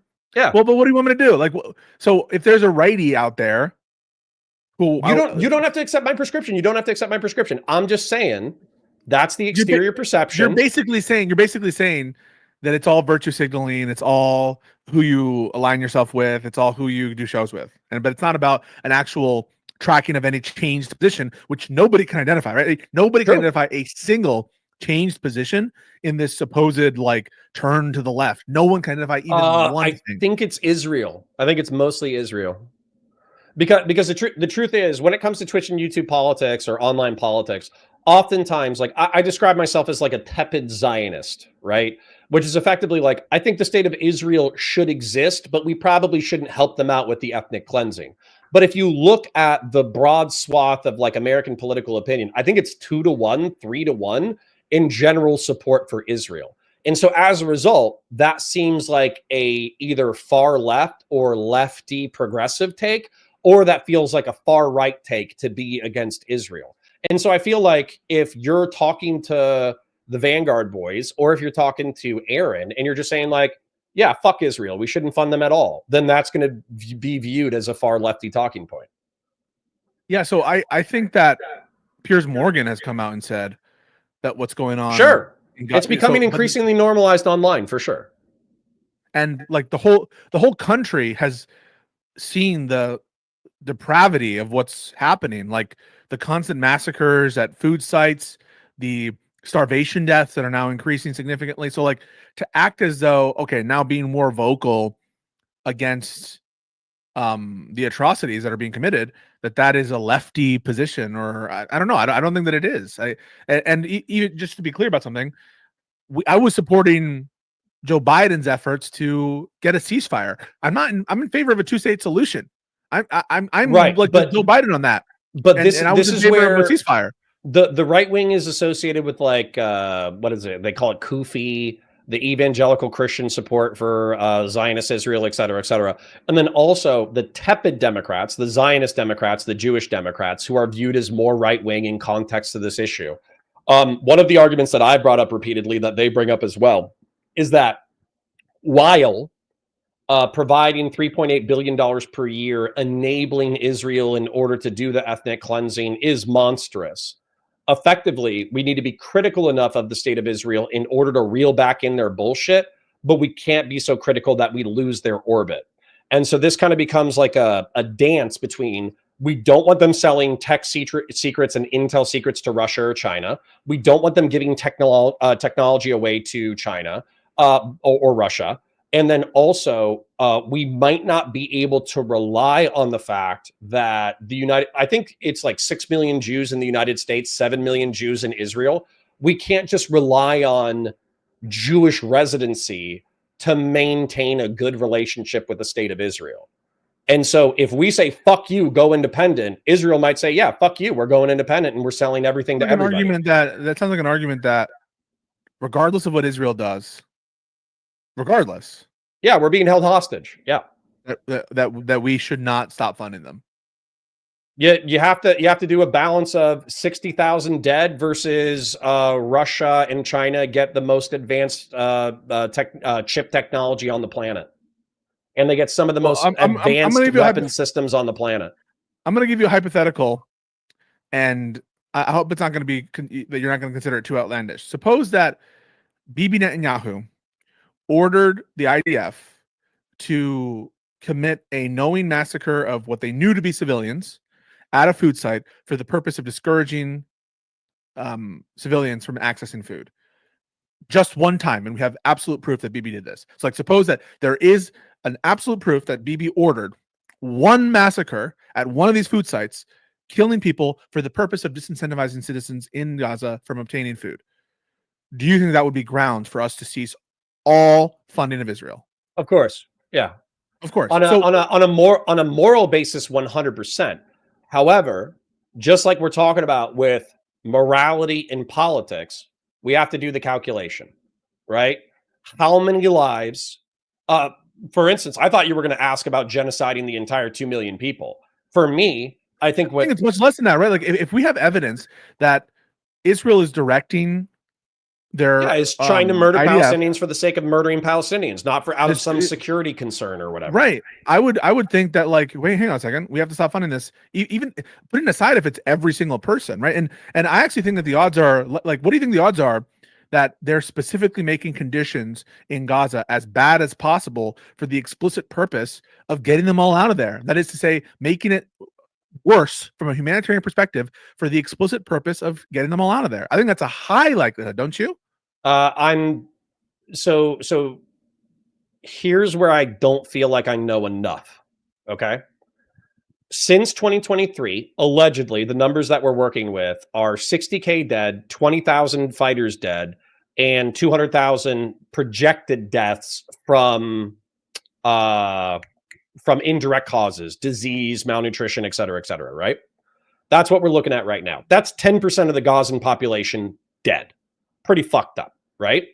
But if we look at the Israeli arguments and we steel man them, we don't assume that they're being duplicitous, then in modern urban combat, a 1-to-1 or a 2-to-1 civilian to combatant death ratio is pretty common in urban combat. So if you look at Hue City in Vietnam, if you look at Fallujah, Second Battle of Fallujah, if you look at some of the battles in World War II, et cetera, this is actually pretty in line with like modern conflict stats. So then the question becomes, what is incumbent upon Israel as what do a you think next the objective step? is my question. What do you think the objective is? My question is, what do you think Israel's objective is? No, that's where, for me, the longer that they keep people in tents, subject to food aid with no plans to rebuild Gaza, the more it looks like ethnic cleansing to me. I think that's clear already. Like I think it's clear. Like, well, none why of this would Trump displayed- endorse it if that wasn't the plan? Right. Exactly. So like they're open about this shit. Like it's for me, it's kind of clear what their aim is, and like why are we even still debating it? It seems that their aim is specifically to push all of these people out of the country. Well, then, push but them then the all question becomes a question of pragmatics of where, because Egypt won't take them, Libya won't take them, Jordan won't take them. So all we're talking about. So I'm not asking about. I'm saying, what are the intents of the state of Israel? The intents yeah, it of the could state be. of Israel, I think the Netanyahu government would love it. They would love it if Egypt said the humanitarian crisis is too great to bear. We're opening the Sinai to all the Palestinians. What is their current present intent? But from all the evidence, I think the best conclusion is they're trying to push the Gazans out. Do you agree? That's the best conclusion? I would say it's 70-30, 80-20 ethnic cleansing. Okay.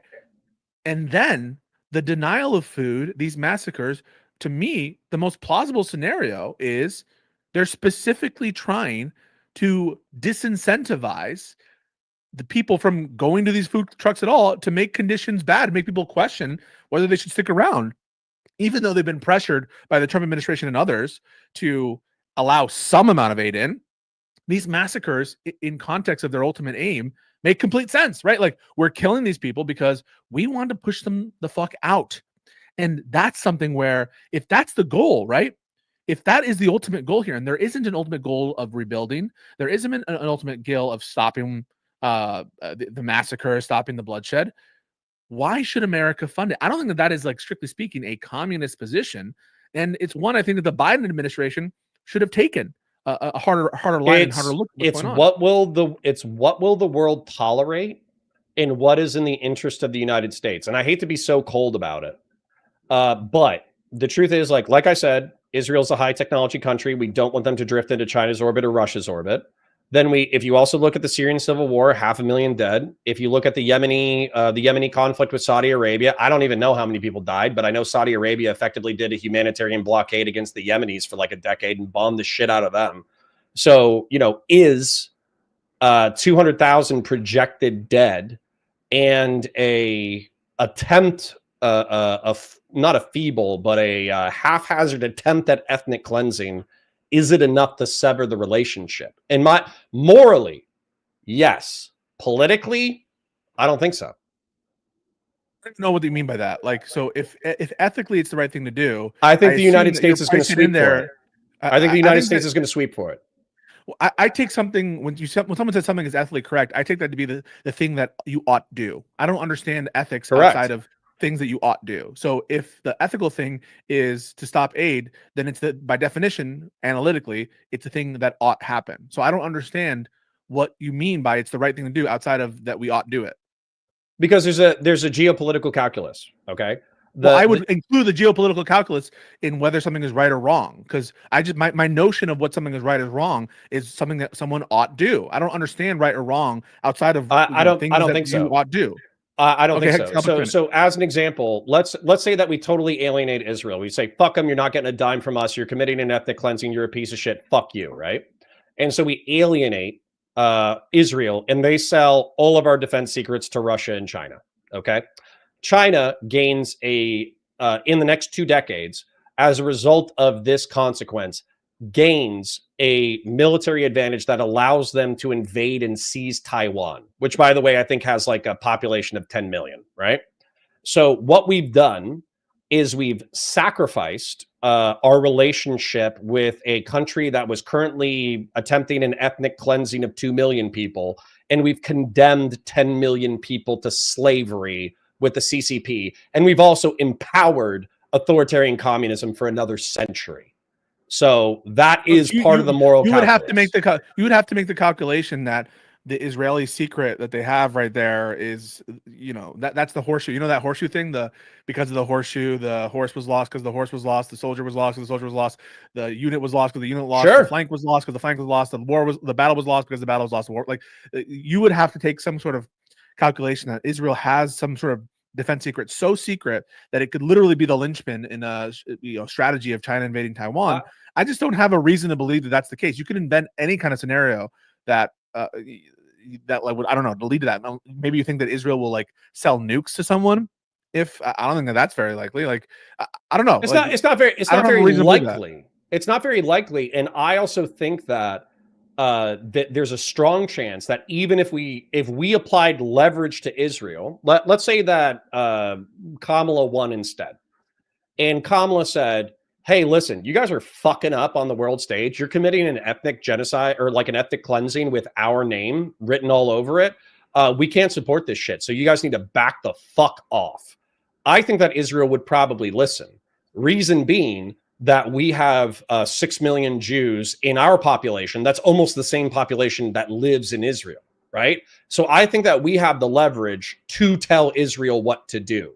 But you have to have somebody who has the balls and the moral clarity to take that risk. Yeah. We know that. So like, but the thing is, we're really talking about me. This is all about me, right? And so the reason I say that is, does me saying, hey, what America should do is take that stand, which you think more likely than not would result in some change in potentially in what Israel's actions are. I do think that sometimes they're movable. Even Trump, right, moved them a little bit on some things. Biden certainly did that as well. So I do think that there is room for America, the country, to play. So for me, taking the position that, hey, we need to at least threaten to cut off aid, at least threaten it, at least use some of our leverage. That makes me a fucking communist? In what world? No. It's not that. And by the way, I would just refer you. You're kind of coming to me and you're expecting me to explain Chat's feelings. I've been fighting fucking Chat all day that cronyism and nepotism is bad. And just because Trump is worse doesn't make cronyism and nepotism good. You know what I'm saying? So like we're talking about emotional arguments, right? Okay. Do you want, I'll ask you these questions. This should clarify it for Chat. Do you want a moneyless, stateless, classless society? No. Then you're not a communist. Do you want the decommodification of basic human need and workers owning the means of production, which means that the government steps in and it guarantees food, water, and shelter for every human being within the country, and also the state mandates, if you don't go with this, I'm going to shoot you in the face, okay? Mandates that employees have a guaranteed stock in the companies they work for. Oh, then you're not a socialist and you're not a communist. I don't know if I take that socialist definition. I think socialism is like a matter of degree, not necessarily like an on-off switch. But we could argue about that, but that would piss me off. And the reason why it would piss me off is because then cops are socialist and taxes are socialist, and fair enough. And the feudal kingdoms of medieval Europe were socialist, which is bullshit. Obviously, I don't have a principled position against the accumulation of capital. I don't have a principled position against private ownership. I want government ownership and collective ownership to the extent that it makes sense and produces results that I take to be good. But it's not a principle to shore up for market failures, which I think is a sensible position. Hence, I'm a liberal. Doobie super chats. Does Connor ever give thought to what his God would think of him giving a pass to the massacre of civilians for quote pragmatical geopolitical concerns? Seems like he's on the wrong side of this. I just think that whatever. I'll let you respond to that. I think that whatever moral calculus would include those geopolitical concerns. I think what Connor would say is if he's pricing in the death of other people, right, he needs to weigh that, and his God, right, like would weigh that or something. So if Connor actually believes there's a basis to think that upsetting this relationship would lead to the enslavement and death of other people, I don't think he's crazy for factoring that into. Well, I can steel man that even further. I got some super chats as well, and I think one of them was a question for you. Okay, so let's say that I was a literalist, which I'm not.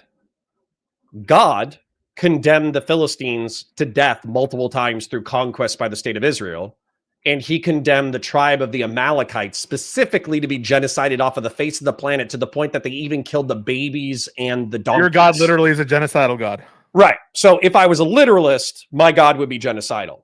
But since I'm not a literalist, I just think that there's a creative and ordered force in the universe. And when you observe social behaviors that are pro-social, typically we call those things virtue. And when we observe like bad behaviors, we call those vices, and the Bible calls it sin. And so when I bump into a bunch of anti-theists who don't even believe in good or bad or virtue or vice, I call them historical and spiritual ignoramuses. So I'm not a literalist. Okay. All right. I want to circle back again on the whole conversation stuff. Like, so with the Vanguard situation, do you identify anything that we did that's wrong that you think is wrong? No, I would just you know how you do like I think BDSM people call it aftercare. You know, after you beat the shit out of your partner in a sexual context, I think you just need to do a little bit of aftercare for Hutch. You just need to go, oh, I know that got pretty spicy. Are you okay, buddy? Didn't that like a little? So first of all, I think we did that, and I think we've had like multiple of these aftercare sessions with Hutch already. But I feel like in any other context, if that were the prescription with that respect to that conversation is to do aftercare, people would like laugh at how soy that notion is. You know? Sure. No, I agree, but the left is soy. Okay, Right? but like you're basically saying we should give him a belly rub after just to make him feel good. He's bringing you the content, man. He's owed at least a belly rub. He's fighting you guys. He's making it spicy. He's making it fun. He's making it interesting. You owe him a belly rub. I agree, but then okay, in terms of the actual conversation that we had, you're not going to sign off to these unhinged thread writers who are like, oh yeah, they're fucking gaslighting, right? We didn't. Do you think that we gaslit? The only part of the gaslighting that I think I called out while I was reviewing the content was you started the AOC conversation with like, Hutch, you don't have a moral argument against us, right? You only have a pragmatic argument, right? And that's kind of like appealing to the fact that like if he had a moral argument, he was a bad person. No. That is not at all what's happening there. No. What was happening there is like in terms of the substance of the policy. Do you agree with the argument that it's that you can funge it, right? That all this is fungible, and you agree at base of what's going on? And then Hutch said yes, and I was trying to split it off so we have clarity, right? So like, what I'm trying to do in these conversations is to get clarity, not to get lack of clarity. So I'm not trying to just have this big gestalt where everything's mixed in and we're just kind of like dodging each other and we're just ghosts passing on a ship. I just want to actually get clarity. So I want to separate the conversation from a policy perspective. Does it make sense to principally be against Iron Dome funding for Israel, to be in favor of Iron Dome funding for Israel, but be against other types of funding? And I think the answer is, yeah, you can take a stand against it because of the fungibility. And then the second argument is, notwithstanding that, do you think that it's okay or permissible or for either AOC to vote that way, or do you think it's permissible for them to react the way they did to that vote? And that's a separate conversation. I think separating that out is totally good, and it's to get clarity. Yeah, sure. And I would say that the moral question specifically when it comes to the Iron Dome funding is a question of how it's done. So for instance, let's just say that we cut off the supply of missiles immediately. We say, go fuck yourself. You're not getting any money. Then I would view that as their own missiles, by the way. I think they make their own missiles. Well, sure, but we cut off the funding for it or whatever. Whatever applies, right? If we cut that off and they needed time to reallocate resources in order to make sure that their missile stocks were up, then I think that you're effectively condemning some Israeli civilians to death. Whereas if you give them a taper off where you say this will be done over the next 6 months or this will be done over the next year, then I think that moral argument loses its sting. Okay, but like regardless of, I'm not gaslighting by putting up that distinction is my point, right? Like by putting up the distinction between like the underlying argument and then the vote argument and saying that these are separate things. So I don't think that's gaslighting. So tally bots, tally bots, the famous tally bots. Yes. Funnily enough, I actually texted Josiah and I said, hey, can I come on in order to fight you guys about tally bots? And he didn't respond. I would love to talk about that too, but go ahead. Yeah, I might be running out of time though. So, but we could do this again. I don't care. Yeah. So Talibot says that Connor, the truth in our prescription is don't move further left. And so what I would hold you to in the spirit of that statement is I already showed you my beautiful paint drawing. My coalition is sensible progressives, sensible liberals, libertarians, conservatarians, and even contrarians. Let's say that like Tim Pool saw the light. And he was like, oh my God, Trump is actually a fucking pedophile. MAGA is evil. Copium. Yeah, destroying our republic is actually evil. I'm going to go back to being a centrist, and I'm going to call out the left when it's gone too far, but I'm also going to call out the right when it goes too far. Let's say Tim Pool did that. He had a spiritual awakening. I would give him a hug and welcome him back into the fold. Okay? So I just want to say one thing, and I want to let you finish. It's a little bit much because Taliban's voted for Trump. Vanguard voted for Kamala as a protest. So why should we? So why should we be more open to the Talibans of the world than the Vanguards of the world, where Talibans voted for Trump, not just sat out. Vanguard voted for Kamala. So explain to me that. Because Tally, no offense, Tally, I'm going to stereotype the shit out of you and you can argue with me later about it. Tally, in my opinion, is a disaffected Jew, okay? She saw all the fucking ugly anti-Semitism. She saw all the identity politics. She saw all the fucking, the heat. She saw people like, I'm straw manning her in law. You can let me finish my straw man. Okay, and she also saw that there were lefties who were laughing about random Jews getting verbally and physically accosted in Western countries just for being physically Jewish. And she said, fuck this. I am not a part of whatever the fuck this is. And so as a result, she did a protest vote against the excesses of the left. That's why you should care about Tally. He specifically denies that the Vanguard or characterization. Marxist-Leninists, they can go kill themselves because, well, that's rude. They should go fuck themselves with a 40-foot pole because they're fucking tankies. This is crazy. This is crazy. So Tally specifically disclaims your characterization. She says that's not why she did it. She references a kind of more ideal vibes based on the woke stuff. Vibes woke stuff. That's her explanation. Sure. Not like. But what is the woke stuff? The woke stuff is identity politics, victimization, all that bullshit. And let's face it, identity politics being and racist and but doing it in a woke way. That's woke shit. Being racist as fuck, but doing it in a progressive way. Okay, but she's not claiming that it's because of her Jewish identity. In fact, she is very offended at that notion when people like Doobie, for example, or like it's Jewish. I don't know if Doobie actually said this to her, but I just want to like people will say. Sure. I straw man the shit out of her. I wanted to be anti-Semitic on stream. She, okay.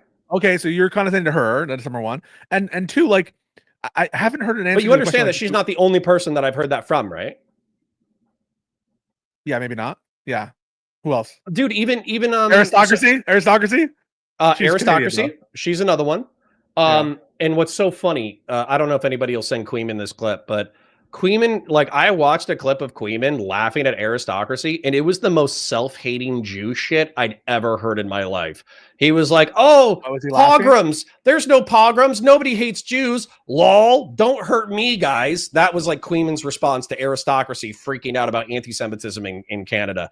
But anyways, so also Brianna Wu, and you can say that she's a grifter or a shill or for AIPAC or all that bullshit, but her exact narrative is October 7, 2023 happens. There's a bunch of far lefties who are praising terrorism.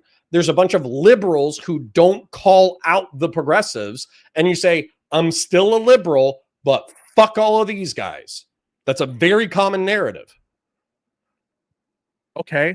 I just don't like, so at the end of the day, we're left with two people who voted for Kamala and one person who voted for Trump.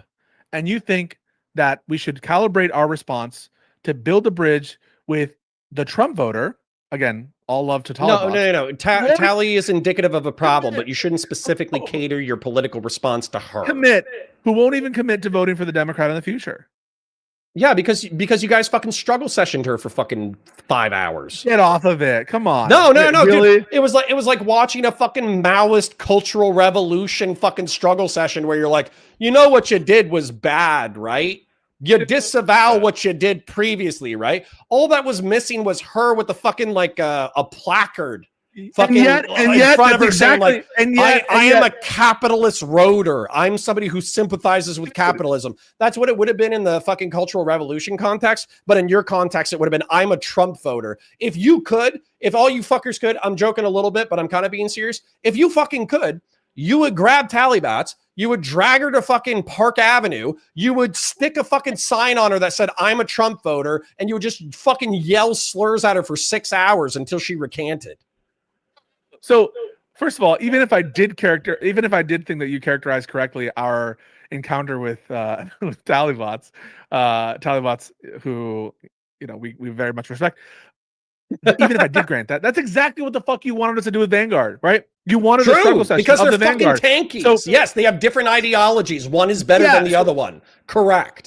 Wait. Talibats' ideology is better than tanky ideology. First of all, I don't even know what you mean by tanky. Libs. Yes, contrarian liberals who voted right wing to give a middle finger to progressives and leftists are better than authoritarian communists. Yes, obviously. Okay, well, so I don't know that they're authoritarian tankies. Like, for example, listen, they could explain it to me, but their name is the Vanguard. I understand. Okay, I understand that their name is the Vanguard, and they fight liberals all the fucking time. I understand that. So do a lot of other lefty content creators. But I think true tankies are people like Haas from Infrared, people like Jackson Hinkle, who are like Stalinists, pro-Russia people.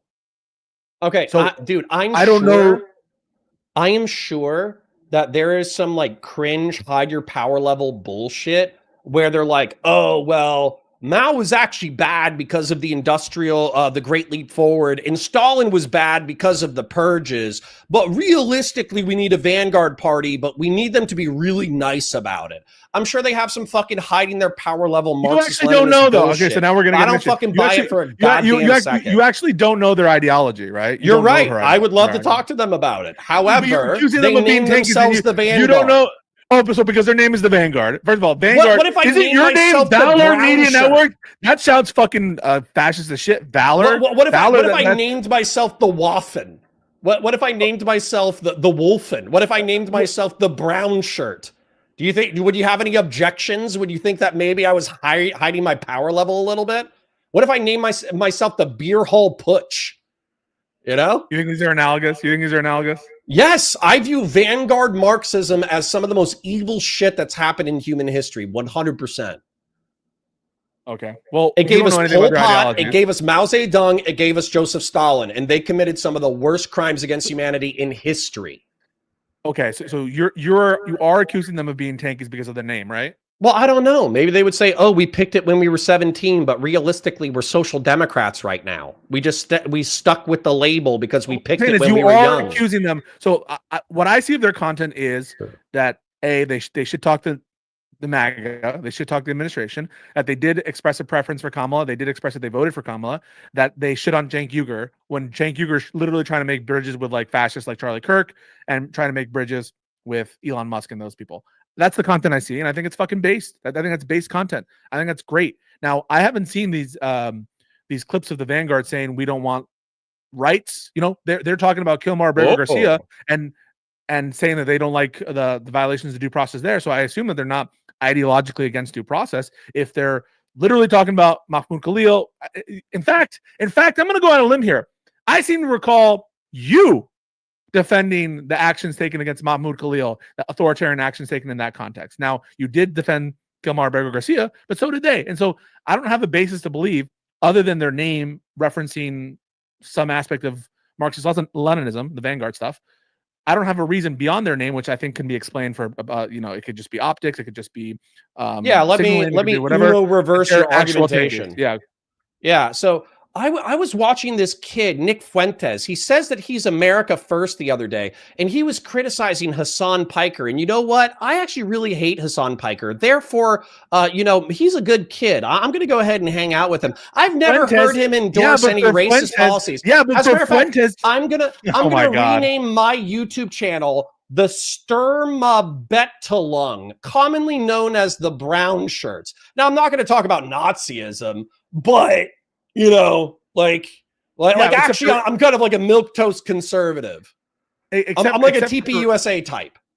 Except for Fuentes, we actually do have clips of his ideology, and where he's saying things. So we don't necessarily have that for the Vanguard, where you're accusing them of being like Stalinists, Maoists.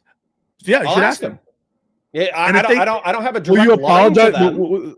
But if you'll introduce me, I'll ask him 100%. All right, I'll definitely introduce and I'll you. be very polite. I hope you will be. But aren't you doing the wrong thing? Like, so if you come out and you're like, hey, those are nice guys, I don't actually think they're tankies, you're going to be attacked as, oh, you're going to the left. You're becoming a lefty. You're becoming a lefty. You're hanging out with all these lefties. No, because they're probably at least social democrats, right? So if they're aren't you a social democrat? No. I think I consider myself a social democrat. Social democrat as like compared to democratic socialist, right? Like, isn't a social democrat someone who's in favor? That's like what Destiny is. Destiny calls himself a social democrat. He's like that. He's in favor of some amount of.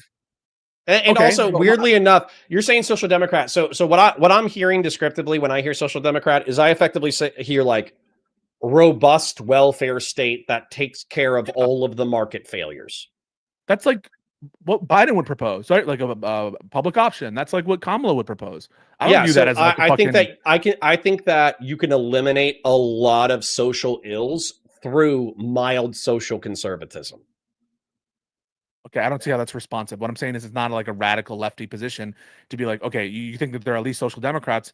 I don't know. I think under a lot of definitions of the term social democrat, Josiah would be a social democrat. Hutch would be a social democrat, right? Like Hutch is a social democrat. So he's in favor of socialized medicine. He's in favor of, like, he voted for Bernie. Like, so anything that cringe. would be, okay, you can say it's cringe. Anything that would paint them as like, oh, at least a social democrat, Hutch is a social democrat. And and you know what? And you know what? There's all vibes. It's all vibes. Okay. There's real social democrats who effectively want the Scandinavian model and they want to one-to-one import it to the United States. And then there's social democrats who know that being a socialist or a communist is unpalatable and they're just hiding their power level. Okay, you say they're high in the power level. Do tankies vote for Kamala Harris? The ones that believe in electoralism probably did as a lesser of two evils thing. As a matter of fact, wasn't that your argument? You said that lefties 2-to-1 showed up and did vote. I don't think I said any specific numbers, but I think the left wing, that is to say, the most ideological left people voted for Kamala Harris when they voted. Yeah, and wasn't Hutch's counter argument that like tens of thousands, if not hundreds of thousands of people? Well, number one, didn't 5 million people not show up at all? And then number two, didn't shitloads of fucking people in Michigan, because of the Dearborn population, didn't they not show up effectively? So people, first of all, I'm seeing a super chat in your chat that says Hassan voted for Kamala. Does that make him better than Tali? So I don't know that Hassan voted for Kamala. I don't think he said that he did. When did Hassan say that he voted for Kamala? So treat it as a hypothetical. Treat it as a hypothetical. If Hassan voted for Kamala, I think that he would be a better ally than Tali, who voted for Trump. Isn't that? Yeah. So this is the heart of the disagreement. This is the heart of the disagreement. Do you agree with that? No, not at all. And this is the heart of the disagreement. So Talibots, as far as I understand, is a liberal in that she believes in freedom of conscience, freedom of speech, limited government. Maybe she believes in the Second Amendment. I have no fucking idea. Free markets, et cetera, et cetera. I haven't heard her articulate these things, but I'm making a presumption that if the left wing turned you off and you were willing to vote for the right wing, you would be okay with these concepts. She voted for a fascist. She voted for a fascist. She did a protest vote against the lefties who did psycho shit. Wait, she could have protested and not voted for the fascist. A lot of people did that. Yeah, you're right. But she basically said that her vote wasn't going to count either way. So she was effectively trying to give you and people like you a middle finger so you would think about what you were doing. And you haven't so far, by the way. You haven't. And she voted for a fascist. Okay. And? Okay. So she was an overwhelmingly blue state. Her vote didn't matter. It doesn't. Wait, I hate this analysis. This would be the same if she were in a swing state. Her likely effect as a singular voter on the outcome of the election would be just even if you disagree with the logic. Do you understand the logic? No, I don't actually. I think it doesn't make sense. You don't understand that if a state votes 99-1 in one direction, that somebody can write in a candidate that they don't like as a protest. I understand the cognitive and feel like they're not taking any political risk. So I think it's based on a delusion, but assume that would only betray a preference for Kamala. If what you're saying is I would have voted differently in a swing state, even though you're just as astronomically unlikely to affect the outcome based on your one vote. She doesn't want to be struggle session by you. What do you mean? That has nothing. She didn't know me when she made the voting decision. You're just saying random shit, Connor. No, I watched the struggle session. No, I think I reacted to the struggle session. We're talking about her decision in the moment. And? You're just saying random shit. She wasn't thinking about me when she was in the fucking voting booth. What were you, Tali? I think she was.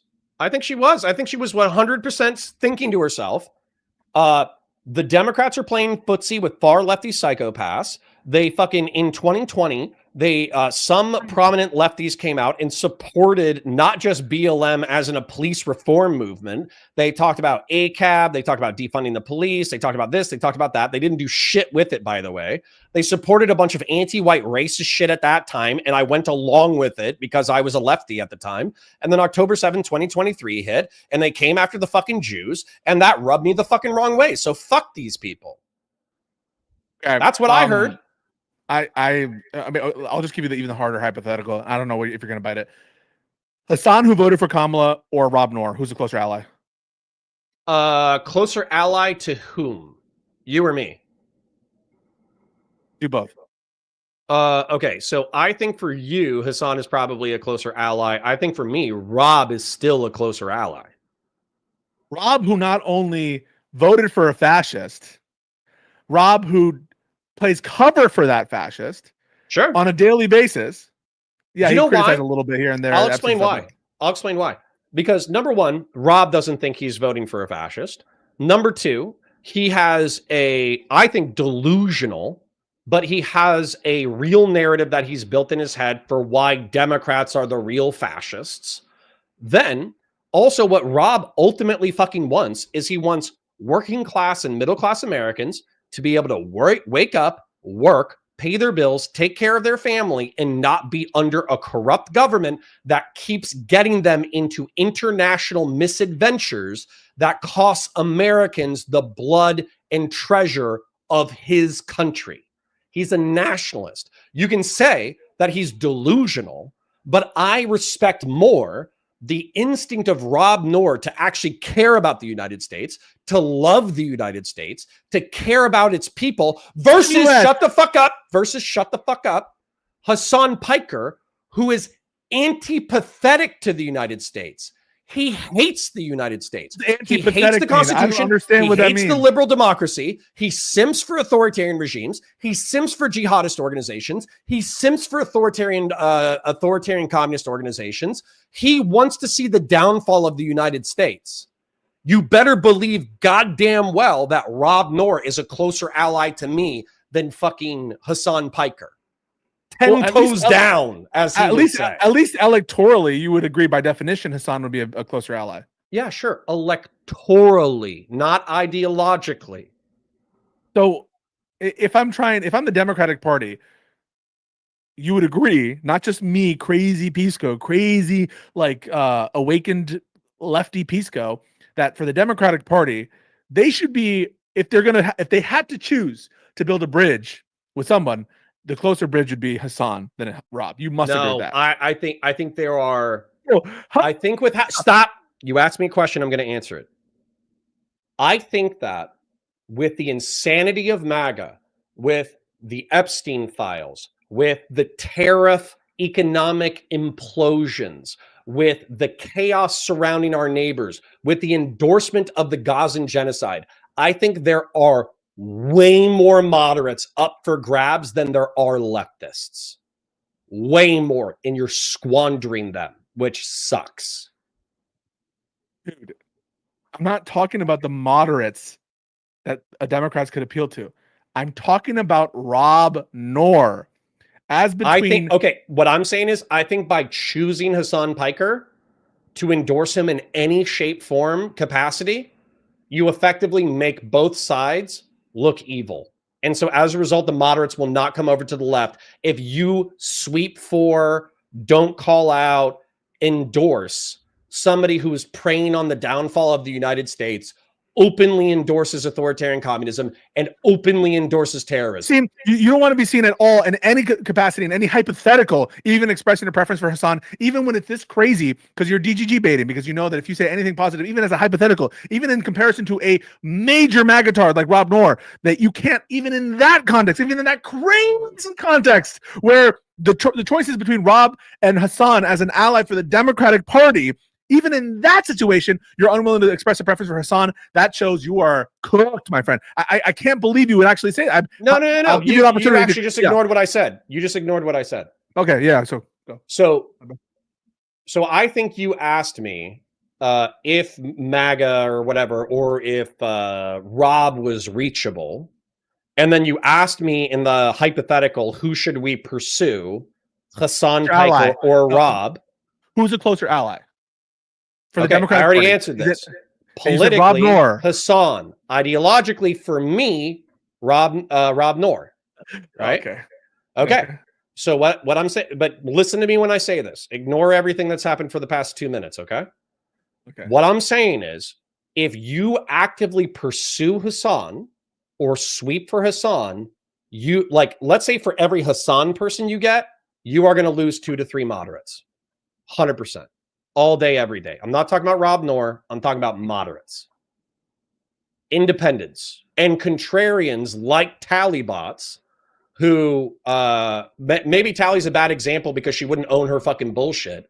But there's other people like Tally who probably did a protest vote. They wrote in Jill Stein. They wrote in a libertarian. They wrote in this person. They wrote in that person. If you give them a viable alternative, they will pick the viable alternative over MAGA.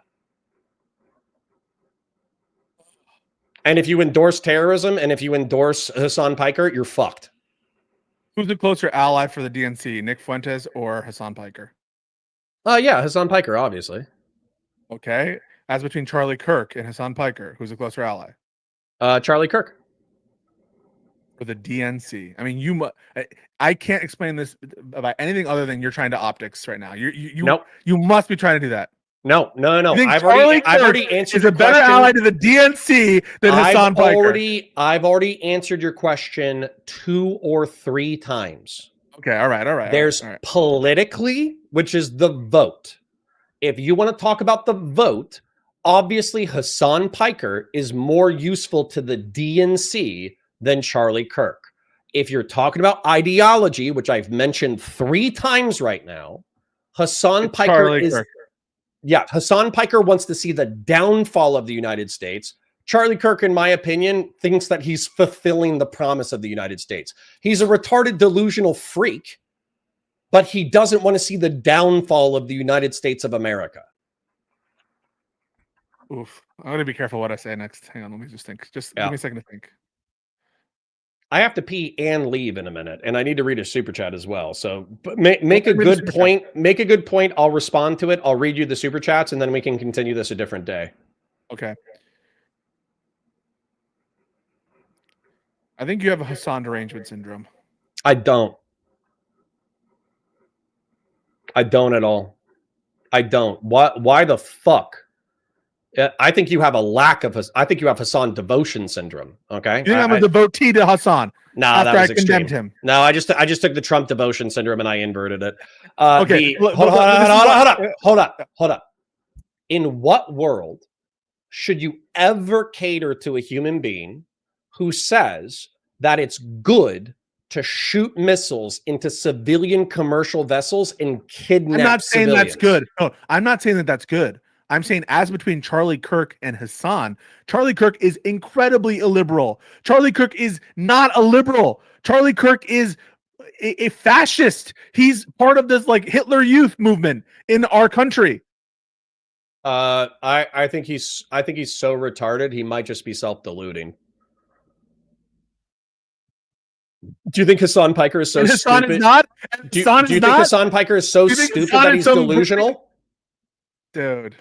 No, I'm asking. If you say yes, then I could just be like, okay, both of these people are stupid and delusional. In terms of like gray matter and brain neurons, I think that Charlie Kirk is probably smarter than Hassan Piker. Do you agree? Yeah, probably. So, but you're like, Charlie Kirk, I believe, is genuinely a liberal. You sound no. I think that if it came down to a vote to abolish amendments of the United States of America, I don't think Charlie Kirk would vote to abolish amendments of the United States of America. Meaning about Trump term 3. You think that if Trump tried to run for a 3rd term, he wouldn't be in favor of it? Charlie Kirk is talking about changing the 14th Amendment citizenship clause. He'll make any excuse in the book to change the Constitution to fulfill his authoritarian aims. What are you talking about? You can put this in the thumbnail again. I concede Charlie Kirk is retarded and evil. I didn't make the thumbnail, bro. I don't make the thumbnails. Right? Is that a good enough thumbnail for you? He's illiberal. Thumbnail guy, put I concede, and then people will watch this and be like, oh my God, Pisco owned Connor in the marketplace of ideas. What a dumbass. Fuck this guy. This guy's so fucking stupid. And then they can finally get to the segment where I say I concede, and the thing that I'm conceding is that Charlie Kirk is fucking a dipshit. Sure. But you win. Charlie Kirk's a fucking illiberal dipshit. So here's the question. Who would you rather have as president, Charlie Kirk or Hassan Piker? Charlie Kirk, all day. All day. I just don't understand that. Yeah, but okay. Maybe because Hassan Piker sims for all of the enemies of the United States of America. That's actually pretty understandable if you're not dumb as fuck. All right. Anyways, let me read you my super chats. Read the super chat. I just want the last thing I'll say is, I think we actually disagree on who the enemy is. I think that is at the end of the day, like there's a greater enemy here. Who's your enemy? Charlie Kirk and his ilk. MAGA is my enemy. Okay, that's my main enemy. MAGA is my enemy. My enemy not your is main enemy. also no. I probably hold. This is probably the sincere difference between us. My enemy is also the far left and half of progressivism. Simultaneously, I have two enemies. The equal? Who's your greater enemy? Well, I think you already said it. Your greater enemy are those. By the way, progressivism was a greater cultural enemy over the past decade. MAGA is clearly the bigger the bigger political threat right now. But just because like Henry Kissinger, he says like it's a shame that both can't lose. I'm fighting for a center-left, center-right coalition because I want MAGA to lose and I want the far left to lose. Gun to head, you'll pick the fascists over the commie. Yep. I unironically, like in Chile, I will unironically pick Bukele and what's the other guy? Chile. He's the dictator. He's the guy who threw people out of airplanes. What was his name? You're talking about Pinochet. Pinochet. I would pick Pinochet and Bukele over Maduro. And Allende. Probably. All right. Anyways, let me read you some super chats. Yeah.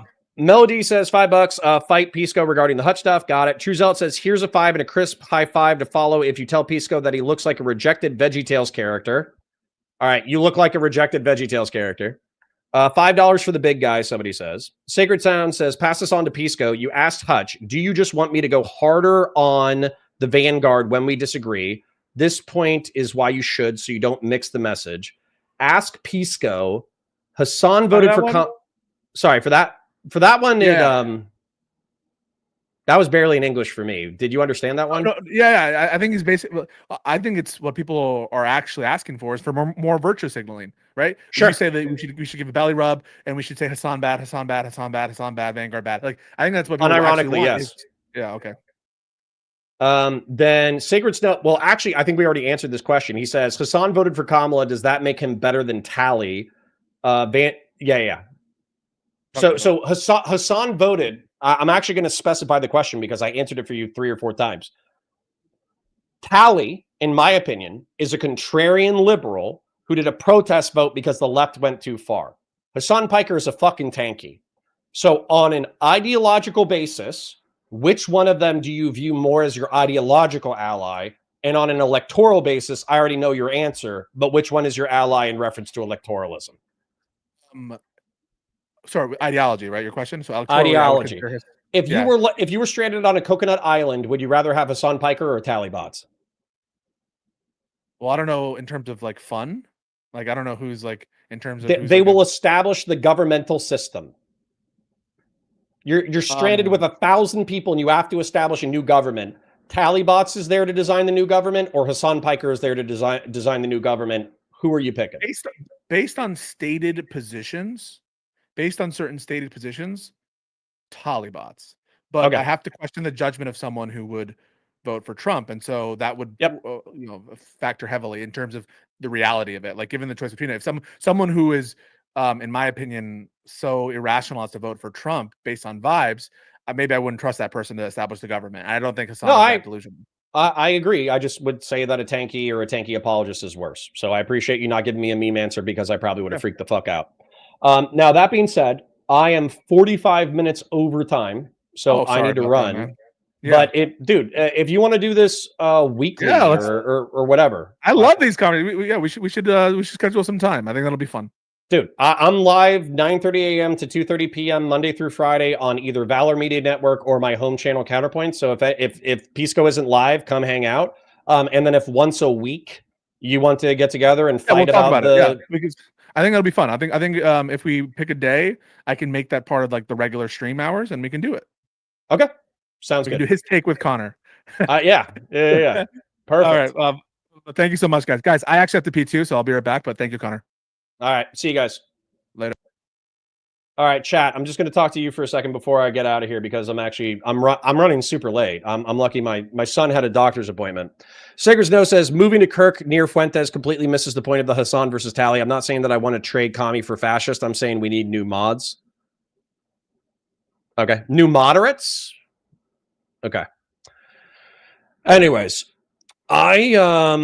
yeah, West Coast Girl says one person Tally voted for Trump. Hassan may have dissuaded a few, like tens of thousands. You say 200,000. I don't think 200,000, but he might have convinced a few thousand people or tens of thousands of people to not vote for Kamala, which is worse. Obviously, Hassan, for sure. All right. Kirk would literally try to evict all the brown people out of his country. Well, I'm white, so tough shit. Sucks to be brown, I guess. All right. Anyways, I don't have energy for the memes. Does somebody have the Discord link? Yeah, give me a second. Quick shill time. Like the stream, watch the VODs, love the VODs, comment on the VODs. The VODs need some help. It's like older content and it's not Destiny every single VOD, so they're not doing as well. If you guys want me to just talk about Destiny 24/7, that's ultimately what we're going to have to do, but I don't want to do that. So watch the VODs. Okay, it's the same thing as the streams, except for you're not there for me to yell at. And then you can watch a VOD and you can say, "Hey, Connor, your take here was cringe," and then I can yell at you when you come to the live stream. Right? Watch the VODs. Let me invite you. Invite. Copy link. Copied. Only watch when I'm being yelled at. Yeah, it seems like a lot of chatters are like that. But we did get around 150. We bounced around 130, 120, which is a great day for Valor Media Network, to be honest. That's an excellent day for us. And then we got a substantive amount of super chats, and Grassroots wasn't the only Oiler. Sacred Snow went out, Sacred Snow went crazy today. Cicero did great. Mellow D, Silver, also known as Bibia Life, Anonymous Chatter, Grassroots, Vlad, whatever, Paz, Grassroots, Anonymous, and Fashion 40. Thank you for your donations. It does mean a lot. It means a lot. Thank you. All right.